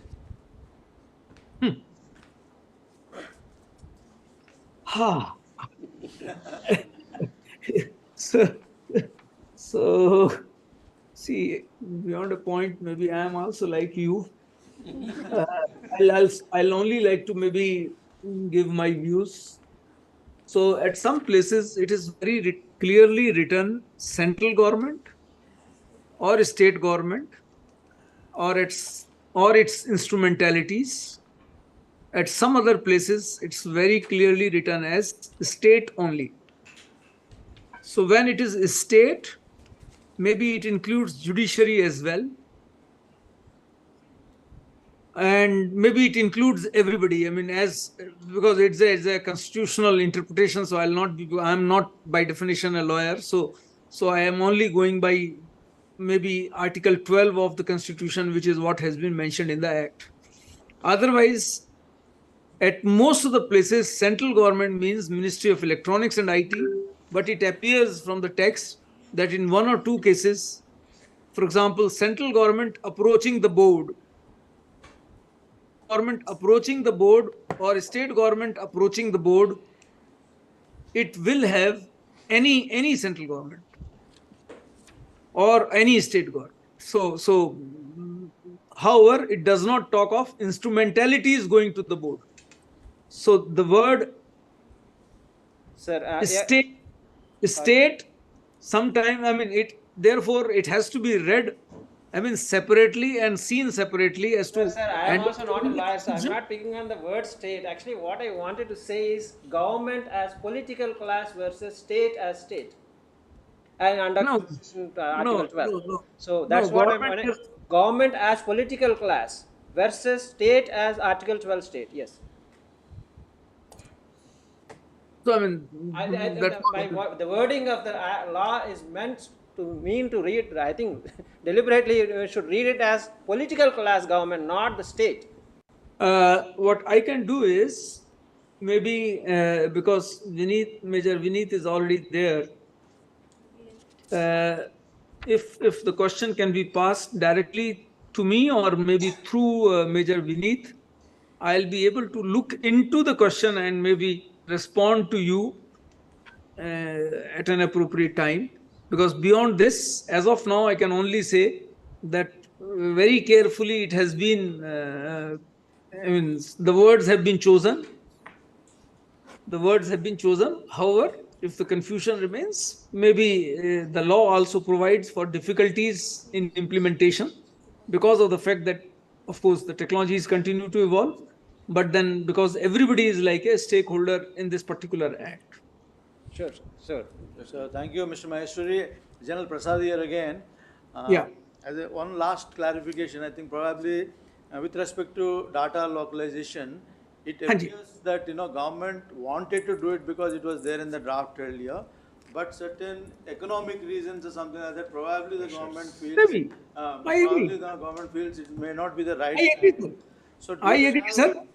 Can we say that in future, probably there are some benchmarks which are not publicized or something like that. Probably in future, the data localization may manifest. I think. नहीं ऐसा देखिए इतना जल्दी तो इतना आसान नहीं होता ये और particularly एक बार जब आप when you give a flexibility first, withdrawing the flexibility is always a difficult task. Increasingly difficult. So that means we are going to live with this data colonization forever. Yeah, the power increases, no? The more data flows, the more compromised. So I'm not saying forever, but definitely it becomes difficult.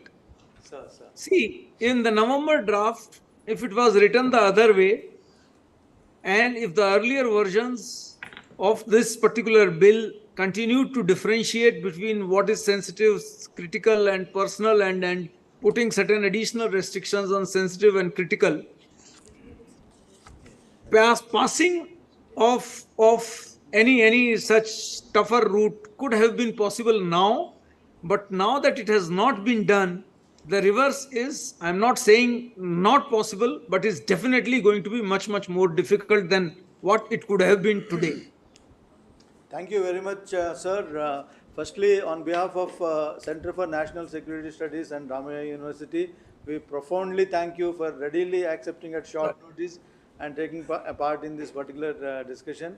And you have definitely given a context to what was happening since the morning out here. And I dare say we look forward for your visit to Ramaya campus sometime in future, sir. I'll remain in touch with you. Once again, thank you very much for your... Thanks a lot, sir, and thanks a lot. But your questions were really tough. I must admit that. And good. I mean, I hope I was able to respond to them and maybe clarify some of your doubts. But beyond a point, you are also from services. I also had been from the services. You and me both will have certain limitations in terms of maybe knowledge, maybe in terms of what we want versus what happens, because we are also part of the system and not the system itself. Good, sir. With this, thank you very much. And if my colleague Vineet is there, then I'll also like to thank him. And thank you very much. Thank you, sir. Thank you very much.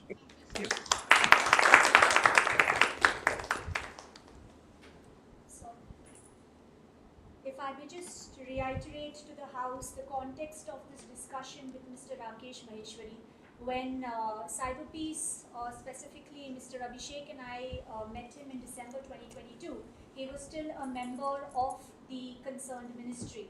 And he was on the drafting committee of the DPDP Act, which we are discussing.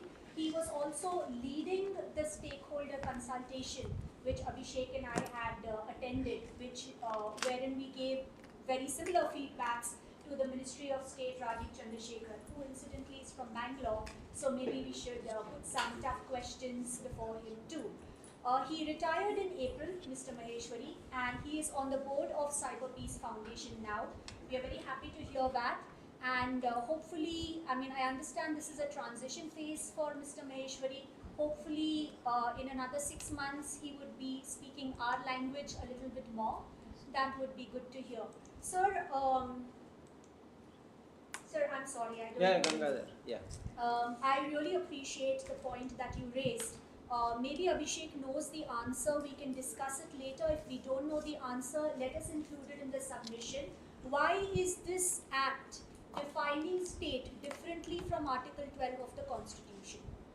We can include it in the part. Yes. I mean, answer may be there, may not be there, but at least for consideration. What Dr. Maheshwar has mentioned is the Act refers to Article 12. And the exact definition I have not read. Maybe they covered the case there. My question is more direct. Yeah. That the intent of the law is more towards actually the political class as government, not a state exercising its right. So that there's a that's my contention about this entire law actually, because it is pushed through in such a way that actually that confusion is created, or I don't know, it seems to be intentionally done as state is used as a protection or a as a what do you call pseudonym for actually government political class. That we should not avoid. I mean, that's my contention actually. If I get time, I'll elaborate on that. If it is starting from MIT, which is a technical organization. Yes. And he, for example, he himself is a technocrat. Yeah. He wouldn't have talked to us if he was an IAS officer. Yeah. Like this. He is a stakeholder. Yeah. He was leading the stakeholders. So it is good that's why he is brought out. So, and then when he goes for consent to other departments, it's not the same rigor as with a committee sits together and makes. Correct. That is why this. Second thing I want to understand, in fact, is this localization of data, especially in a country like ours, especially Bangalore, where there are at least half a dozen, dozens of research institutions which are founded from elsewhere, like the GE Research Foundation. So many of them, and they are actually using our soil and our manpower. But the data that is required for this research is their property. So they don't want to leave it behind here. If you apply more pressure, they will shift shop. Then Bangalore will be, of course, traffic will be better, but we will lose out. That might not be correct, sir. See, we are not talking about research data which has got IP this of private companies. We are talking about citizens' data here. So it's a totally wrong, this in which you have framed it. What we will do now, we'll go through, and last part of the day will be open house. Yeah, I think so. So, firstly, this is shortage of time. I would really thank you, Dr. Sharma, for your wonderful detail. Like to, the short of time could finish the last bit, but I think it's very clear. We all have copies of this. We mull over it and listen to all. Hopefully, I think we should all rediscuss what is we spoke about, questions that they raised, and especially about technologies which have not been included. It not included at all, and that's the real the next level actually. Okay. There's no problem. Please continue. While we have time. Okay. Thank you. So as of now, we were discussing about the powers and functions of the board that were included in session 27. So I will move on to the next session, section 28. So wherein they have articulated the procedures to be followed by the board. So the first thing is like the board is taken as an independent body, and it is totally as far as possible. Practically, we will try to make it as a digital office. That is the thing they have come up with. And like digital office in the sense, it starts from taking the complaints, receipt of the complaint, allocation to the hearing, or the any other further decisions to be made. Everything comes under the digital office itself. So everything will be maintained in the digital design.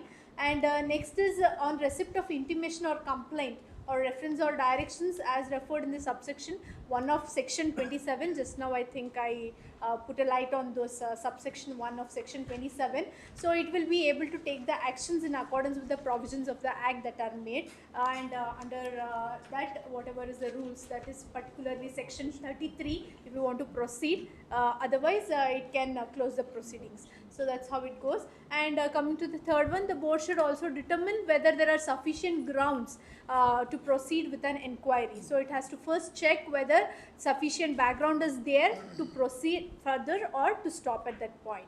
So next slide. So once it finds that there is an insufficient ground for reasons being recorded, and it can actually stop or close the proceedings as such.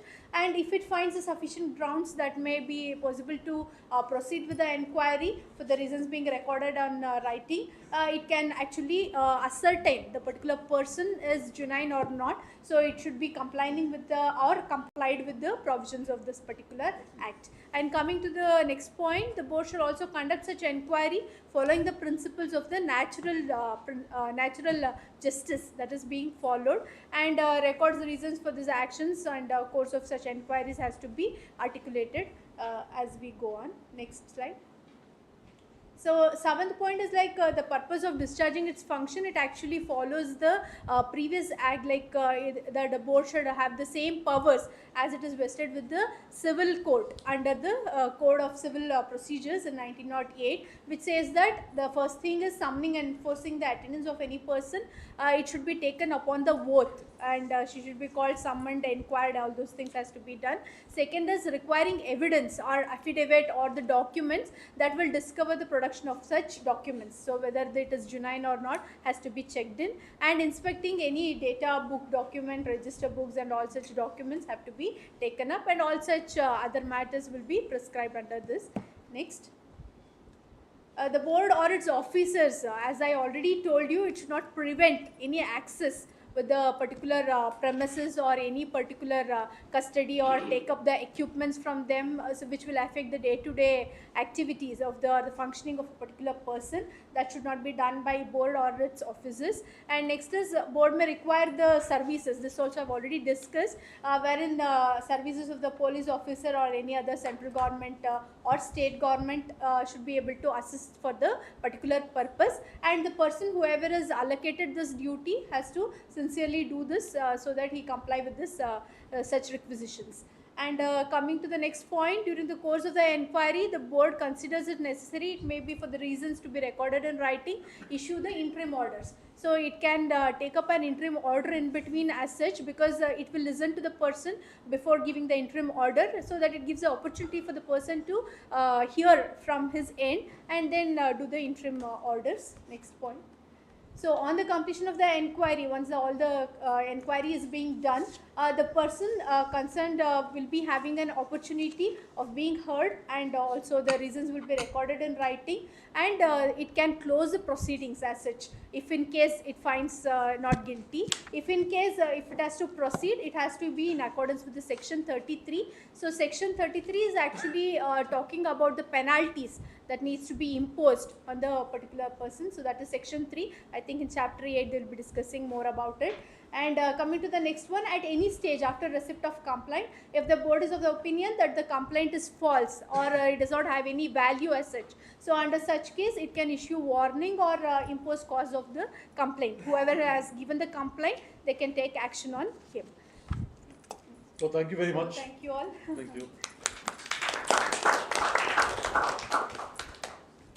Is the board above the court of law or below it? Once he finds something, penalizes, when you go to court. It's equivalent to any civil court. So it's not above or below anything, but it enjoys the power equal to a civil court. Now, sir, firstly, number one question, answer, sir, the research and the survey part, sir, which you just mentioned. So, sir, by the very nature, because the surveys involve a lot of data which is collected, which necessarily need not be a personal data.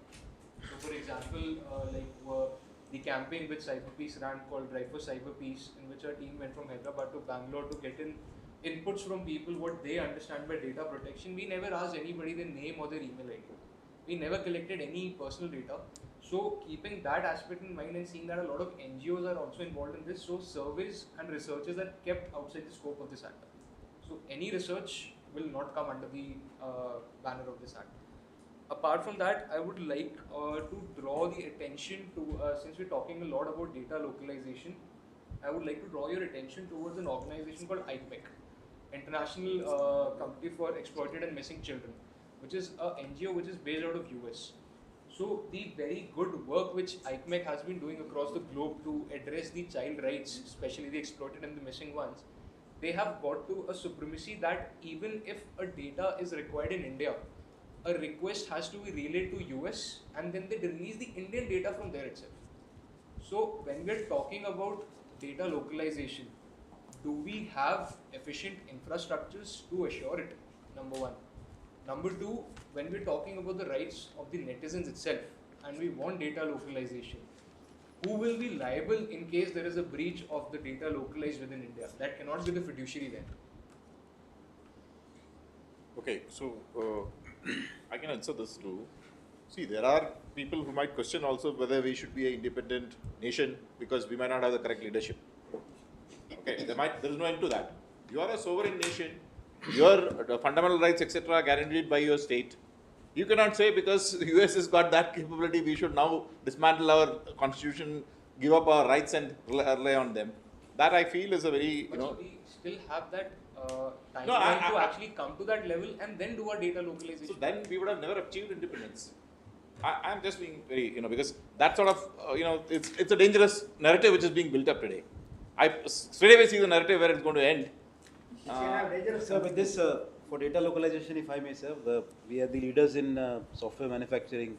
Maybe the routers come from outside, sir, but data localization about setting up data centers, not a big deal at all, sir. It is something well within us. In fact, like how the government is pushing making in-house hardware for laptops and PCs. If the same thing is enacted in the law, so that bring your data localized, have data centers here, it will again Yeah, lead let's to a... ask two industry veterans sitting here. So just next to you is one entrepreneur who is into this. What do you think? Do you think you will be able to enforce data localization to be able to set up centers? I think it's a very, very good suggestion, and I think it's a need of the hour. Okay, just to tell you, we manage our own cloud server. Okay, we have a private cloud. We need to do it as a movement. We need to do it as a movement. It is actually essential. Okay, a few things, if I may, sir, if you permit me. First of all, I'm actually confused. Whom are we protecting? I'm totally confused. Whom are we protecting? As a common sense, if I actually look at this, Major Vineet mentioned these 18 hotspots of cybercrime. If I take a survey in this room, I'm sure not even one of us have been affected by those 18 hotspots. But if I say, do you know who's stealing your data? Almost everyone will agree that Google is stealing your data. Is there any one person here who says, no, they are not stealing my data? Even one? But what does this act do to Google? It actually protects them further. Make sure this is actually, peddling big tech agenda. Making sure that big tech has a stranglehold on the data further. This is just my view as someone who spent about 10 years trying to see how to build a system which doesn't use any of the tech which big tech uses. It's very difficult if this happens. In fact, I'll go a step further. I will say, this can be weaponized against the government. I agree with you. This will be weaponized against the government. This is exactly what I told. Okay. So now my question has come because he has drawn me to this. See this how this actually the focal point is GDPR. Now under the provisions of GDPR, Indian citizens and Indian corporate entities need to be protected. In view of the international wars and prejudice against India going on all over the world. See, I want to know whether this particular enactment protects Indian citizens or Indian corporate entities under the Data Protection Act against the fair or unfair attack by the Indian overseas government or overseas entities under GDP. The answer is no. That's very clear. That was a focal point. That was not required to be done, as he said. But what government has done is they have floated this Data Protection Act, which actually doesn't address the main question. So I have a few more very small points to make. So, Colonel Pavitran mentioned what they publish, we consume. It's a very, very powerful line, So if today I actually take Google data, it says there are 42 people, my footfall in my office is 42 people a day. I know it is 3. I know, because it's my office. Okay, but they say 43 people come, that's the data they're sending. What is it that I can do? Can I say, how can I check that data? Half the data which comes on the web is bogus. Okay, I can actually come up with a lot of cases, and I know why that is happening. Yeah, I know what is the reason why that is happening. Okay. Yeah, that's why it's setting the narrative. We are apes and we tend to ape, and when we get a lot of inputs, we tend to ape that. Natural. This. If they say, I close my, it says, you search for my office, it says closes at 6 o'clock. I close at 7. It says it closes at 6. What am I supposed to do? And do I have a right against this? It is, you can say anything, and what they publish, everyone will believe. These are very, very simple, subtle weapons which can be used against you. They're very, very deadly weapons.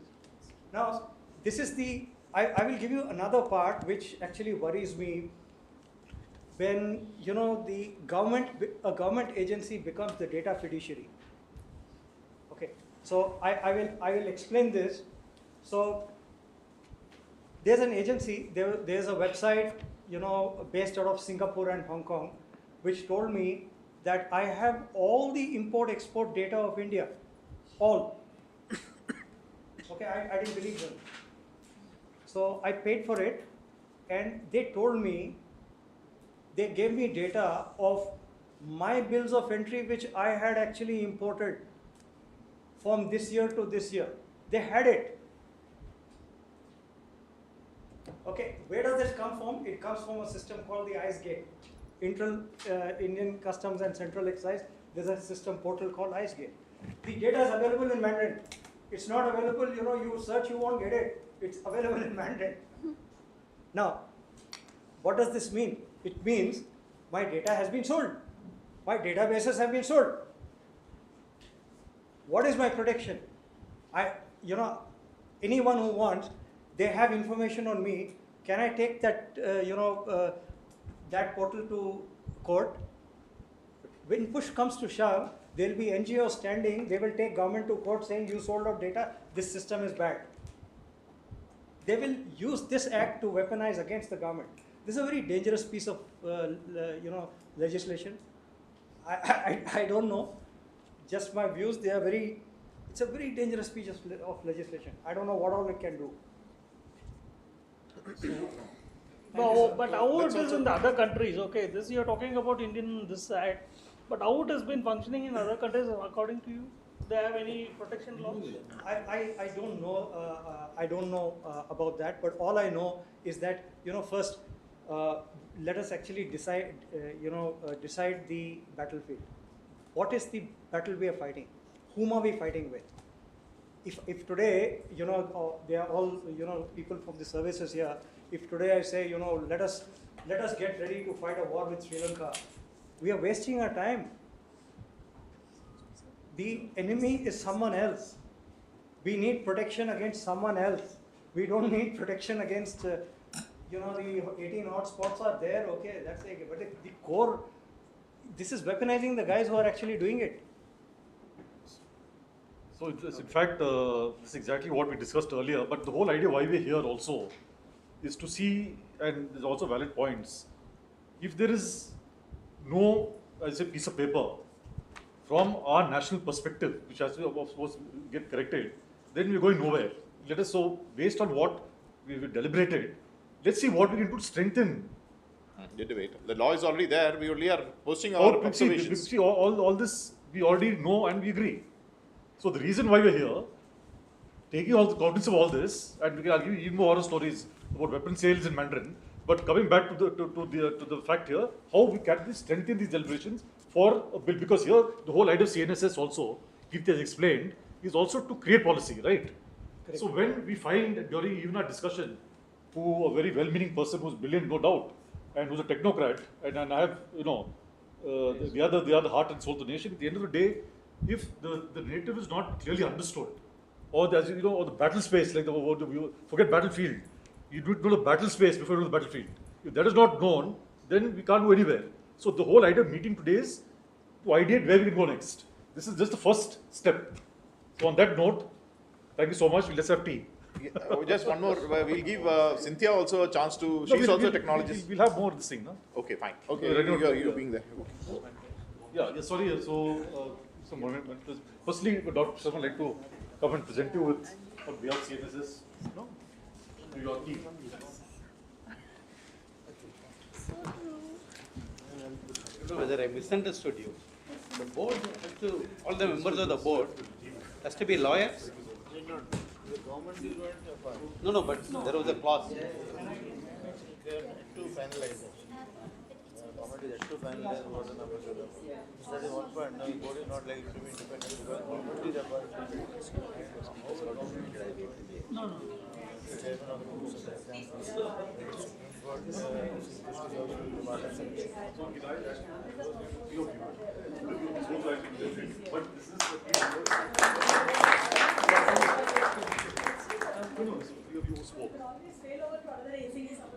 Then what we can do is please come side. And I shall stand behind.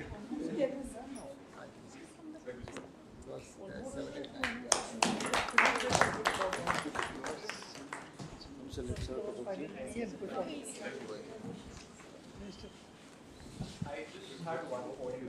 One thought I want to have the key word. Actually, we've all heard of Twitter. We've all heard the new wave. How many of you know about Coup?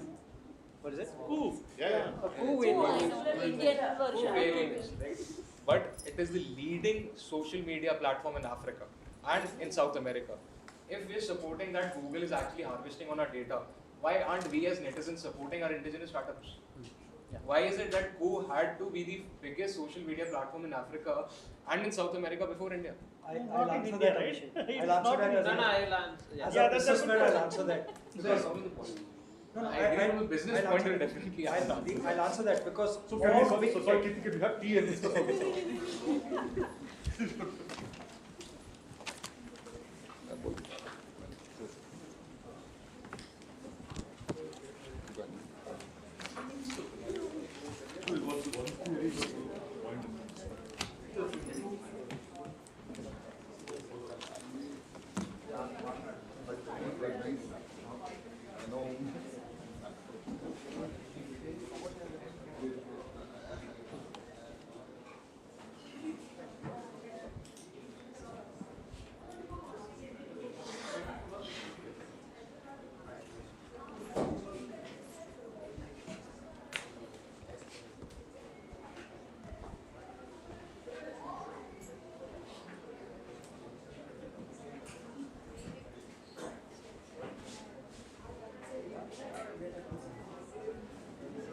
Yes, sir. Oh, I can write.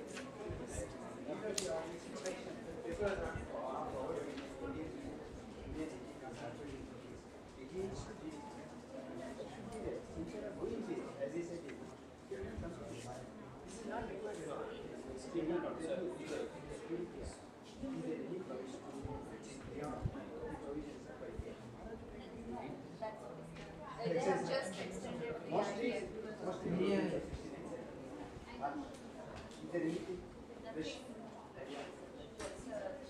Change in financial.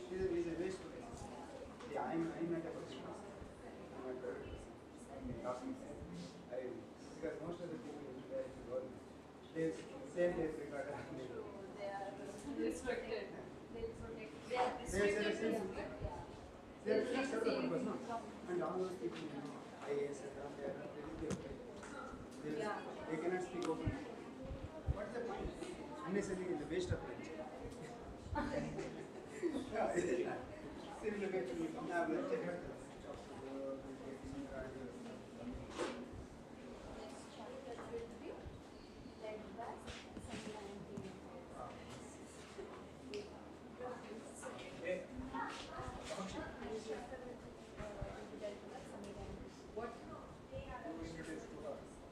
After Chapter 8 dealt by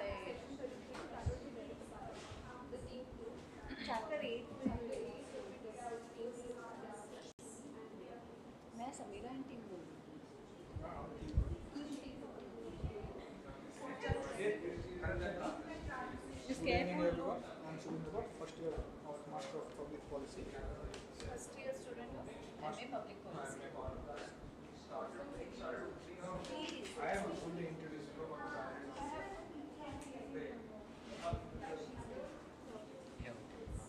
I have number that's 789. Yes.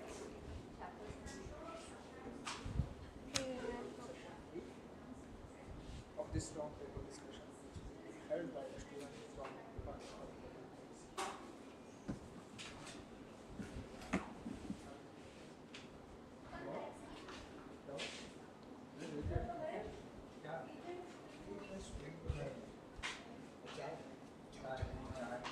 Are you drinking?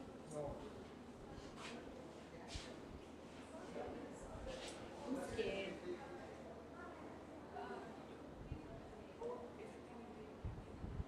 No, I've just wrote monetary penalties, adjudication, bus.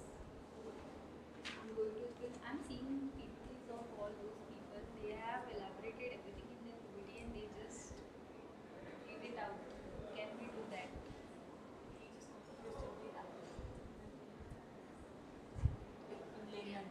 I'm also not getting the person, I don't know his name, but I think he is saying the right thing because we are just discussing what is mentioned in the act. Is it good, is it bad? We are not discussing that. Pros and cons. I think we are discussing that itself.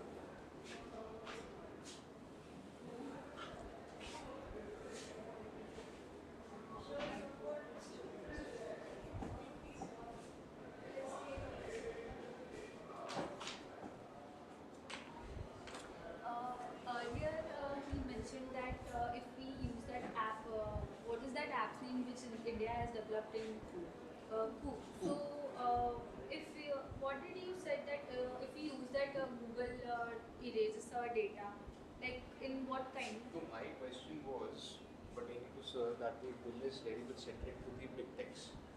The big techs are big because we made them. Now it can be because they were into business earlier or they came into the technological space earlier, but we made them big techs by our data, right? So if we are taking the responsibility and understanding the threat that big techs might manipulate our data, why are we not supporting the indigenous companies? But are we allowed to support our land like you said? Why don't you say tomorrow we have a 140 billion population, out of those 140, 70 billion say that quitting Twitter we go to Google. What sort of a market change, what sort of a dynamic change do you want? Do you think government is involved in this or any kind Government of? has been very much supporting all the startups, Atmanirbhar Bharat and making the digital India itself. It's a very keen campaign to get indigenous startups. For example, like the Ministry of Defence has recently shifted onto something known as the Maya OS, Maya operating system, which is indigenously built in India, and they've replaced it over Microsoft. Okay. So see, that's how the progression towards the Indian products So, is going to start. according to you, do you think that the netizens are only responsible for not No, see, like I said this in my morning statement also. It's the netizens, is the tech provider, and the government. It's a three-linked stool. Now it's a shared responsibility. Now you cannot be pointing fingers at the government saying that you're supporting the tech and Because not if you yourself point a not finger, then you are pointing three fingers to yourself. You don't say that the government is supporting big techs without you supporting the indigenous ones. Yeah. Right? Has there been a faction that says no, we want indigenous companies, but yet the government is promoting the big techs? That's a different matter. Because the government also has to take a notice of where the data is flowing, right? Because that is the main thing which has to be protected. So if it is an indigenous company, obviously the compliance will be better, the audits will be easier, the the flow of information for legalities will be faster, the cases will go down easily and faster. So as compared to Google or I can say Twitter, if I am using Who or Twitter, I would feel much more assured in getting my grievances redressed through Who rather than Twitter. Wouldn't you? I don't know. I was not having idea about who. I just got to know when you said. That's why I was having some questions. check it out, make an account. Yeah, thank you. Good. Are you knowing about who?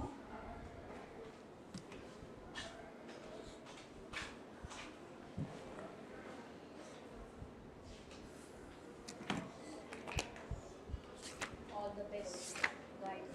We're going to speak for 5 minutes. We're going to speak for only 5 minutes. Because we don't have anything to explain. We have to go like 4 years. It's like a walk through a bit. Huh? Just bola. The cream.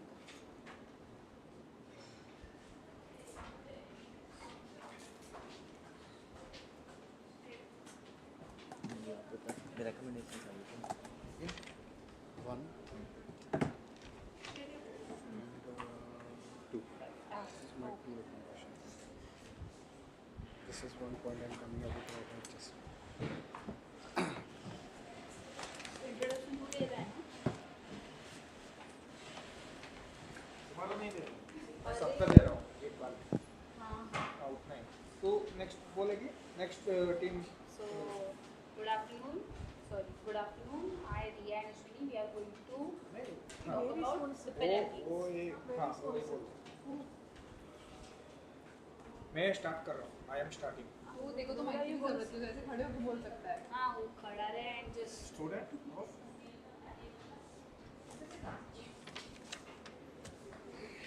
सही है ना? ये सभी चला। First year student हो।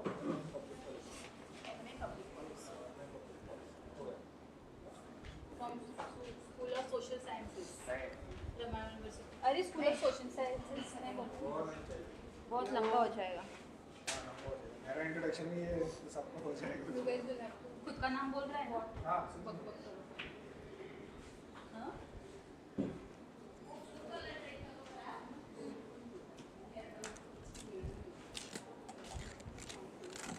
You are going to tell only that much? Yeah, this much. Oh, this much. This much. First time. All the best to us. पानी पियो पानी। हो गया चाय P low. All the best, guys. All the best. Samir, all the best. Kamakshi, all the best. Nityashri, all the best. All the best. All the best. Riya, all the best. All the best. तो क्या ऐसे बढ़ा रहे हैं? कम कर रही है, ज़्यादा कर रही है। बंद कर दी थी मैंने। And हम लोग को देखो। What is he doing? And what is he doing? And what I am doing? Nothing. Comfort sleep mode भी है। सो जाता है। अभी मेरे को पेट दर्द हो रहा है। अभी मेरे को पेट दर्द हो रहा है। सब मिला के पेट चल रहा है। मेरे को अभी तक हो रहा था। एवढं सगळं काय लिहिलं हे रिव्ह्यू मध्ये तेच बोलणार आहे मी. एवढं सगळं काही नाही.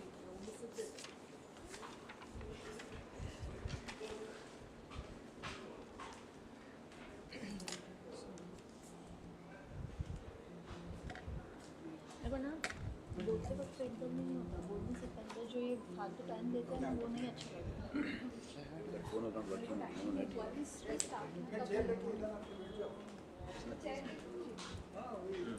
Okay, maybe how she.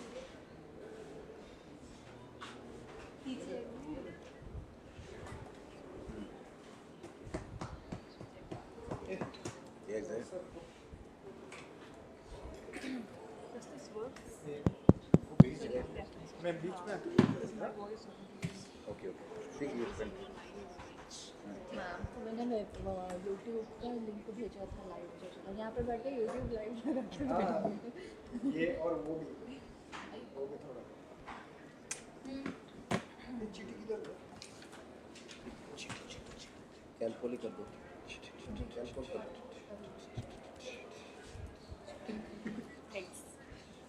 Hold चला जाएगा उसका। Hold hold.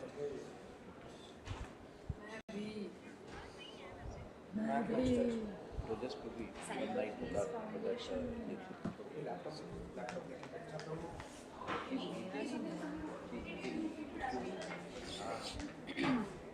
I'll come and see. I'll come and sit with that person. You sit. It's okay. What? Section 33? How do you see section 33? Clear. Come, the 435. 33 bracket में 2 ಬರ್ದಿದ್ದಾರೆ ಏನು ಹೇಳಿ section 33 subsection 2 ಇಷ್ಟು section 31 subsection ಇವಾಗ ನೋಡಿ section and subsection ಇದು section 33 2 a clause देख इसको ऐसे बोलना section 33 clause 1 clause 1 section 29 You can share the clause list. 1 No. section 33 clause 2 so if this is the case I'm not nervous. So you're chairing, then you can't raise points. You can. No. Firstly, I don't want to. 29 A B Actually, Bobby, this next session because it's all completely. Actually, we should have legal thing here. This is completely. Appeal already distributed. Who's the one who did this? I've just gone These through are it. legal, no? No, it's a legal thing. But we can first. Who is the lead here? There's no lead. There's no lead. Anybody can do it. Cyber Peace Foundation. Cyber Peace, huh? Oh, then it is Abhishek who is the lead. Public policy. Public policy is the lead. Yeah, that's why only they are there. Doing second cake. Good to see Dr. Rinki stayed back. She's understood it interesting. The meeting got preponed to 2:30. Oh. It was supposed to be at 4. No, good. I hope you're getting context. Definitely. Shall we begin? Hello? Huh? No, no, sir. The public policy, they are the ones. Government. Please sit down. environment Publicly. आप ही कर लोगे. Anybody's there? Can you just please ask him? Please come in. Yeah. when writing na I spell Are we ready? environment because correct आएगा spelling You're all ready.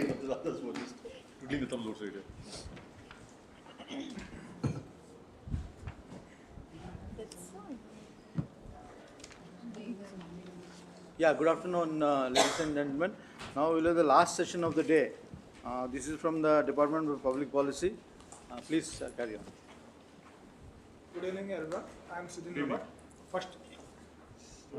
louder yeah Good evening, everyone. I am Sudhin Robert, first year of Master in Public Policy.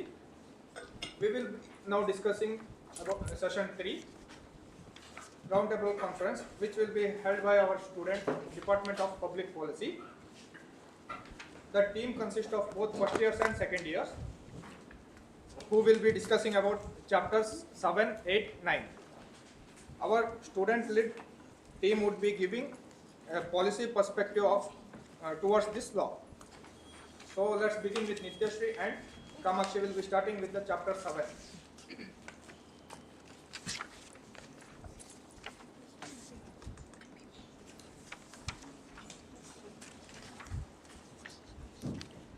Chapter 7 deals with the appeal and alternate dispute resolution mechanism. It provides for appeal mechanisms and offer alternate dispute resolution methods, ensuring both parties have avenues for redress and settlement. Section 29, Clause 1 gives any person a right to appeal to the appellate tribunal if the decision or order made by the board is not satisfactory. So here the appellate tribunal is Telecom Dispute Settlement and Appellate Tribunal, which has been established under Telecom Regulatory Authority of India Act 1997. This the tribunal consists of chairperson and not more than 2 members.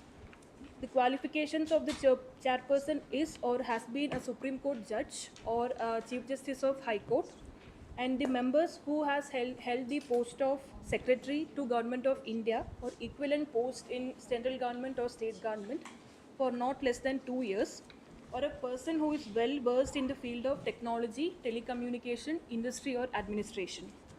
Clause 2 gives a period of 60 days to appeal to the tribunal from the date of the receipt of the order. The tribunal shall prescribe the form or manner and the fee which has to be paid. The tribunal may accept the appeal even after the expiry of 60 days if it is satisfied with the reason for not appealing with the stipulated period. Clause 4 After hearing on both the sides, the tribunal will pass the order. It may either confirm or modify or dismiss the order appealed against. Next slide, please. Go to next slide. Next. So clause 5 states that the tribunal's order, the copy of the order shall be given to all the parties and to the board. Clause 6 aims the tribunal to dispose the order within 6 months from the date of which the appeal has been presented. If it couldn't be disposed within 6 months, it has to be given in record the reasons for non-disposal. Clause 8, the tribunal shall deal with an appeal without contradicting Section 14A of Telecom Regulatory Authority of India Act 1997, which basically is about settlement of disputes and appeals to the tribunal, and also Section 16 of the TRI Act, which is about procedure and powers of the appellate tribunal, where the appellate tribunal has the same power of a civil court, and every proceedings deemed to be a judicial proceedings. Clause 9 states that an appeal can be made to the Supreme Court. An appeal can be made to the Supreme Court through the Section 18 of the TRI Act. Section 18 states that an order other High than... Court doesn't have jurisdiction? It's only directly to Supreme Court you go, or High Courts also in the local state it should be provided? It is not provided in that. The 22 bill, which was tabled in the Parliament, had the first appeal at the High Court, but pertaining to the matter of the pending cases and to have the expertise, it was brought to the ADSAT. And such appeal will be preferred within 90 days from the date of order appeal. It's only against the board, so the board doesn't you're not satisfied with the board, you just go to Supreme Court. Clause 10, as far as practicable, the tribunal will act as a digital office by adopting online or digital mechanism for the proceedings right from the receipt of the appeal to the disposal. Next, Section 30, which is about the order that has been passed by the tribunal to be as executable as a decree. Clause 1 states that order passed by the appellate tribunal to be executable as a decree, and for this purpose the appellate tribunal shall have the power of a civil court. Clause 2 states that the tribunal may transfer the order to a civil court of a specific jurisdiction, and such civil court shall execute the order considering the order as a decree of that court.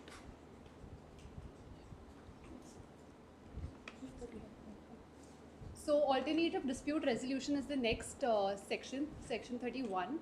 So basically alternate dispute resolution is nothing but settling of the disputes outside the courtroom. So there are mainly 4 types of ADRs, alternate dispute resolution: arbitration, conciliation, negotiation and mediation. However, this act only talks about mediation as an ADR. So the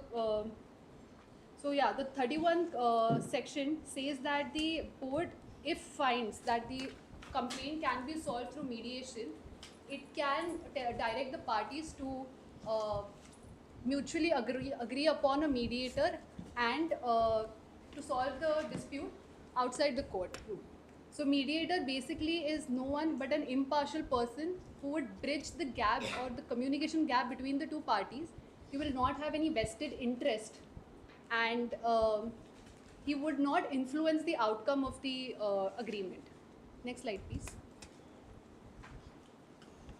Now, section 32D. Let me just point. Sure. You're using he, right? It's one of the first acts in India which actually use she all through. Yeah. In fact, so better use she. In fact, the first act in India, that's something we should appreciate. And the first act which actually used she all through. She or he. Sorry, sir. Would keep that in mind. So section 32 talks about voluntary undertaking. So voluntary undertaking has been a critique of this whole act, in some way, saying that voluntary undertaking would be beneficial to a data fiduciary who might want to escape the penalties, but it's not actually that, is what I feel, in my opinion. So voluntary agreement is nothing but an agreement between the person and the board. And the board may or may not accept the voluntary undertaking. So there is this condition, and the voluntary undertaking, in the voluntary undertaking, the actions to be taken, the time frame, actions not to be taken, or refraining from certain actions, and publicizing of the agreement is to be determined by the board.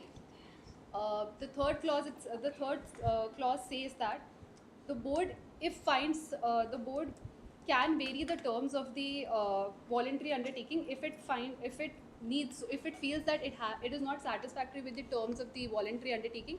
They can vary the terms and modify it accordingly. And once the terms have been agreed by both the person and the board, there will be bar on the proceedings of the case that is going on in the tribunal. Next slide, please. There will be bar on the proceedings of the tribunal.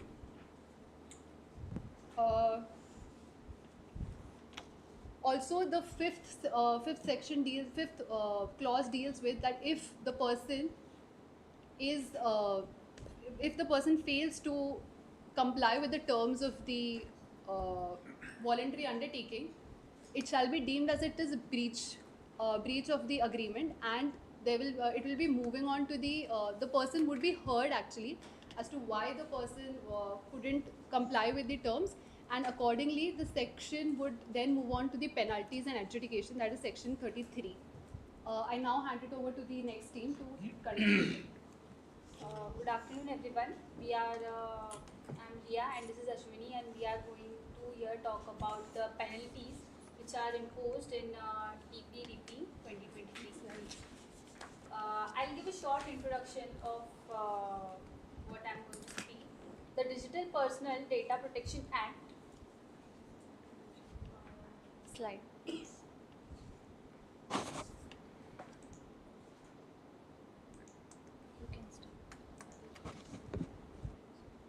The next presentation. Put it on the slide. Next presentation. 8. This is chapter 9, chapter 8.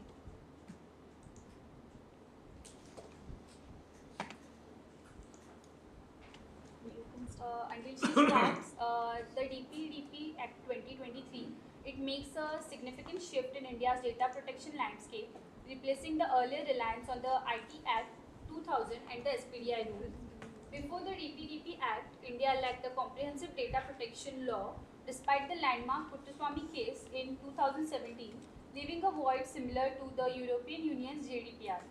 Since 2018, Indian government worked to introduce a standalone data protection law, culminating in approval of the DPDP bill by Lok Sabha on August 3, 2023, followed by Rajya Sabha's approval on August 9, 2023. On August 11, finally, the DPDP Act received presidential accent and was officially published, ushering in a new era of data protection in India. Next. These are the key provisions which are introduced in the DPDP Act 2023. Moving on to the penalties. No, one second. Personal data, no, it is not well defined, I think so, in the Act. What do you mean by personal and what do you mean by data? Because data, it's already defined, but the word personal, what they have mentioned in that particular personal data. So, personal is what? Whether it's my name, it's my blood group. Is it a legal person? Yeah. Anything which directly implicates onto you is your person. So your biometrics. That should have been defined, I think. Because, see, every person has got a unique physiology, right? So, what my body feel doesn't fit into your size. So, personal data should have been well defined in that particular, because this is personal data protection bill, right? So, I feel that should be defined. Sir, if you want to define the personal data, which is personal data means any data about an individual who is identifiable by or in relation to such data. Any data. Yes. For example, your company closing or footfalls, all are your data, your personal data. But see, the point is, he's saying it is a legal person, not an individual. Sir, not essentially. Everybody is free to give out the reviews on Google. Right? We have this rating system on the apps, Zomato, Swiggy, Uber, everything. Google also. But this is not how this footfall data comes. Footfall data comes from the SSIDs of the Wi-Fi routers. Okay, that's a different rip. Sir, they also define a person. A person includes an individual, a Hindu undivided family, a company, a firm, an association of persons or a body of individuals, whether incorporated or not, the state, and every artificial juristic person not falling within any of the preceding subclauses. Oh, good. Yeah, next. Next. Moving on to the penalties, the Digital Personal Data Protection Act 2023 includes Next slide. Includes a comprehensive set of penalties and adjudication mechanisms to ensure compliance with data protection regulations. So the monetary penalties, the Act imposes a significant monetary penalties for violation of data protection provisions, which include general violations. In general violations, the organization found in violation of data protection may face fines of up to certain percentage of their global turnover or a specified amount, whichever is higher. Data breach reporting delay. It is a failure to report data breaches promptly can result in penalties, which can be a percentage of global turnover or a fixed amount. Non-compliance with consent management. If platforms do not adhere to consent management requirements, they may face fines. Processing without consent. It is the unauthorized processing of personal data, which can lead to penalties. In blacklisting of jurisdictions, the Act empowers authorities to blacklist jurisdictions where data is processed in a manner that is not compliant with Indian data protection standards. In adjudication, it is mentioned Data Protection Board. In Data Protection Board, the Act establishes a Data Protection Board responsible for adjudicating disputes and overseeing data protection compliance. Dispute Resolution Board, it is tasked with resolving disputes between individuals, businesses, platforms related to data protection and privacy. Jurisprudence development. In this, the board is responsible for developing a framework of law and jurisprudence related to data protection. This framework includes defining what constitutes a data breach, harm caused by breaches, and penalties for violations. Cross-border data flow oversight. In this, the Act allows authorities to monitor and regulate cross-border data flows. If the data processing in a foreign jurisdiction does not meet Indian standards, that jurisdiction may be blacklisted. Exemptions for startups. The Act acknowledges the unique challenges faced by startups. Small-scale startups may be granted exceptions and more extended transition period to comply with the data protection requirements. Decriminalization. The Act emphasizes that there is no criminal liability associated with data protection violations. Instead, it relies on the substantial penalties and punitive consequences to enforce compliance. So, implementation and transition. The Act recognizes the need for migration period as India transitions from the existing framework protection to a new one, and protecting individuals' data rights and fostering an innovation-friendly environment while holding organizations accountable for their data handling practices. So let me deal with the case study in this case. So suppose let's take a hypothetical scenario involving a technology company, say TechGuard, and a data breach. So the scenario is TechGuard is a prominent technology company based in India and specializing in developing and providing cloud-based services. They handle vast amount of personal data, including their customers' sensitive financial information and health records. So data breach incident occurs. So on June, so I'm taking an example. So June 5th, 2023, a TechGuard experienced a severe data breach that resulted in unauthorized access and exposure of personal data of thousands of its customers. The breach was discovered when several customers reported suspicious activities related to their accounts. So now how the DPDP penalties and adjudication process happen. So in data breaching report, TechGuard is legally obligated under DPDP Act 2023 to promptly report the data breach to the Data Protection Authority and affected data subjects. The breach must be reported immediately within 72 hours of becoming aware. Next is initial investigation by DPA. Here, upon receiving the breach report, the DPA initiates an initial investigation to assess the scope and severity of the breach. In this case, DPA swiftly investigate TechGuard's data breach. Next, determining liability. Here, during the investigation, it was revealed that data breach occurred due to TechGuard's failure to implement adequate security measures, including encryption and access control. This negligence on TechGuard's part is considered as violation under DPDP Act 2023. So, what are the penalties imposed now? So, under this act, this act imposes penalties for such violations. TechGuard is a fine tech company, so and its global turnover is of billions. So, it faces maximum fine of 4% of its global turnover. In this case, DPA imposes a penalty to 3% of the TechGuard's global turnover, amounting to INR 150 crore. This is substantial financial penalty. Now, appeal process. What happens here is that TechGuard has a right to appeal the penalty imposed by DPA. They can present their case to appellate authority designated under DPDP Act. TechGuard filed an appeal arguing that the penalty was excessive and they had taken certain security measures. Adjudication by appellate authority. The appellate authority reviews the case, considers TechGuard's argument. After careful deliberation, the appellate authority upheld the penalty but reduced it slightly to INR 140 crores, which is still significant. The payment of penalty. So the company is required to pay penalty within the specified time frame. Failure to do so results in additional fines and legal consequences. Next is section 33 clause 1. She'll explain. Section 33 clause 1 of the Digital Personal Data Protection Act 2023, it outlines the authority and process for imposing monetary penalties in case of significant breaches of Act or its rules by individuals or entities. First, authority to impose penalties. The board, which is mentioned in this section, it has the authority to impose monetary penalties on individuals or the entities who have committed significant breaches of provisions of DPDP Act 2023. The criteria for imposing penalties. Before imposing a monetary penalty, the board is required to conduct an inquiry into a alleged breach to determine whether it is significant.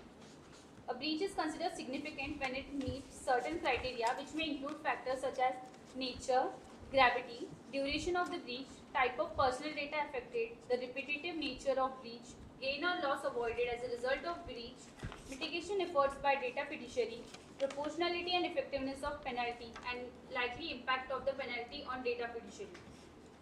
Monetary penalties. The specific amount of monetary penalties that may be imposed is a specific in schedule to the DPDP Act. The schedule likely outlines the range of penalties that can be applied depending on the severity of breach. So again, the case study on this, I can take an example of XYZ social media. So scenario is the social media is a global social networking platform with millions of users worldwide. They are subjected to DPDP Act 2023 provision. They handle vast amount of personal data, including user profile, messages, and location information. Breach incident. So the cyber security research group discovered a significant data breach on XYZ social media platform. The breach exposed the personal data of over 10 million users, including names, email address, sometimes sensitive personal information like location history. So now what is the investigation and hearing in this? So reporting the breach, first thing. So the social media promptly reports the data breach to the Data Protection Authority as required by this act. The investigation, the DPA initiates the investigation into the breach. It is determined that the violation of occurred due to social media's, the XYZ social media's inadequate security practices, including failing to encrypt user data adequately. then notice is sent to social media company. So the DPA service serve a notice to XYZ social media informing them of the investigation and alleged violations of the DPDP Act. So opportunity to be heard. Now again, even they have the opportunity to be heard. So this is the platform is given a reasonable opportunity to present its case. They acknowledge the breach and provide detail of the security measures in place. What are the penalty imposed? So DPA findings, after considering the evidence and social media's response, the DPA concludes that the company violated several DPDP Act provisions, particularly those related to data security and breach notification. Penalty calculation. The DPA calculates maximum penalty based on Section 33, Clause 1 of the Act. So this social media platform total worldwide turnover for the preceding financial year of 10 billion. So maximum penalty will be around 400 million, that is 4% of 10 billion, that will be $400 million.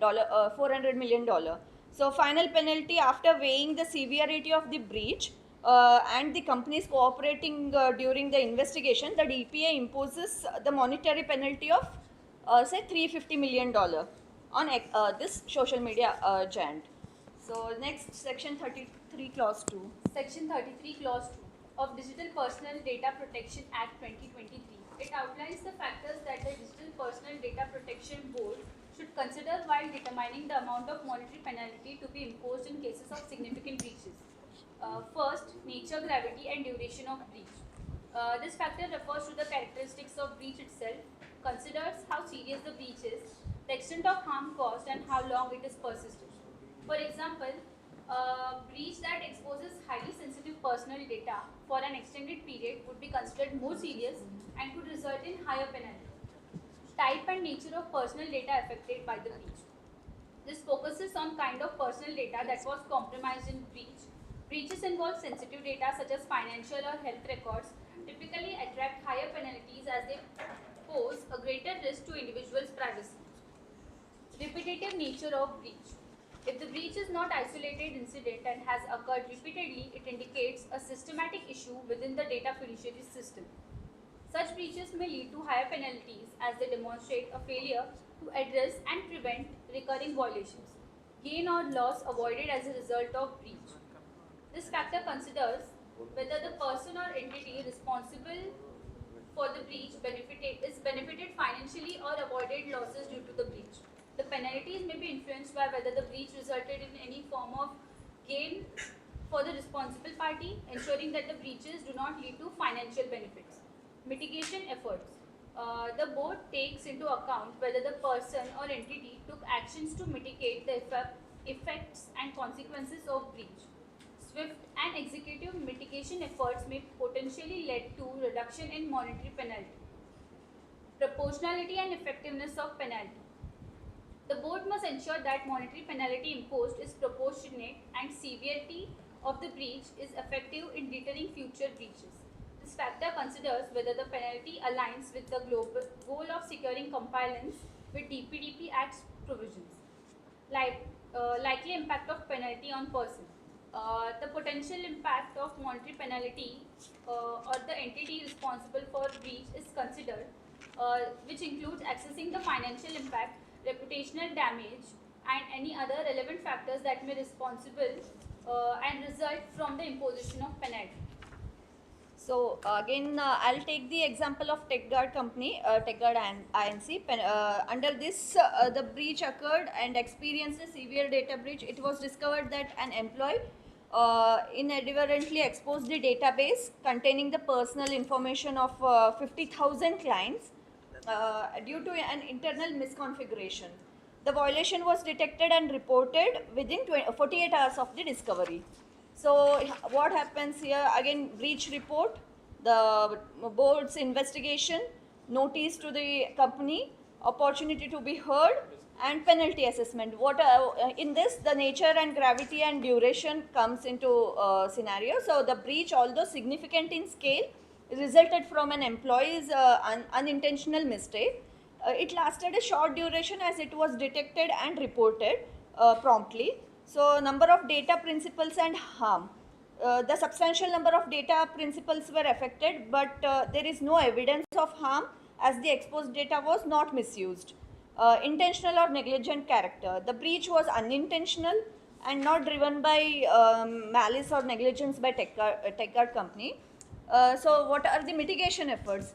So this company immediately acted upon discovering the breach. They notified the affected individuals, fixed the configuration error, and enhanced security measures. So what are the history of provisions of violations? So this company has a clean compliance record with no previous violations as such. So the financial resource will be the TechGuard company is financially stable organization with substantial resource. So what are the penalties now? So considering the factors under DPDP board determines the penalty amount for TechGuard company. The breach was significant but unintentional with no harm on to data principles. The swift mitigation efforts and clean compliance record weigh in favor of the company. Given their financial capacity, the board imposes a monetary penalty of few $1,000 deemed proportionate. So again, there is one the penalty imposition and fund allocation. In this, I would like to say that the investigation again there is an incident where e-commerce platform named just for an example ShopEase faces a data breach incident. On it was discovered that the personal and financial data of approximately 2 million customers had been compromised due to cyber attack. So this company promptly reported the breach to the board as law requires. So investigation and penalty assessment. Here the enforcement and fund allocation, the payment of penalty, this company acknowledging the responsibility paid the penalty amount to the board as directed. So the allocation is to the Consolidated Fund of India. Following the penalty, the collection of DPDP board is in adherence to section 34 of the Act, transferred this amount, the penalty amount to Consolidated Fund of India. So that's it. And I want to make a comparative analysis in terms of IT Act 2000 and DPDP Act 2023. So here I feel that the IT Act 2000 focuses on penalties related to cyber crimes and offences against computer systems and networks. Penalties are primarily in the form of fines and imprisonment, with the severity depending on the nature and intent of the offence. While this DPDP Act 2023 conversely is centered on personal data protection and privacy. Penalties are monetary and are calculated based on various factors related to data breach. It emphasizes the responsibility of data fiduciaries and holds them accountable for the safeguarding of the personal data. And also I would like to do the comparative analysis of SPDI rules 2011. Under this, under this rule, penalties are primarily focused on compensation for negligence, but there is no specific penalties for data breaches. There are no criminal penalties defined in these rules.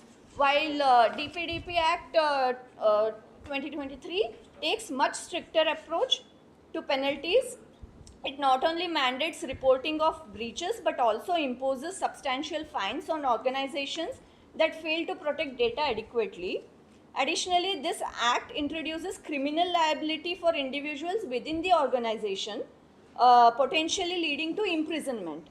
The fines under this act are significantly higher than those under SPDI rules.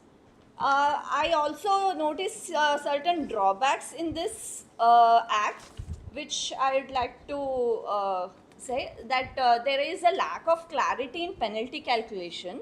So the Act mentions several factors that Digital Protection Board should consider when determining the amount or monetary penalties. However, it does not precise the formula or methodology for calculating these penalties. And also there is a potentially subjective factors. Some factors such as nature, scope and gravity of the violation might be subjective in nature.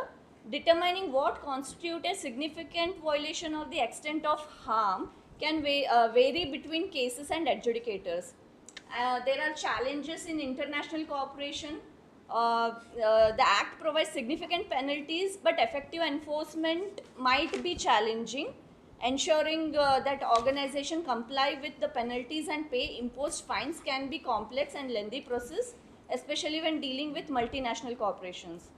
There is also a need for clarity in definition, I feel. So the Act introduces various terms and concepts such as significant data fiduciaries and data harm, which require clear definition to avoid misinterpretation and inconsistency in penalties. Also, potential legal challenges. Entities subject to penalties may challenge the constitutionality or legality of the Act in Indian courts, leading to protracted legal battles that delay penalty enforcement. Thank you. The chapter 9 will be dealt by Samira and team. I have a question here. So the penalty is paid to the Consolidated Fund of India, right? Yes. But what about, since the Personal Data Protection Act, is there any compensation to the data principle that is covered in this Act? No. It's only on the fiduciary, I think. That is one of the drawbacks of whatever. Is like, there is no compensation to the individual. So it's a revenue for government. It's a revenue for government. Individual is not being compensated. So it's almost akin to a business model, sir. Yeah, it is. Yeah. Not akin, it is a business model. I have some questions. First thing is, the authorities have to establish that the fiduciary has not protected your data. One is negligence, but the cyber threats are growing unbelievably at a fast pace, and they are becoming more and more complicated. Okay, so now, unless otherwise you have a baseline protection mechanism defined,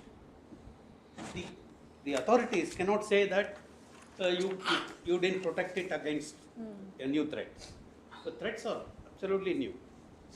Second is, the authorities should be capable of understanding the breach. Who are they? In which case they have to get into the details of the protection mechanism. Some of the protection mechanism might be unique to the fiduciary. You did mention that you will get into arguments with international corporations and all that. It might cover that. But so this seems to be a non-starter. I mean, for an establishment like this to come with people of fantastic cyber security knowledge in order to even levy penalties, this is the far-fetched idea, looks like. Second thing is, does this apply, this fiduciary? We all do KYC with our banks, airlines, many other places. All these come under fiduciaries? Yes. Those guys also, banks? They should. Yes. Okay. So the first one can, technically I want to answer that. See, the issue is got to do with the GRC, I mean governance, risk and compliance. So it's a well-established field, well-established consultants are there. So they can always take help of a GRC company and do the investigation if needed. Right? It's like judiciary only. You take expert advice and proceed. I don't think you need to have experts sitting on the panel all the time. Even though good or bad thing about this board is it wants only technical people. In fact, except one lawyer requirement and something. In fact, most of them should be in the field. That's what is mentioned. That's also another, people have already mentioned this. It's a disadvantage also when this kind of broad legislation asking technical people only to be mostly, it's itself another problem. That's a different question altogether. But you don't need to have expertise all the time. You can always take a third party IP issues. The fiduciary will say, I don't want my other guys. No, that is where third party has to come in. So because of IP issue, there will be a mutually agreeable auditor who is going to audit. In fact, auditors are required by the law. In fact, in this law, you have to have auditors auditing your procedures all the time. In fact, that's legally required now. Because none of the protection mechanisms or even viruses are made in India.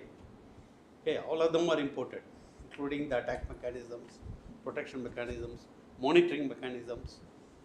So all of them are black boxes to most of us. You can only use them.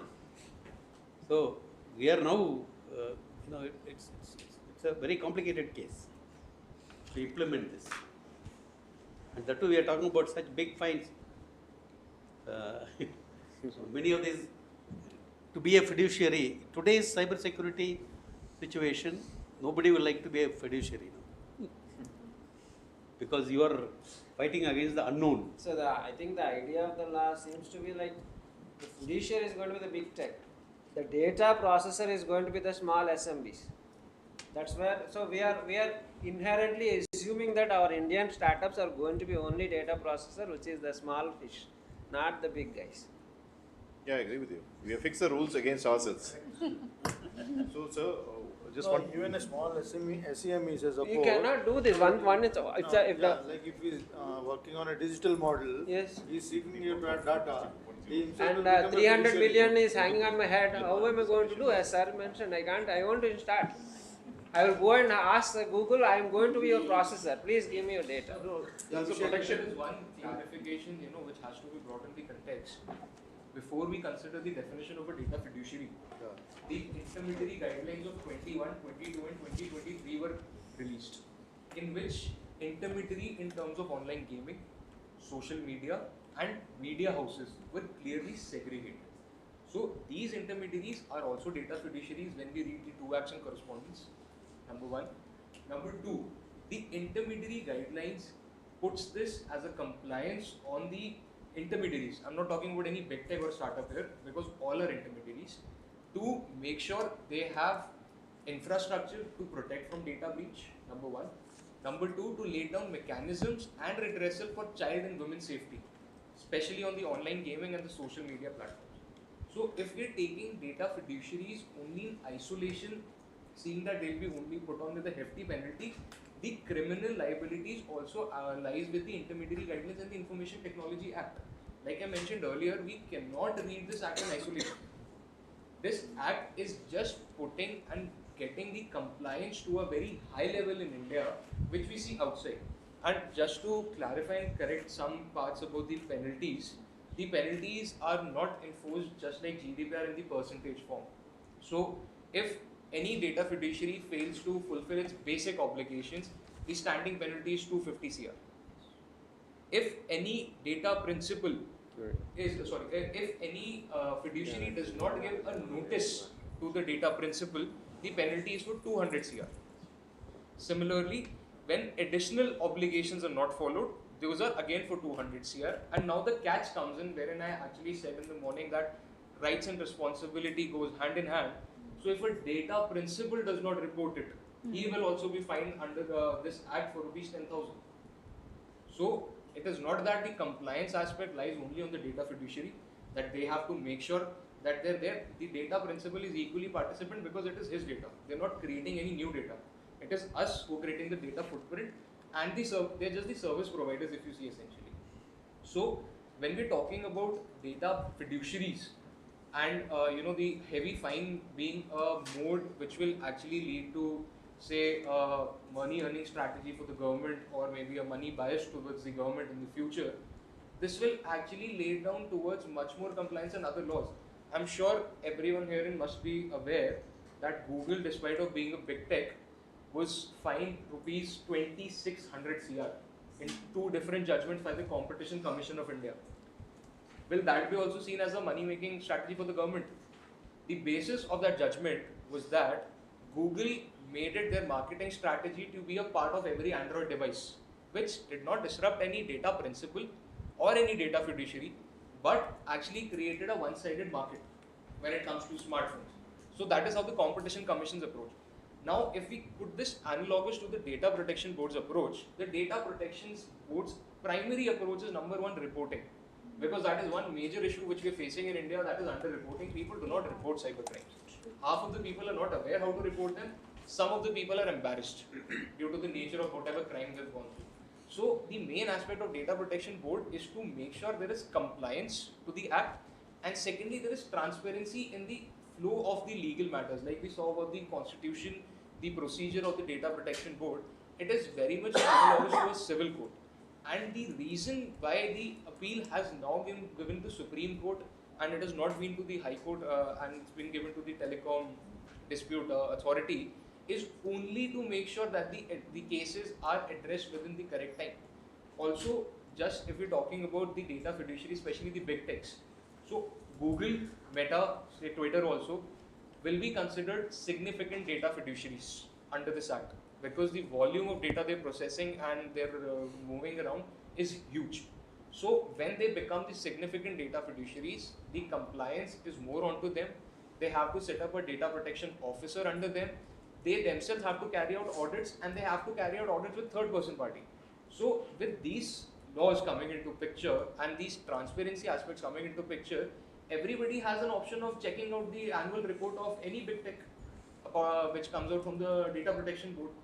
And pertaining to that report, right now, initially we have been subjected to a very small exposure towards technology. For email, we either use Yahoo or Gmail.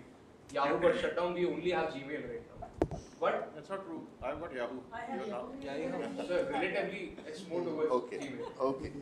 I mean, okay, I take your point, get your point. You have to appear legitimate, you have to appear as if you are saying the truth. I agree, sir. Appreciate that. So, adding to that point itself, we are using Google and Yahoo. But recently, the Ministry of Defense has shifted to an indigenous OS called Maya OS. And they've shifted from Microsoft to this. So, don't you think that... So, there is a newspaper report, again a correction, there is a newspaper report that something called Maya OS is there. But I doubt any shifting has happened because it's all in Maya. It's deployed at Ryzen. In? It's deployed at Southblock. The transition from any OS cannot happen overnight. That it's not a software we change. So I'll tell you, to be very honest, as of now, the boss is what? Okay, you're talking about only the ministry. The ministry. Okay, fine. Ministry. So anyway, but I think it's not correct again. Anyway, not in this forum, but anyway. But sir, if I can just intervene and ask him 2-3 questions. So what is important is now monetary penalties. In comparison to other nations and jurisdictions, are our monetary penalties equivalent or are they grossly less or are they grossly more? Sir, this cannot be answered in a very yes or no way. Okay, you can elaborate. Because see, when you said 2,600, it looks huge. But I am aware that Google has been fined $1 billion by the French government. So essentially, there is a judgment which lies with GDPR. So there was a conflict of interest with Meta and Google in terms of the services they were providing in Europe. GDPR banned all US companies to operate in Europe. Within 3 days, US approached the GDPR board and they came on to an understanding that we will not violate the GDPR norms, let us operate.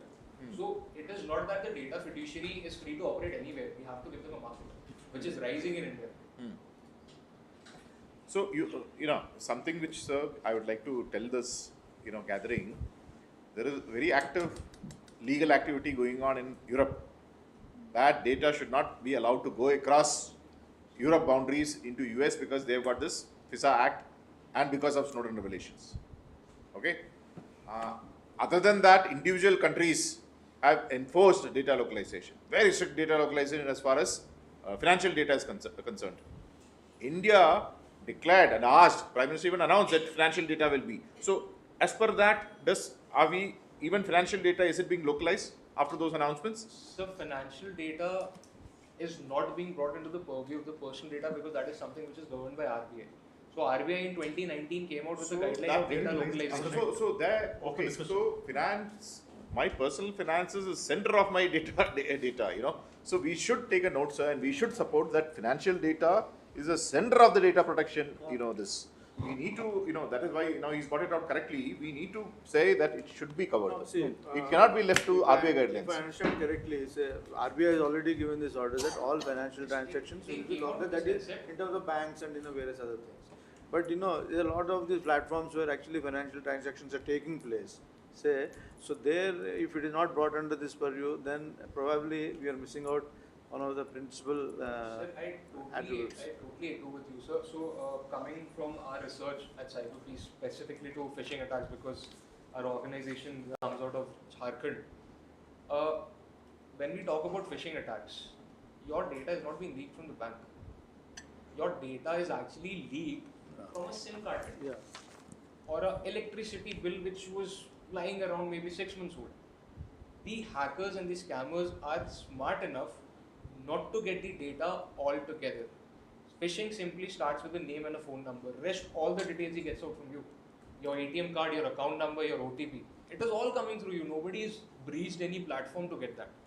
So the data breach, when we're talking about financial data breach, rather than just talking about financial data breach, we need to look down on the ground where data is being collected and breached. Because what we've seen in the tier 2, tier 3 cities is these SIM card vendors will sell 50,000 details for 15,000 rupees, which is, for him it's free. He doesn't realize the implications of what kind of crimes can happen in these with this 50,000 details of people declared. So to address this, TRAI has also come out with a way to subside phishing by regulating that all promotional calling will be done through 9-digit mobile numbers, which was not complied with. And last month only Airtel, Vodafone and one more telecom service provider, Jio, has been slapped with a penalty of 35 CR.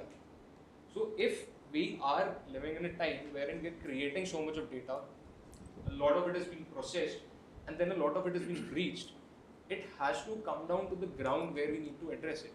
Because we're talking about the big techs. Tomorrow Meta leaks my data, tomorrow Google leaks my data. We all go to shopping marts where they take our phone number just to create a bill. What happens when the data is breached from there? That's not a significant data fiduciary. He can also claim himself to be a startup pertaining on the data processing which he's doing. So as data fiduciaries, they are complied under the IT intermediary rules and the Data Protection Act that they need to set up mechanisms, grievance redressal mechanisms and infrastructure to make sure data is contained. Now when these big techs start containing the data, it will be easier for us as data principals to pinpoint the small areas where partial data breach is taking place. So okay, anything? The composition of the board, very important, sir. Should we we'll just finish with chapter 9. Okay. And then we'll leave the house open for anything, so that Okay, so this decriminalization, okay. Now we know that this is a surveillance economy and we are examining it from a provision of national security. Okay, at least this particular house, we are examining it whether it's fulfilling national security guidelines. So just to say that it can only be civil liability when we know that there are laws. Like for example, China has brought an open law which says that all Chinese companies and everything will assist China in their whatever be the security measures. Do you think then just decriminalizing is a good idea? If it is a willful, you are thinking it's a breach, if it's a willful violation of humongous amount of data for their national whatever, do you think people should be just allowed to get away with civil this? Should there be a criminal provision wherein such things need to be prosecuted? Sir, I definitely agree with you of there being a compensation provision for any data principle. But is anybody in this room can for a fact claim that we all know Google ka kabhi data breach hua hai, sometime it was Meta. Can anybody of us claim that it was my data was breached? It has never happened. That an individual comes and say that this data fiduciary or this XYZ service provider had a data breach, they agree on to it. But have we ever come across an individual who says that it was my data which was breached? So let me now come back to this. So just adding on to that. Since there is a lot of ambiguity on this part that whose data actually it was, because it makes it very black web, and then tracing it back is very difficult. So these keen aspects which associate with cyber crimes will actually be dealt with the Digital India Act, because as just to get into the correct perspective, the current IT Act talks about the criminal aspects. So the same will, but in a much more elaborated form, will be there in the Digital India. Okay, so that is already going to be covered, is what you're going to say, what you're saying.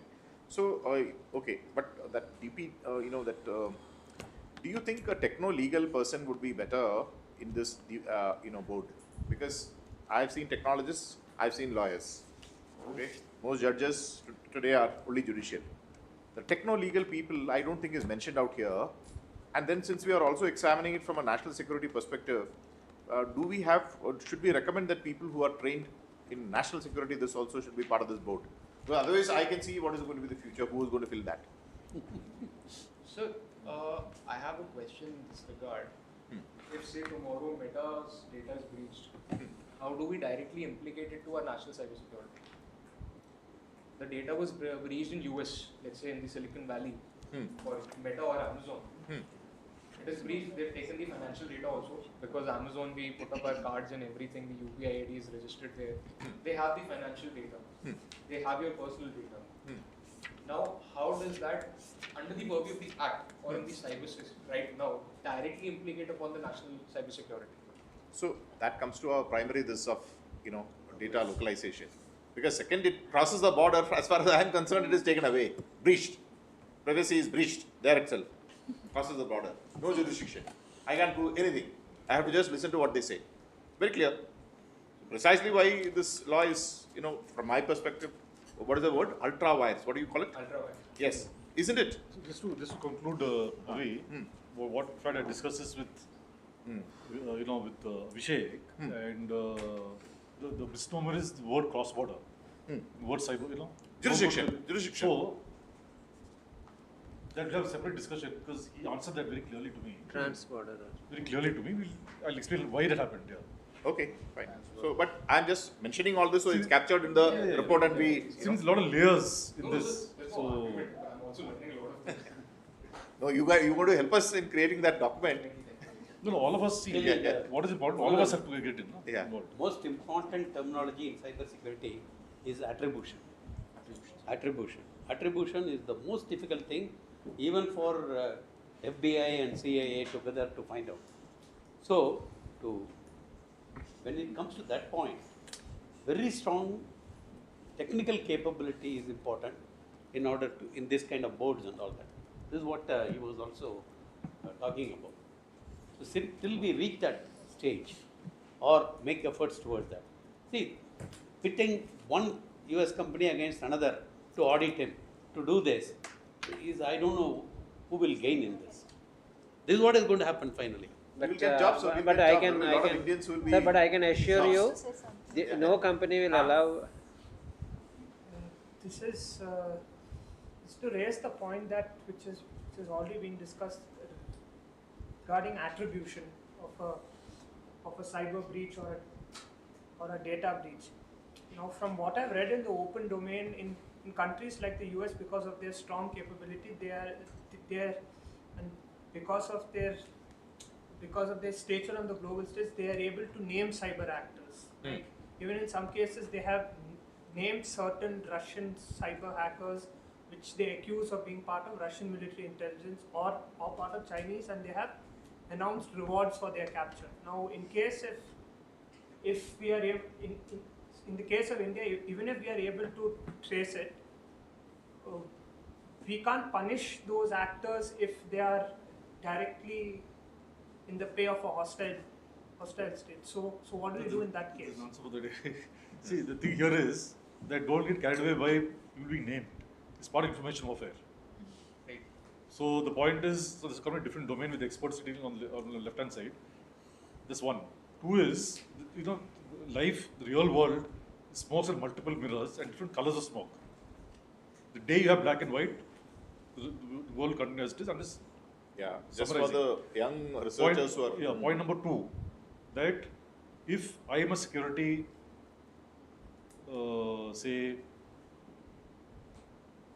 security expert to implement a certain destruction of, say, a hacking agent or something, whatever it is, I won't even discuss with anybody. It won't even come to public domain. Let me give you an example. The budget of the CIA, that is official budget, is $100 billion. Not million, 100 billion. So, if the reality of the world is how's their hegemony and how they control the dominion of the world. Start with that. Do your research on that, and then when you start unpeeling the layers, then you'll see what it can be any domain, whether it's technology. Like for example, this piece of paper doesn't talk about at all, the evolution of technology on a literally weekly basis. How you, like ask gentlemen, how do you even extract information, not with traditional ways. It doesn't exist. At that level, it's a different world completely. You know, whether it's social sciences, whether it is, you know, technology, the engineers play an extremely important role. Even doctors have to get into, you know, the understanding of data privacy. You should have got one, you know, it's very serious. In India, people don't realize that it's a farce. Because we have done undertaken a project with an extremely large organization where we told them in 24 hours, we will breach your data. No, we have this, we have that. Some IT expert, some bullshit came, pardon my French. And then within 24 hours, we extract everything and show it to the boss. He said, please don't tell anybody, but this is the reality. So we are living in that kind of world. So the submission here is that the reason why we're all sitting here, okay, and that's the reason why you start CNSS, and we'll be coming across many more forums which are more interactive and more interesting. So just start with that. I just request everybody to do that. Okay, yeah, lady. I have a question. So once the data is breached, how will the law protect us, like from especially the citizens? How will the law protect is my question. But what are the prevention That's a very laws they will take?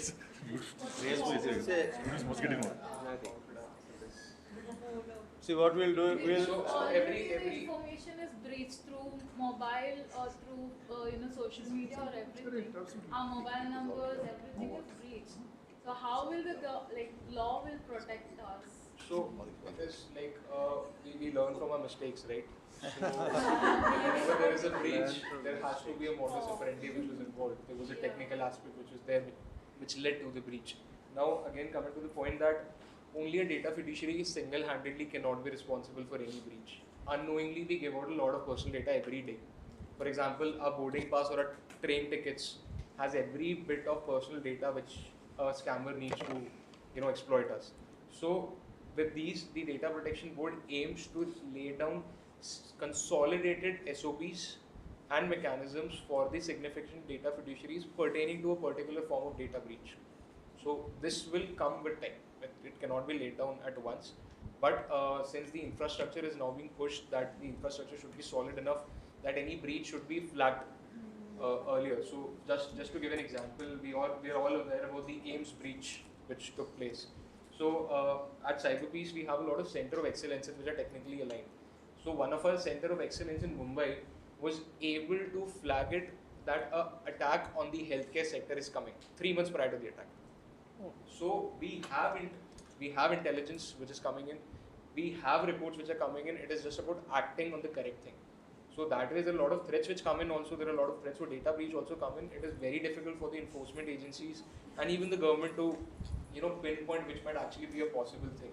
But as soon as something happens, like for example, the AIMS breach, AIMS is now moving to a blockchain system for harvesting the data, because the data which they had, the biggest issue of AIMS data breach was the free medical slips which are given out. That has your name, that has your blood group, that has your mobile number and your Aadhaar card number. So people just come out of AIMS or any government hospital and throw it out. So as the breaches are concerned, it is an equal responsibility for data principal as well as fiduciary. And as soon as both of them realize what the breach was about and how it came across, you will be prepared for it for the future. Okay, thank you. See, what we'll do now is we'll go ahead with chapter 9, and after chapter 9 is over, again, if any more views are there, we will go on. Please. Yes, sir. You were hoping that it will never come or something like that. No, I'm very cautious because Ranjan sir is right in front. No, please. We are all on the same side of the board. So, our chapter 9, which is the miscellaneous, which is the last chapter. I think now everyone should be awake now. So, the last but not the least. So yeah, don't worry. I would actually comment on that. So the thing is, why is miscellaneous in the last? So the prominent question. So anyone could answer that?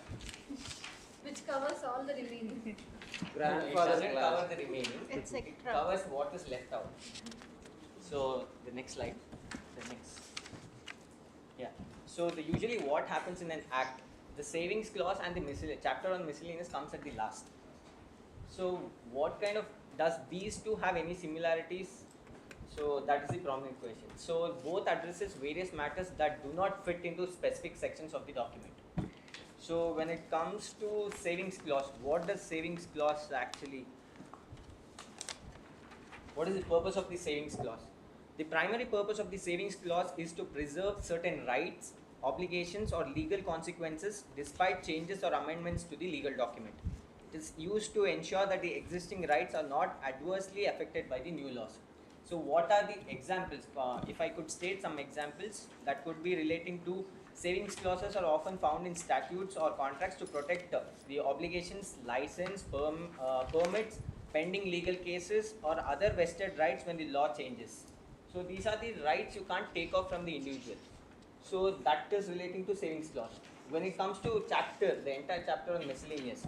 So what is the purpose of miscellaneous? A miscellaneous chapter or section serves as a catch for all the provisions that do not fit neatly into the specific categories or sections of the document. So it addresses various administrative, procedural and miscellaneous matters within the document. So what is this kind of similarity that we could infer is that both of the savings clause and the miscellaneous chapter actually talks of protection of legal interest. Both savings clauses do this by preserving existing rights, while miscellaneous can include provisions relating to notice, enforcement and penalties that protect legal interests in the broader sense. So, next slide. So, yeah, for the time being, for the ones who come from the state board, actually for me at least, I didn't know the word what miscellaneous was till my 10th. So the first time when I heard the when I encountered the word miscellaneous was in my 11th and 12th, which is in accountancy, which talks about miscellaneous expenses. So the smaller ones. So the thing is, the catch is that the petty ones, like the left out ones, are covered under these expenses. Let's say it might be a small pen you buy, the small pencil you purchase, or rubber, staplers, whatever it is. So how is miscellaneous in legal documents are related to? So it is defined as that section that contains various provisions, like read earlier. It includes all the important administrative, procedural and miscellaneous matters for critical for proper interpretation and implementation of law. And the purpose is to ensure that all necessary elements, even those that do not fit into the clearly defined sections, the defined sections previously, which had the chapters 1 to 8, which couldn't fit over there, are defined here. And I would actually make a tagline for this miscellaneous chapter saying that it's an acts activism, because the this chapter gives lots of powers to the government. Like Mr. Abhishek was actually telling, someone's right is someone else's duty, and vice versa. So the other sections from the chapter 1 to 8 actually was looking towards the interest of the public, or the ones which the data is held by, or the personal data. So the thing is, what this chapter 9 talks about is the power given. So the next slide. These are the challenges while having the miscellaneous chapter. What would a lawmaker or a policy maker would encounter while making these chapter? There are certain challenges and values. I think due to concern of time, I'll stick to 2 challenges from the challenges part and the 2 values from the value part. So I would go with the challenge 6, which is applicability and relevance.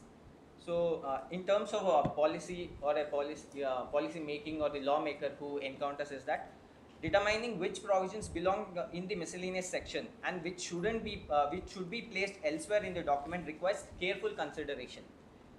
Some provisions that might be initially appear miscellaneous might find fit in the better of the other sections. So that is where the challenge is. So the determination, you don't know what exactly will fit here or will not fit here. And the next one is future proofing. That is 8th one, challenge 8. So anticipating the potential changes in the circumstances and legal requirements is a challenge when drafting miscellaneous provisions. Provisions must be flexible enough to accommodate future developments without need for frequent amendments. The thing is, in the legal fraternity is that, or the let's say the lawmaking is that, there shouldn't be much scope for amendments, because making lots of amendments means that you're having a weak legal system.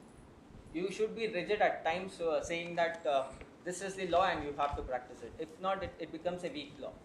And when it comes to values, I'll be taking with value 3, which is uniformity. What will the miscellaneous add value? How will the miscellaneous chapter add value?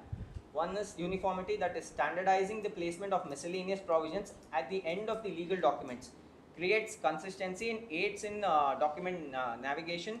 Legal professionals, lawmakers and the public can become familiar with the convention and making it easier to find relevant information.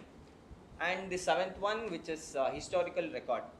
The miscellaneous chapter provides a historical record of the various administrative and procedural aspects of law, which can be valuable for reference and analysis in the future.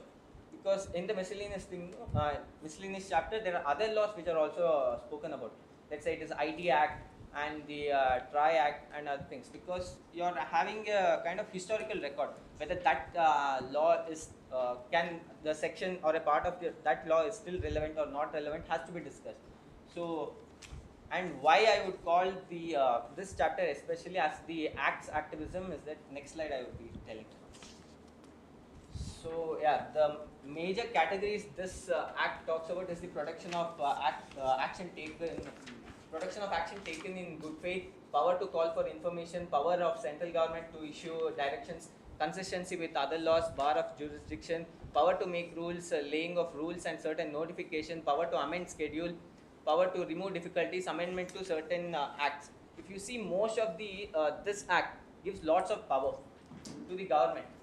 Let's say it is to the central government to issue directions or whatever it is. The power to make rules and the power to make amendments and the power to remove difficulties. It is the power. So the acts activism is a kind of, this is the power which is given by the act itself.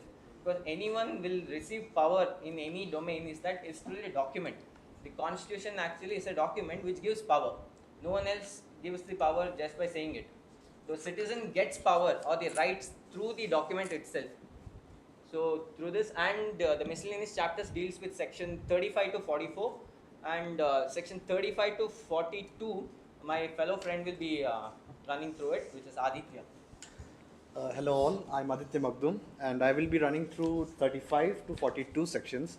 So there are some concepts which we'll discuss throughout the entire course of the day, which might get a bit redefined through our running of this whole sections. So the first, the central government is the de facto watchdog. This has to be cleared in all aspects. The Data Protection Board is only the de facto. The de facto, there is a difference between these two terms. De facto is, we could say, in reality.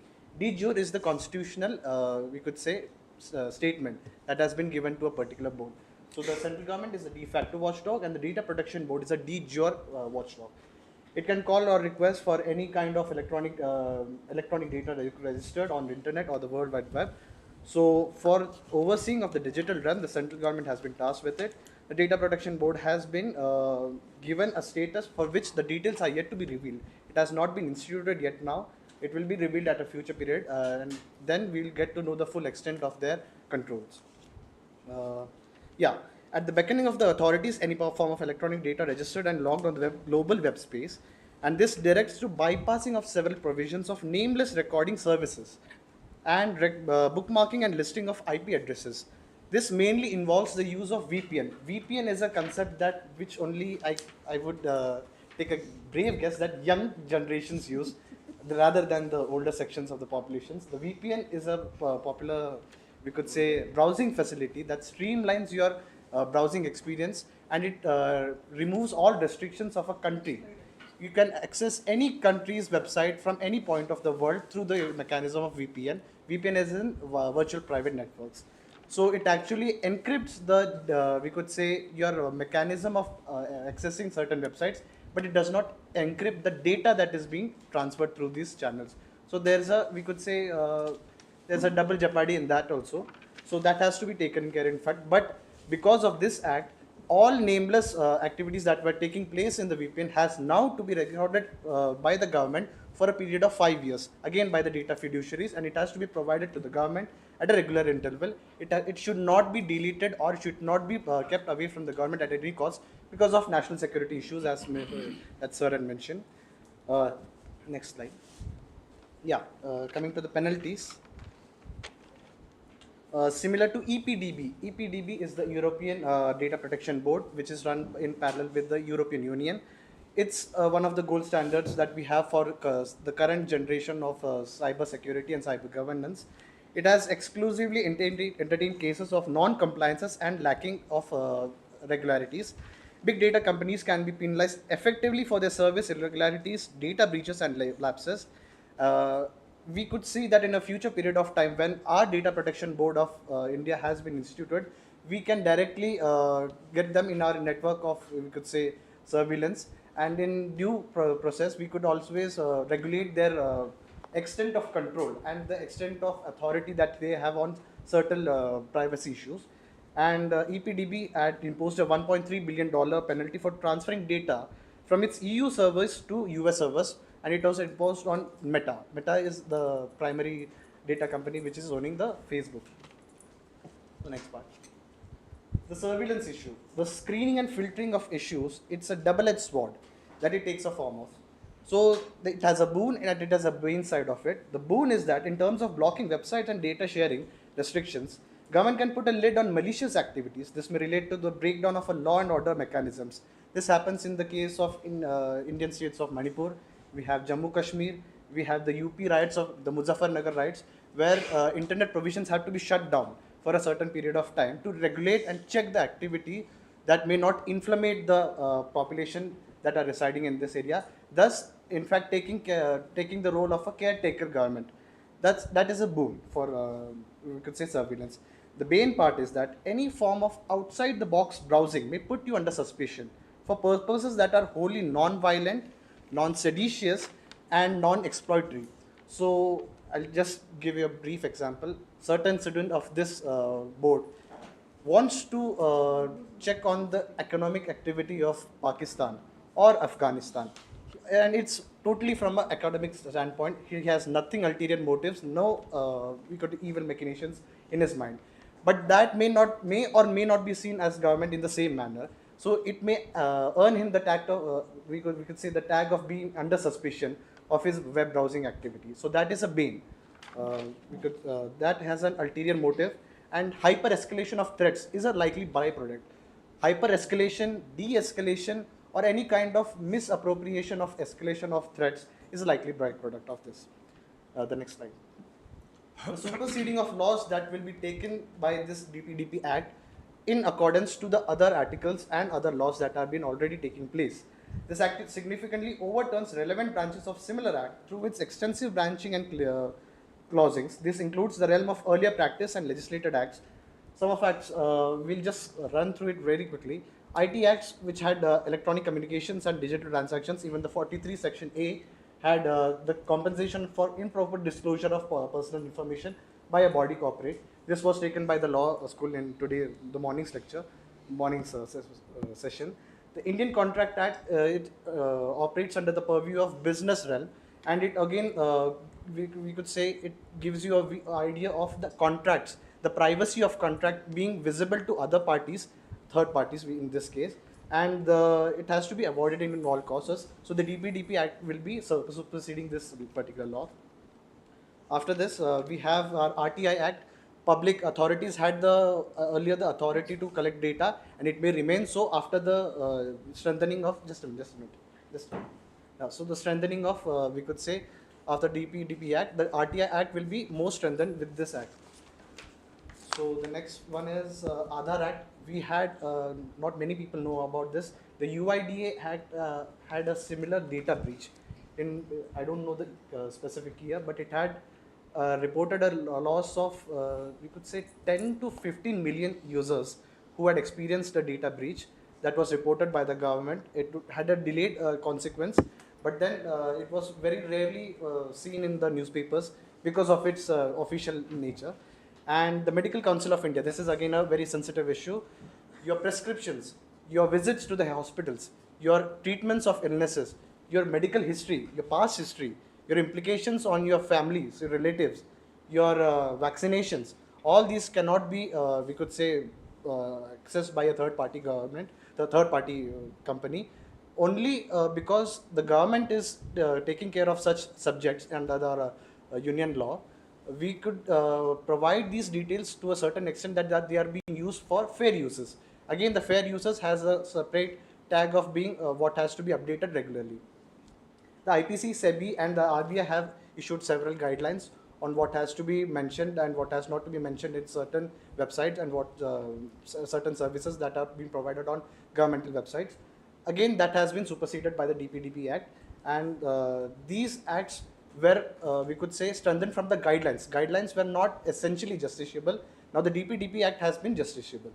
So after that. Yeah, in 2005 RTA Act, you should have mentioned Disaster Management Act 2005 also.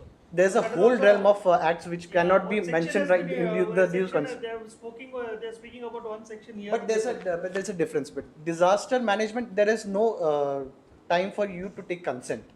Disaster management is a national emergency, so there is no time for you to take consent from billions of You people. have to use the data of a person, right? Suppose if you have to identify dead bodies during a mass disaster happens, no? Okay. So then I think so there will be government agencies can have an access to those data. But so that again, it should not be revealed to third party. That is Government has total But I think responsibility. in chapter 1 they have mentioned that also. So Sure, anything yes, related yes. to disaster that can be taken into. Yeah, sure, totally, yeah. Next one. This also we are done. Yeah. Can go on to next. The bar of jurisdiction, we have already seen that. Appropriate jurisdiction, no civil courts will be entertaining the acts, the cases relating to data privacy anywhere else other than we could say the Data Protection Board of India and the TDSAT, the Telecom Dispute Settlement and Appellate Tribunal of India. And this has to be maintained in all particular scenarios. And Data Protection Board of India is involved with the non-compliance issues. The TDSAT is actually in, we could say, in more regulatory nature with, we could say, of the data privacy concerns that we have. Again, TDSAT and Data Protection Board of India are both not independent. Both are not regulatory boards. The Minister of Electronics and Telecom Industry himself has clarified that unlike SEBI and RBI, TDSAT is just, we could say, dispute mechanisms that we have. And it is not independent and it is not, we could say, powerful to its full nature because of the appointments of the, we could say, members on the advisory of central government ministers and the bureaucracies that are involved with the process. Next. No, appellate tribunals are nothing but they are the statutory bodies where your complaints are not addressed at the lower level and you go to the appellate for the final decision. Yeah, that's what I mentioned. So that is what it means, right? Yeah, so, but again, it does not have the full powers. Yeah, it doesn't have any jurisdiction. That also. Yeah, sure. So just to add to this point about the TDSAT, seeing that mobile phones and service providers always cut across in all the aspects wherever we try to access tech, wherever we're trying to access any service. So the idea of getting the appellate to TDSAT was to make sure that if there is no parallel case which is running. So if there is a data breach by Meta, but the data breach has been taking place over the internet, somebody can go and sue Airtel also. So just to address that there is no parallel cases going on to waste any time, that is the reason it has been brought to the purview of TRAI. So the power body, as we have, it's been discussed, the central government is the assigned power to make and amend rules and regulations. Guidelines have to be yet again issued by the central government. And again, Ministry of Electronics and Telecom Industry is the main caretaker in the caretaker portfolio. But there are vested interests from other ministries also, Ministry of Defense, Ministry of Union, we could say Home Affairs, the Foreign Ministry, External Affairs Ministry, even our Commerce Ministry has a vested interest in this. And more so, but the Ministry of Electronics and Telecommunication Industry will be the primary ministry. So correct was not vested interest, it's a divergent interest. Yeah, it has a, yes, we could say, yeah. It has to be streamlined to again, but then that's the nature that we have. I have one question regarding this power thing. See, it is mentioned that the regulatory body will be equivalent to a civil court, and it's not a regulatory body. It's not a regulatory body. The board is not regulating. Sorry. Okay. It has been clarified by the ministry. Okay. Because the word was used, but anyway, it's good. That's okay. My point is not that. Yeah. See, it says that it is equivalent to a civil court, and if needed, it can it can actually authorize, not authorize, command a court to issue orders on its Command behalf. a court, sir? Yes, that was Okay, written. yeah. So why is that? I mean, is it common among law? Is it that, a body can order a court that you issue a Again, court that, order on my so behalf? A data protection board Yes. might not be accessible to everybody. In terms like a high court, there's only one high court in the state, but that's a appellate jurisdiction. When we go down to states like Rajasthan, Okay. even the session courts are say 100 kilometers away. Right, so getting to the appropriate data protection board of the jurisdiction might be difficult for some people, so this can be a delegated task.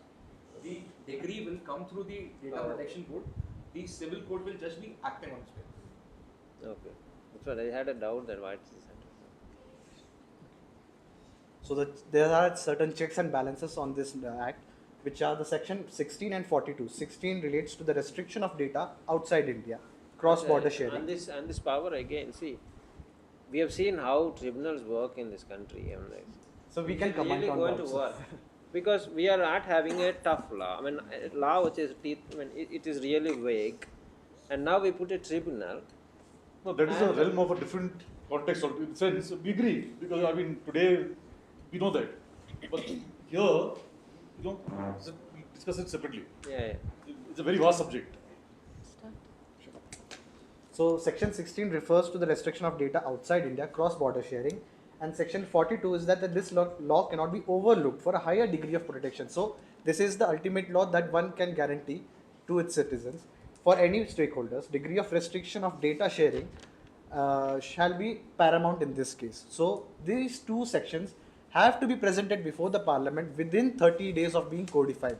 So that gives a transparent, we could say, mechanism of checking our privacy issues that are again being represented in the parliament by our elected representatives, so that they can negotiate the extent to which our surveillance can be monitored. Surveillance can be carried out in our So citizens. can I just clarify, what is this transparency in decision making and power to negotiate by elected representatives? Why is So, what is that, weakening the extent of Yeah, extent of surveilling, as I am a layman. Both points. Yeah, I am a layman. I am a layman.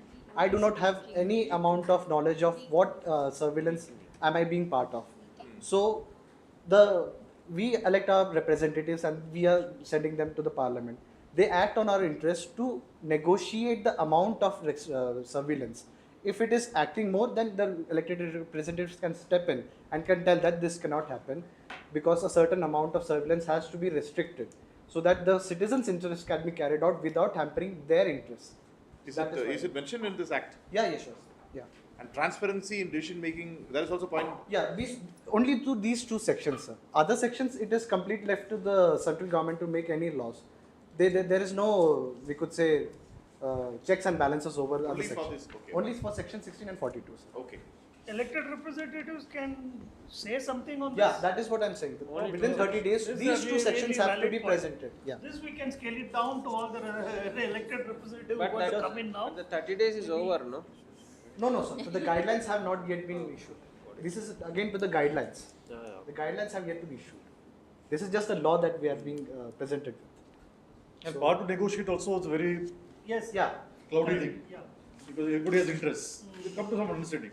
Yeah, It's reality. Sir, power to negotiate is between parties which have equal power. It is never between parties of unequal power. In this case, data breach is almost data. The principle will always be weak power compared to data fiduciary. It's not. See, negotiation is another euphemism to actually enforce stuff. We have seen that also. No, even it is equal. It's give and take. Yes. No, that is at least on one level. Yeah. But definitely not at individual level. I mean, it's not in weak. It's an escape mechanism for powerful stuff.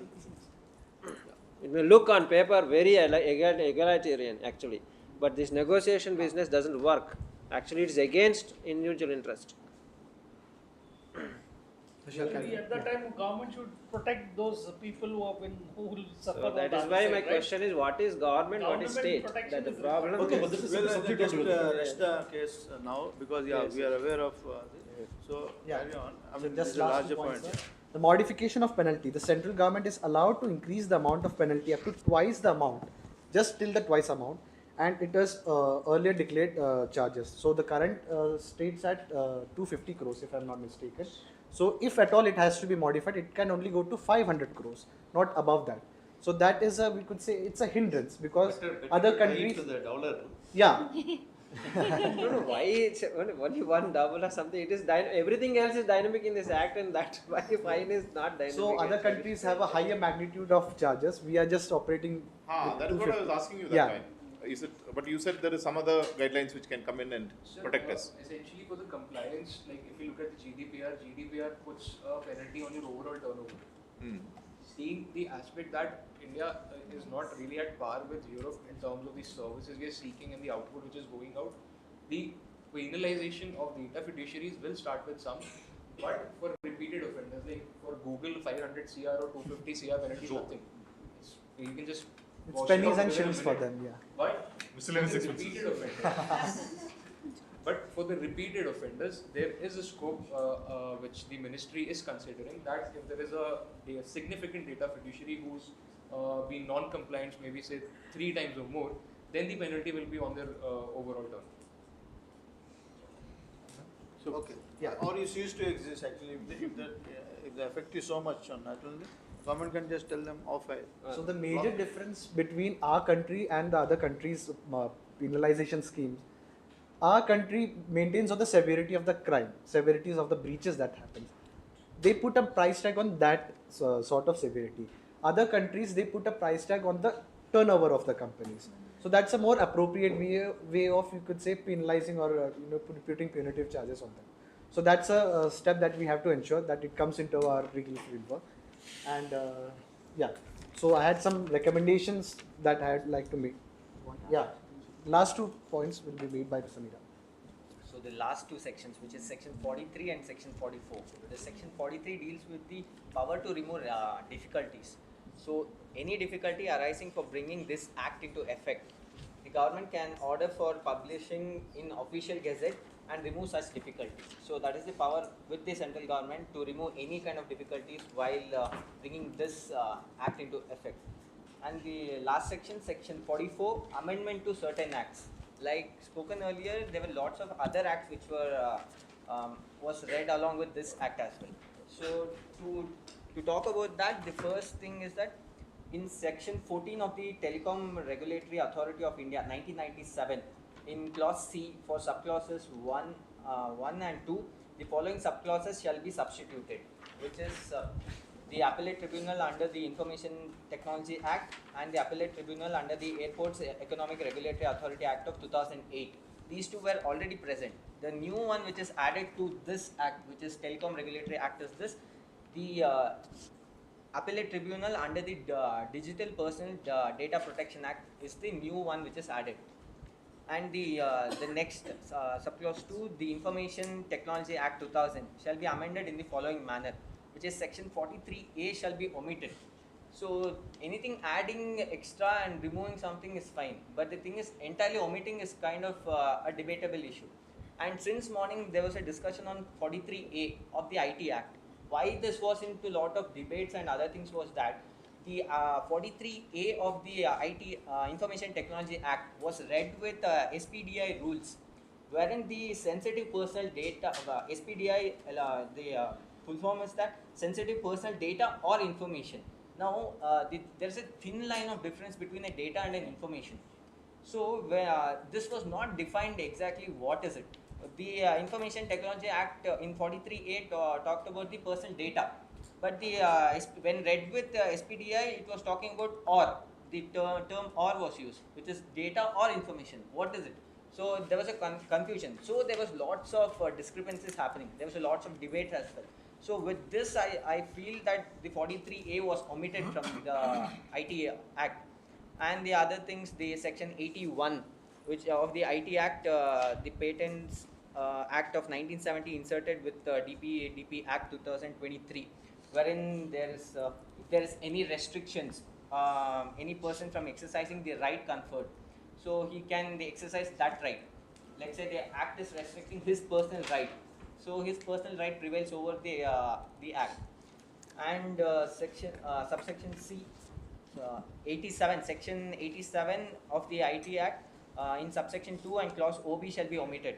So And the next one is Section 8 of the Right to Information Act of 2005. In subsection 1 of clause J, the following clause shall be substituted, namely information which relates to personal information.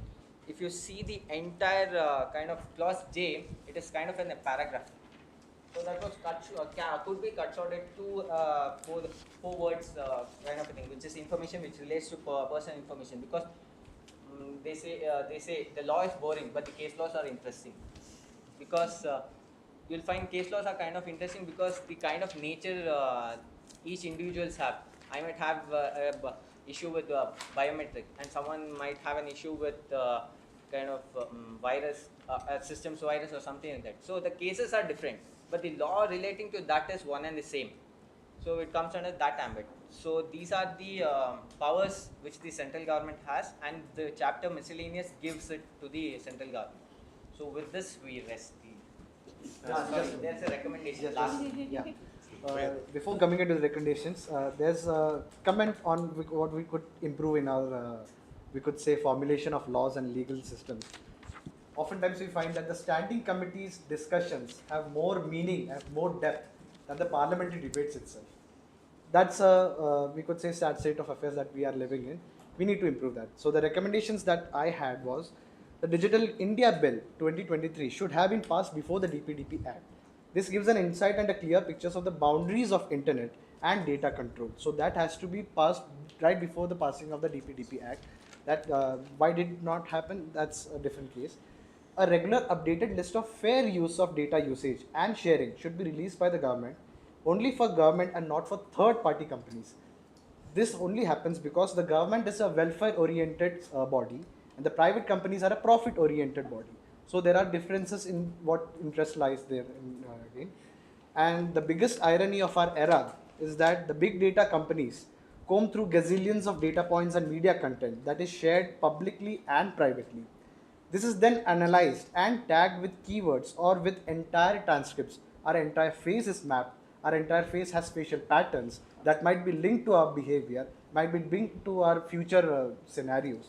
We are at Ramaya University discussing about how to strengthen our citizens and netizens' privacy through popular legislation, in hopes that we will be heard. And the entire proceedings of today's discussion is live streamed to YouTube. Yeah, it's being live on YouTube.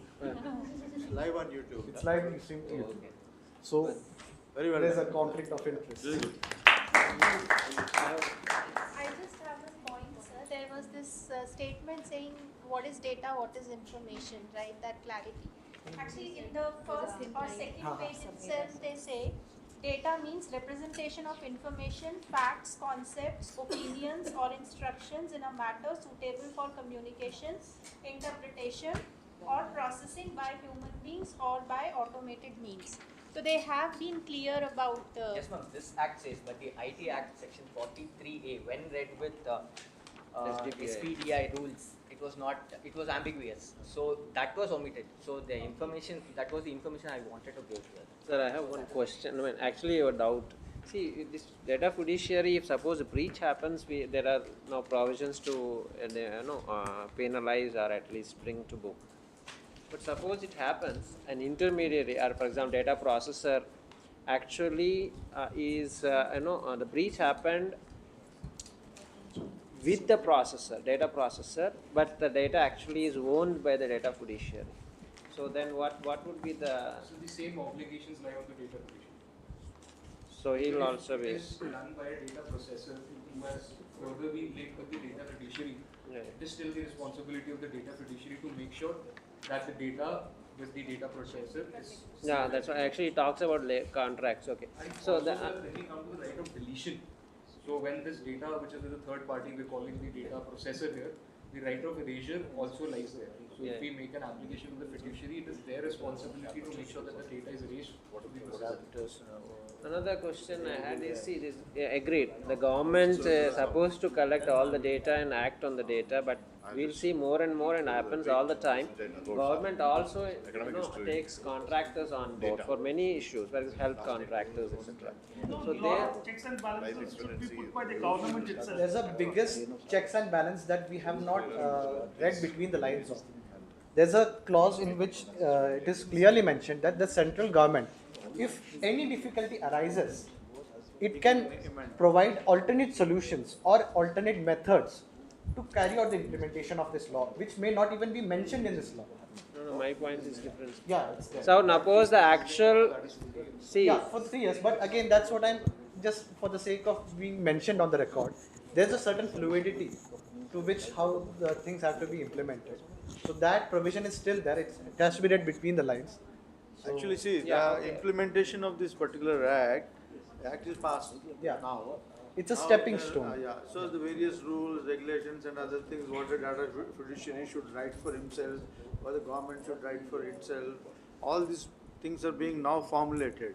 And if you go by what the ministry is saying, probably in another 1 month's time, all this will be released. That's what is saying. And in terms of even penalties and all, it appears from what the government is saying that some of the startups, SEMEs may be actually excused from this particular route, or they may be given more time to implement this particular act. Even that negotiation is also taking place. Anyway, what we'll do now, ladies and gentlemen, is Just one point. See, the whole thing is called data protection. Yeah. This is not protection. If it is escaping, after escaping you punish. Because the possibility that will be So punished. there's a certain understanding that rules, it's not a popular understanding, it's an impopular understanding, that rules are meant to be broken. No, for example, that mentality still I exists come back to now. my original submission that with the fiduciaries or the data process or all the surfaces, attack surfaces, if you lay a basic standard, by law you have to do this. Like you have to use a 15 lever lock, simple like that. Like that you can define something, technically it is possible. To what extent, what kind of attacks can be prevented? There's a big example of which I'd just like to highlight.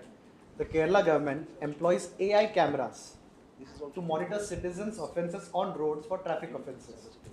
Thousands of faces are recognized and analyzed along with vehicular activity, and it is captured. It is stored in a database. There's no security for that. Anybody can access, the government can access. Again, it's a state government issue. There might not be enough security measures to back it up, but it's a state of where AI cameras are being used. the whole of your Kumbh Mela was given to somebody else, Kumbh Mela, and lakhs and lakhs of people face recognition and everything. Okay, now we have a little more ground to cover, and so that we all respect the time which has been, we respect your time also. We must compliment this team for doing a good job. And what is the next rapporteurs? Rapporteurs, but there are 3 more points, sir. Not from me, but by another member of the House. The first point is that there is a certain fine that is going into the consolidated fund, but somebody in that whole process has been a whistleblower. What is the incentive for that whistleblower? Even if he is aware that the data has been breached, why should he actually blow the whistle on it? So if a part of that fine can be used as an incentive for the whistleblower, then it is suggested that this may even encourage more startups in digital forensics, which would help to blow whistles, to keep track on breaches also, and also eventually aid to the growth of the GDP. The second suggestion has been that if the significant data fiduciaries can be required to mandatorily localize data, then there could be certain, that would again, I'll keep it brief and I'll send a longer note on the matter, but that again could give rise to certain startups under the Atmanirbhar umbrella, which in turn will again lead to a rise in the GDP. If anybody who's not a data fiduciary is in possession of unlawful possession of data, then that person has to be penalized.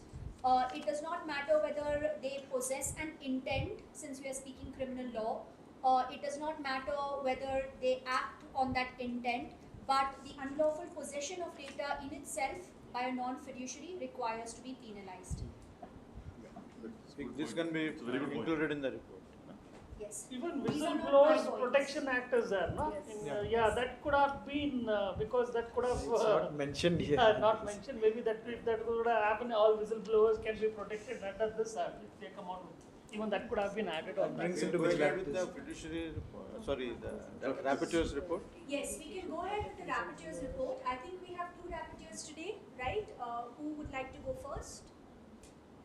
Manaswini. So good evening everyone. I'll just highlight the pointers of the entire session today. So we started the discussion with trying to show our gratitude towards CNSS and how it has been implemented in, has taken part in Ramaya University of Applied Sciences. And we started by discussing emphasizing the importance of adapting to change knowledge domains and encouraging discussions and collaborations for continuous learning and knowledge updates. Overall, we also tried to highlight the challenges and opportunities in the realm of cybersecurity and data protection in India, and the need for collaboration between various stakeholders to address these issues effectively. We also tried to discuss the lack of timeline that was for reporting data breaches, exemptions of the state and the balance between privacy and societal needs. And we also saw that data protection law as good as a beginning as we suggest, but it needs much more further discussions and needs change to be done upon.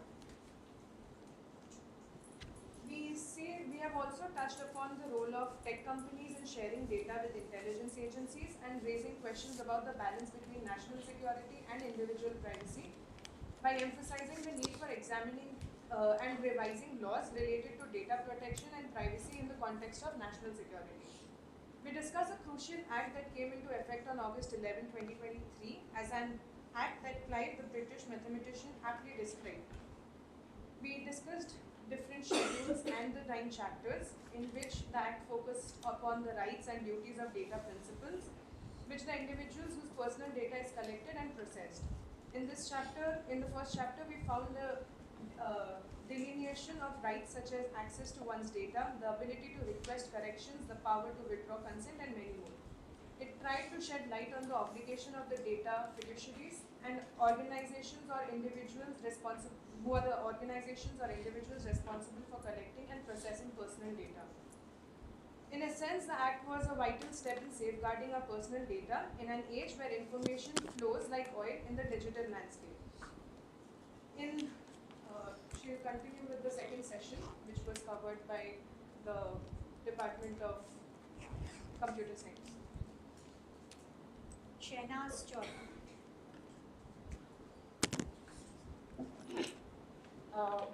The second session,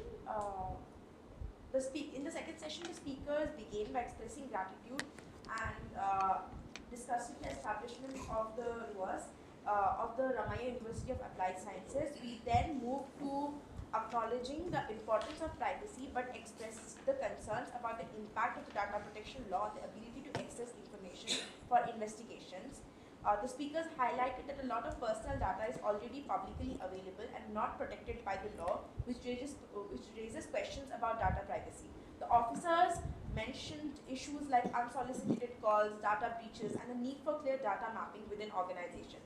They also discussed the lack of a timeline for reporting data breaches, exemptions from the state, and the balance between privacy and societal needs. Overall, the speakers see the data protection law as a good. Overall, the speakers highlighted that the officials see the data protection law as a good beginning, but suggest that there must be further refinement within the Act itself.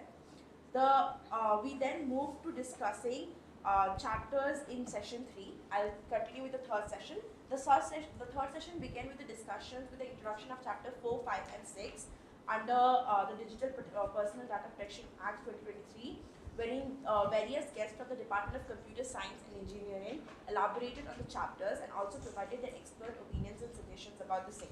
The chapter 4 of the Act, focusing on the special provisions, was explained by Dr. Nayana B.R., who elaborated on the Article 16 that mandated the central government to restrict the transfer of the personal data to other countries. The speaker also explained that restrictions shall be applicable under the Act and went on to further explain the various restrictions. We then discussed Chapter 5. The Chapter 5 was discussed by Mrs. M. Shona, who particularly discussed the Data Protection Board of India. The Data Protection Board of India is established by the central government, and we discussed thoroughly the responsibilities and the various provisions under the board as to how the members and the chairpersons of the board will be hired, their resignation, their termination procedure, which was the particular powers that they hold.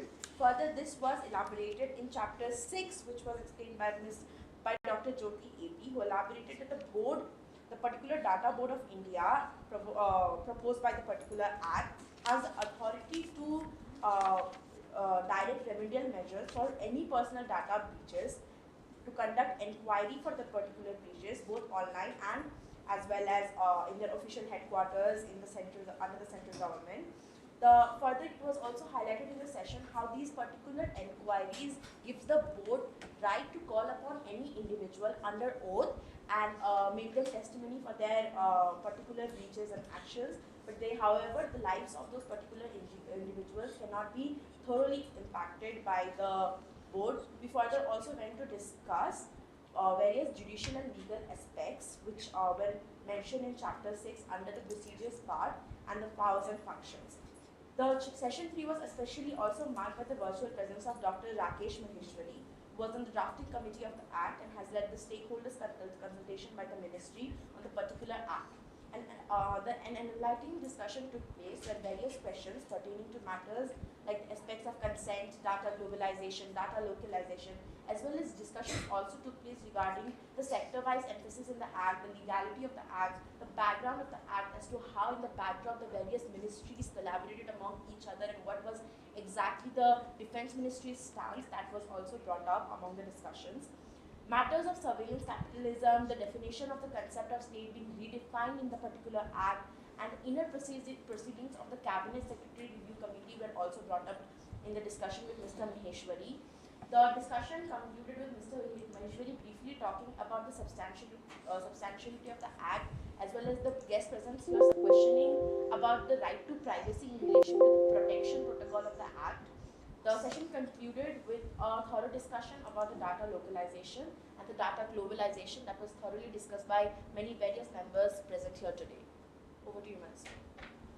In the last session, which was done by the Department of Public Policy, they focused on various aspects related to dispute resolution, data protection, and penalties. In Chapter 7, they discussed distribution mechanisms and alternate exclusive methods of dispute resolution. They mentioned Section 20, which grants individuals the right to challenge decisions or orders if they are not satisfied. They also explained the composition and functioning of the dispute settlement tribunal established in 1997 and the appeal processes. Moving on to Chapter 8, they spoke about the dispute resolution mechanism, specifically related to alternate dispute resolution, ADR. They mentioned various forms of ADR such as arbitration, negotiation, and mediation. The team also highlighted Section 31, which allows the tribunal to direct party to use mediation to resolve their disputes. In Chapter 9, the team discusses the Digital Personal Data Protection Act of 2023, which replaces earlier data protection law.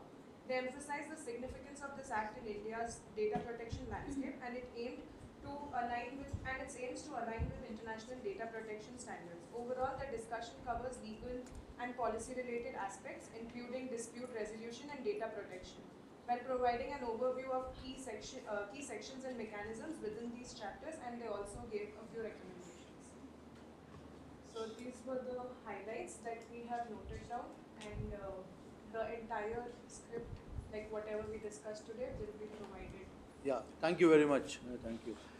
Any other points from any member stakeholders? Sir, I would like to add. It is a common man question. If I'm wrong, please excuse me. What we have seen is we have FSSI for food quality check. Similarly, if I talk about our production team, there also we have the quality checks. If I talk about pollution, we have a pollution control board. If I talk about our electricity production, even if I want to be launching my production generation stations, within a difference of 47.8 frequency also is not accepted. It should be 49 above and less than 51. Then only we get the approvals to launch the stations and all. Similarly, why don't we have a quality check for this, which does the regular licensing or something like that? There should be audition which was mentioned in the board, but it is just a word.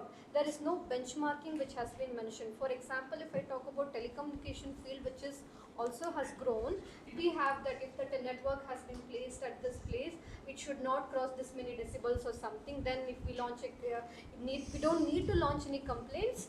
It was a regulatory system where the person checks and gives the notification, penalties, everything happens. Why alone in this area? It is the data principal or the victim has to go and submit a complaint that my data has been breached. Then only action will take up. Then only enhancement of the security happens. Why not at the initial level? Even about the money lending apps, which was mentioned in the beginning in the morning sessions, why is no checkpoint from the government which allows them to launch the app?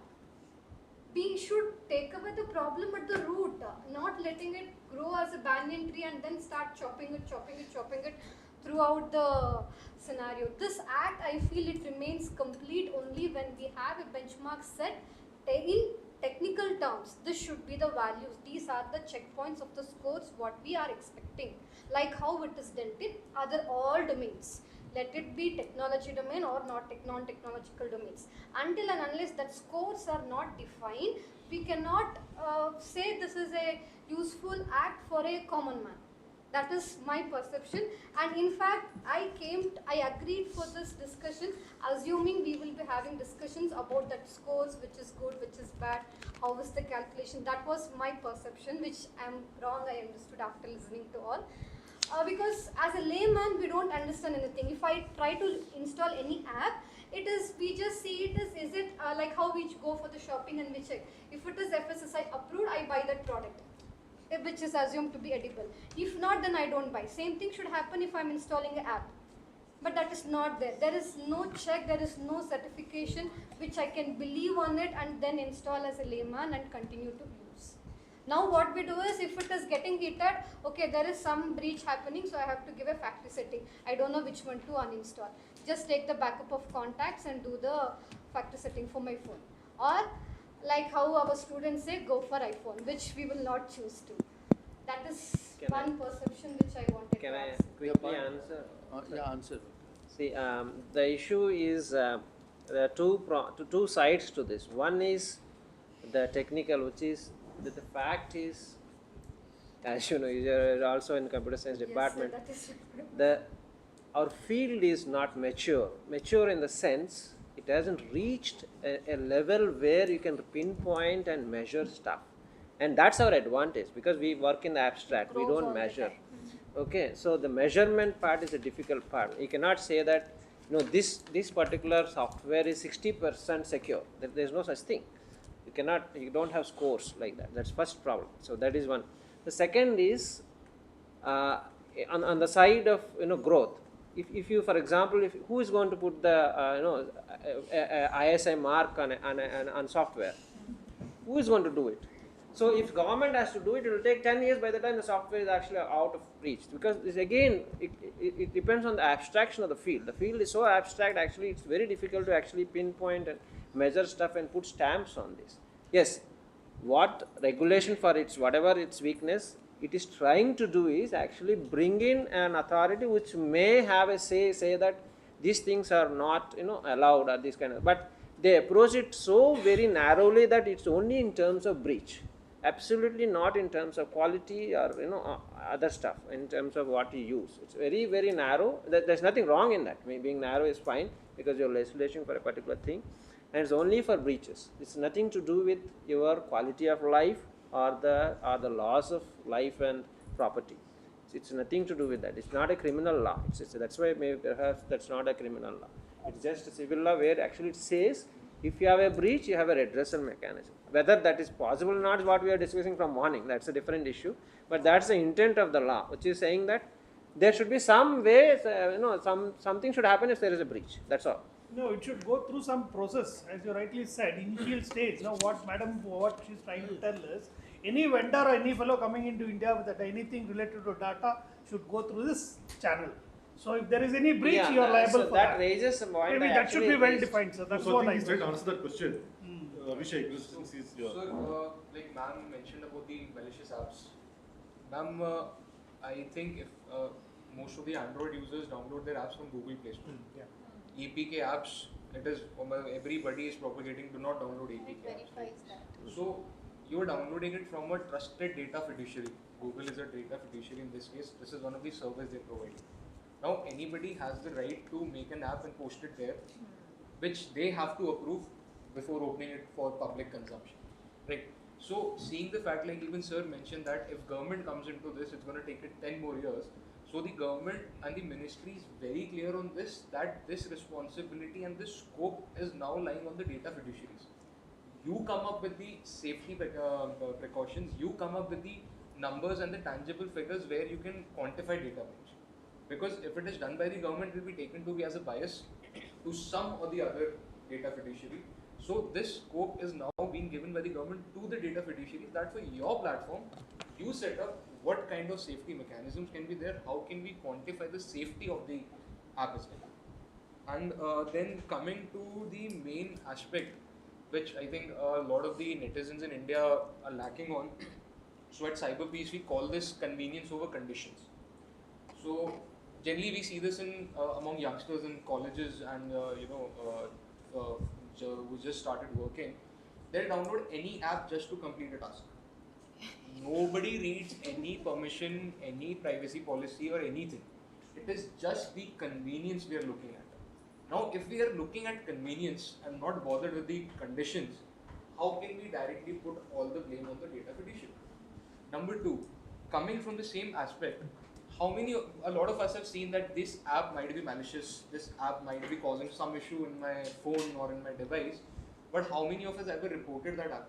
Even on Google platform, even on the law enforcement agencies. So it cannot be just that the government regulates it. It has to be in coordination with the data fiduciaries because they're the one who are innovating the tech. We call them the big techs not because of the data they're hosting, it is because of the tech they're offering also. So that's the point of view.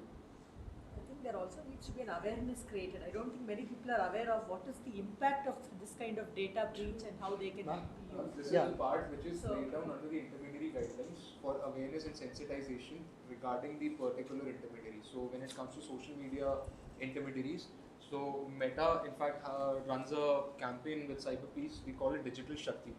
So the aim of Digital Shakti is to actually sensitize 10 million women and girls in the cyberspace every year.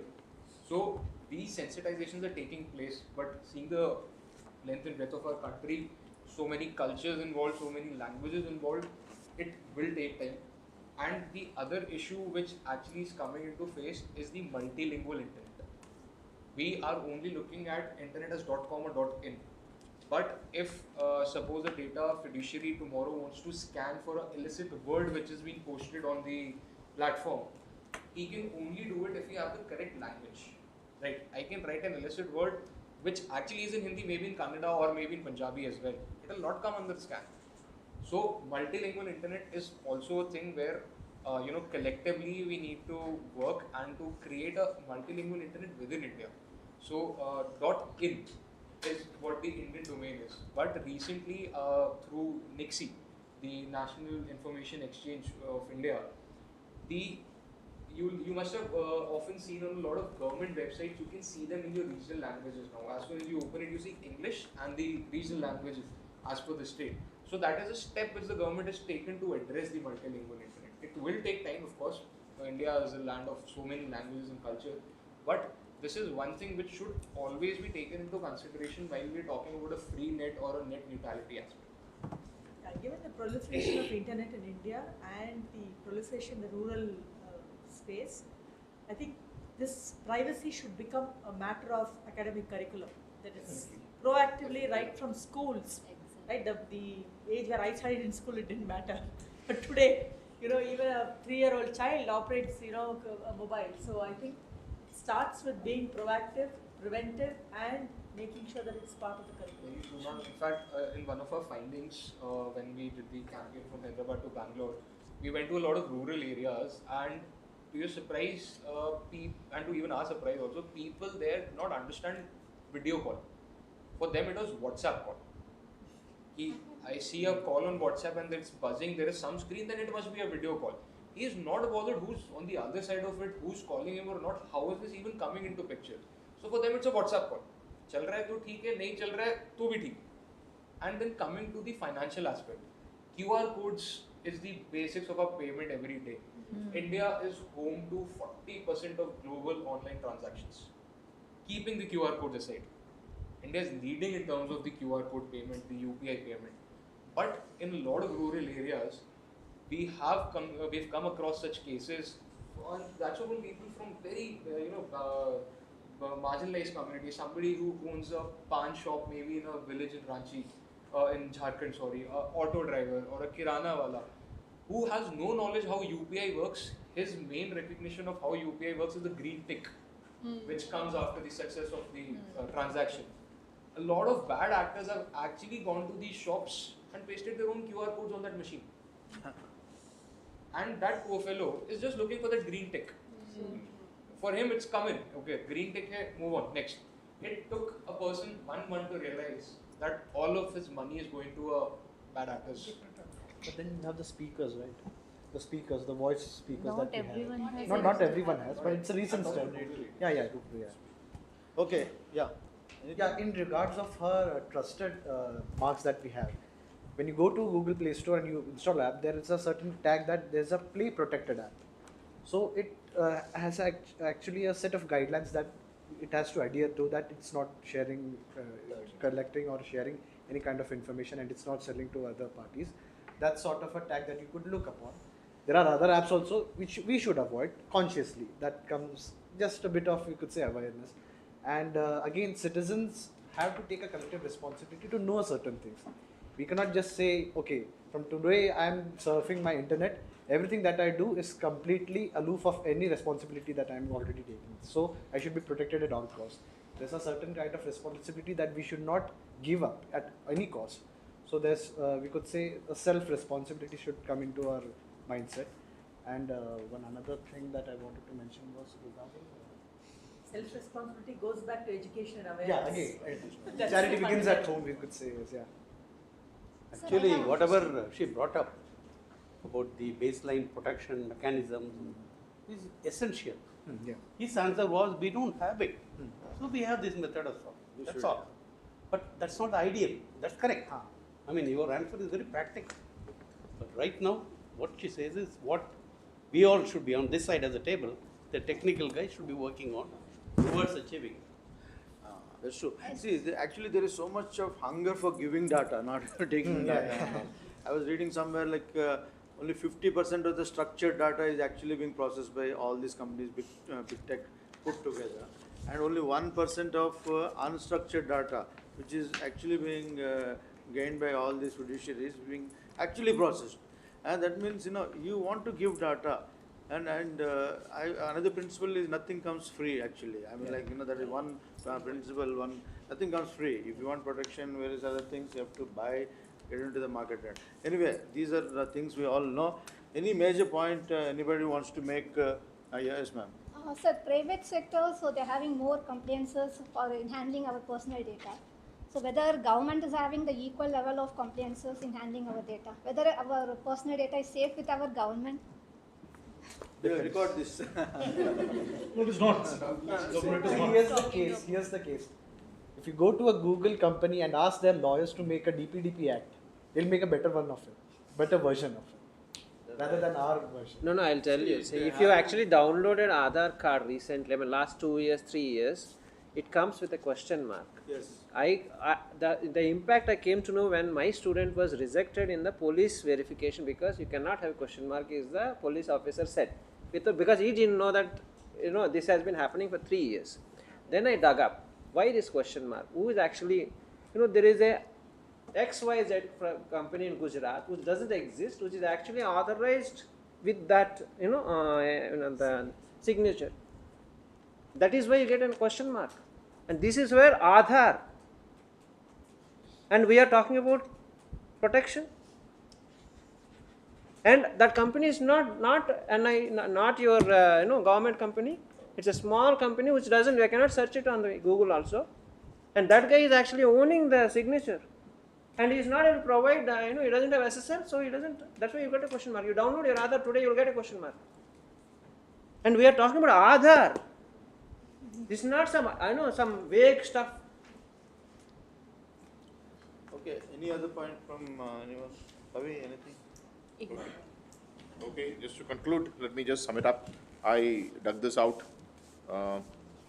because from my this to what Yuval Noah and other people have said, it is more or less clear that we are in a colonial environment again.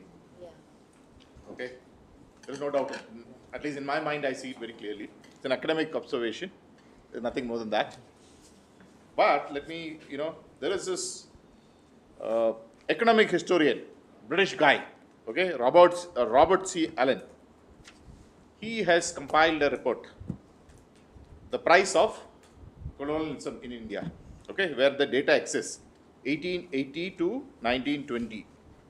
He says the death toll and life expectancy of Indians reduced from 26.7 in 1880, came down to 21.9 by 1920. First censuses were carried out in 1880. That brings out 50 million extra deaths. Okay. But that does not alone capture, when statistically they analyze in some method, he brings out, I just read it.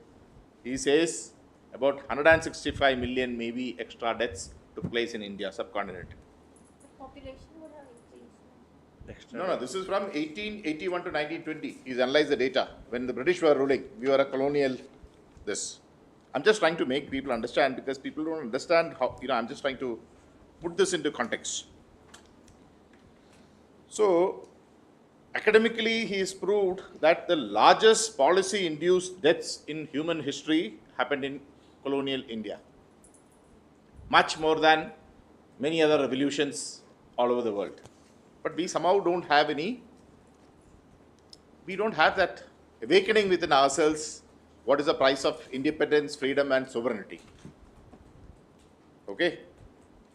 He also captures, British guy, he says prior to colonization, India was one of the largest industrial producers of the world.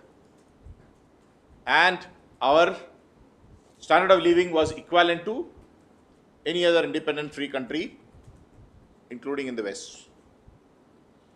Now, at this particular point of time, we are getting a lot of things free, but that price, since privacy is a very, it cannot be defined, it cannot be captured, it cannot be understood. And like you said, the vast majority of our people are not even aware. And then, if the people are not aware, that means the leaders will not be aware. Because the leaders are very attuned to what the people want. It's a democracy. Since the people are not aware of that privacy is so important, it really doesn't matter at this point. But that is why we have places like this. That's why we get together. The aim is, now what? We are here. Will we allow that to continue? Will we, again, 500 years later, someone will write some other piece of history and said at this point, see, when you look at it comparison-wise, China and India, when you look at the, both of them independent together, started off on a line, now they've gone. I don't know the future, I can't predict it, but I'm slightly scared. Okay, I know for a fact that as a military man, I was supposed to look into all this. I tried, but as a nation, did we do the right thing? Why did it happen? Why have we got caught in this conundrum again? Something we might need to think about. I leave it to you. You are the future. Thank you, sir. But there is hope. Okay, ladies and gentlemen, I think it has been a very good invigorating exercise. And see, like technology is there, technology is emerging, future technologies are here, and you can't live without technology. It'll grow on you, it'll grow on the nations, and technology should be exploited for the human good, common good. And because otherwise, without technology, there's so many things which we wouldn't have done this good, and it really improves, lifts the lives of those downtrodden and ill-privileged persons in terms of economic goods or various other things. So today it is being seen from three different stakeholder points of view. One is technology and this as a public good, as an individual security, and as a national security. So governments that be, for various reasons, whatever reasons, they have got a kind of a perceived balance because of economic reasons or because of political reasons or various other things. But this is not written on Shanti Stupa stone or something like that. It is dynamic. Tomorrow more rules will come. Another digital act is coming. Some other act will come. I think all these things put together will probably give a better sense. But the national security aspect of this cannot be undermined, and we should not wait till that catastrophic event that may one day take place, and and we should be prepared for that. And the realization should definitely come into the minds of all stakeholders, and then a synergized act should be probably put in place in the national interest. I thank everybody who has participated and give your opinions free and frank. Everything will be recorded, and the endeavor is to record all the thoughts which have emerged during the proceedings of the day out here, consolidate them, and put it up as an advocacy for the people to consider. And it remains for me to thank all the faculties which have taken place, especially the faculty of computer sciences, which right from the beginning were with us and helped us to kind of bring it up to this particular level. Thank the faculty of School of Law, which is not here, and Public Policy also for putting up. In fact, I was wondering whether Aditya and Sujindra have taken it to the heart that they have been given miscellaneous or something like that next time. But you did a fantastic job. Thank you for all the inputs. And I also thank Pavitran. Cyber Peace. Yeah, I thank, of course, Cyber Peace, Major Vineet and Abhishek and Neeraj at short notice coming on board and facilitating this entire thing. Also, thank you for getting Mr. Maheshwari on board. And of course, it was very good. We heard his viewpoints, and without saying much, he conveyed a lot actually. I think it was a very good intervention in the whole day's proceedings. And I must definitely thank Professor Soundarajan, who had come at a short notice and taken part in the proceedings. Thank you very much, sir, for coming. And I also thank Mr. Kirti Simha again for coming and sharing your views. Thank you indeed. And Mrs. Cynthia Swarnalata, thank you very much, ma'am, for coming and giving your inputs in this particular organization. And of course, Pavi, who was here, like you heard him, and he calls a spade a spade. That's what I've seen right from the beginning, and very good inputs. I think this kind of an advocacy is required, at least so that people think rightly when you're orchestrating or carving out or designing policies of this kind. And I thank my other colleague Dr. Biliappa also for facilitating this particular event.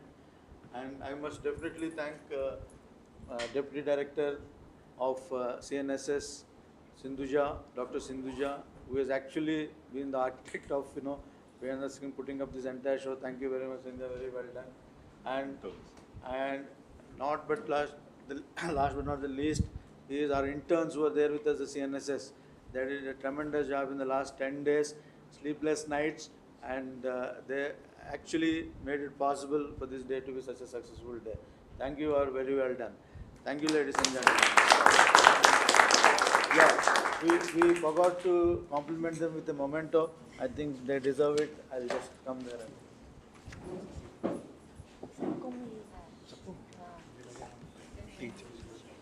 Good points. Like either light the fire under one's ass. So it's a different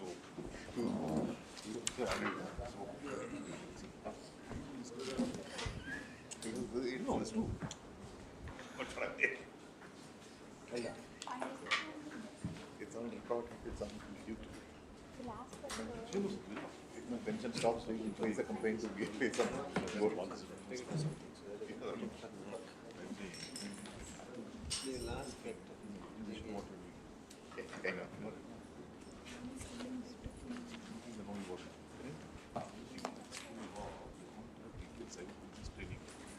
And plus, also, both of them said they will take up opinion from budget. Legal also. Yes.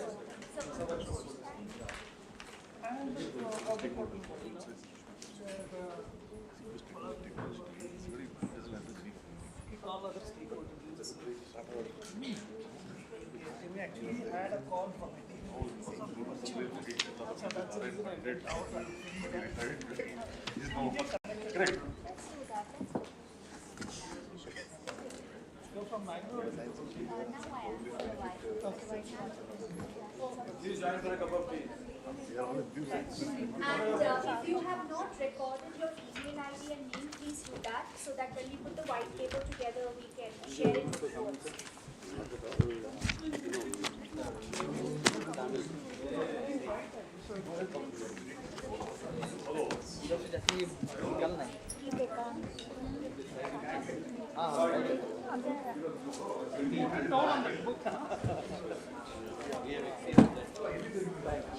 No, not this time. 8:30.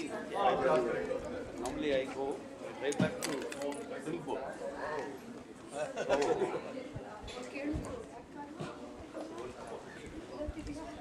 Welcome.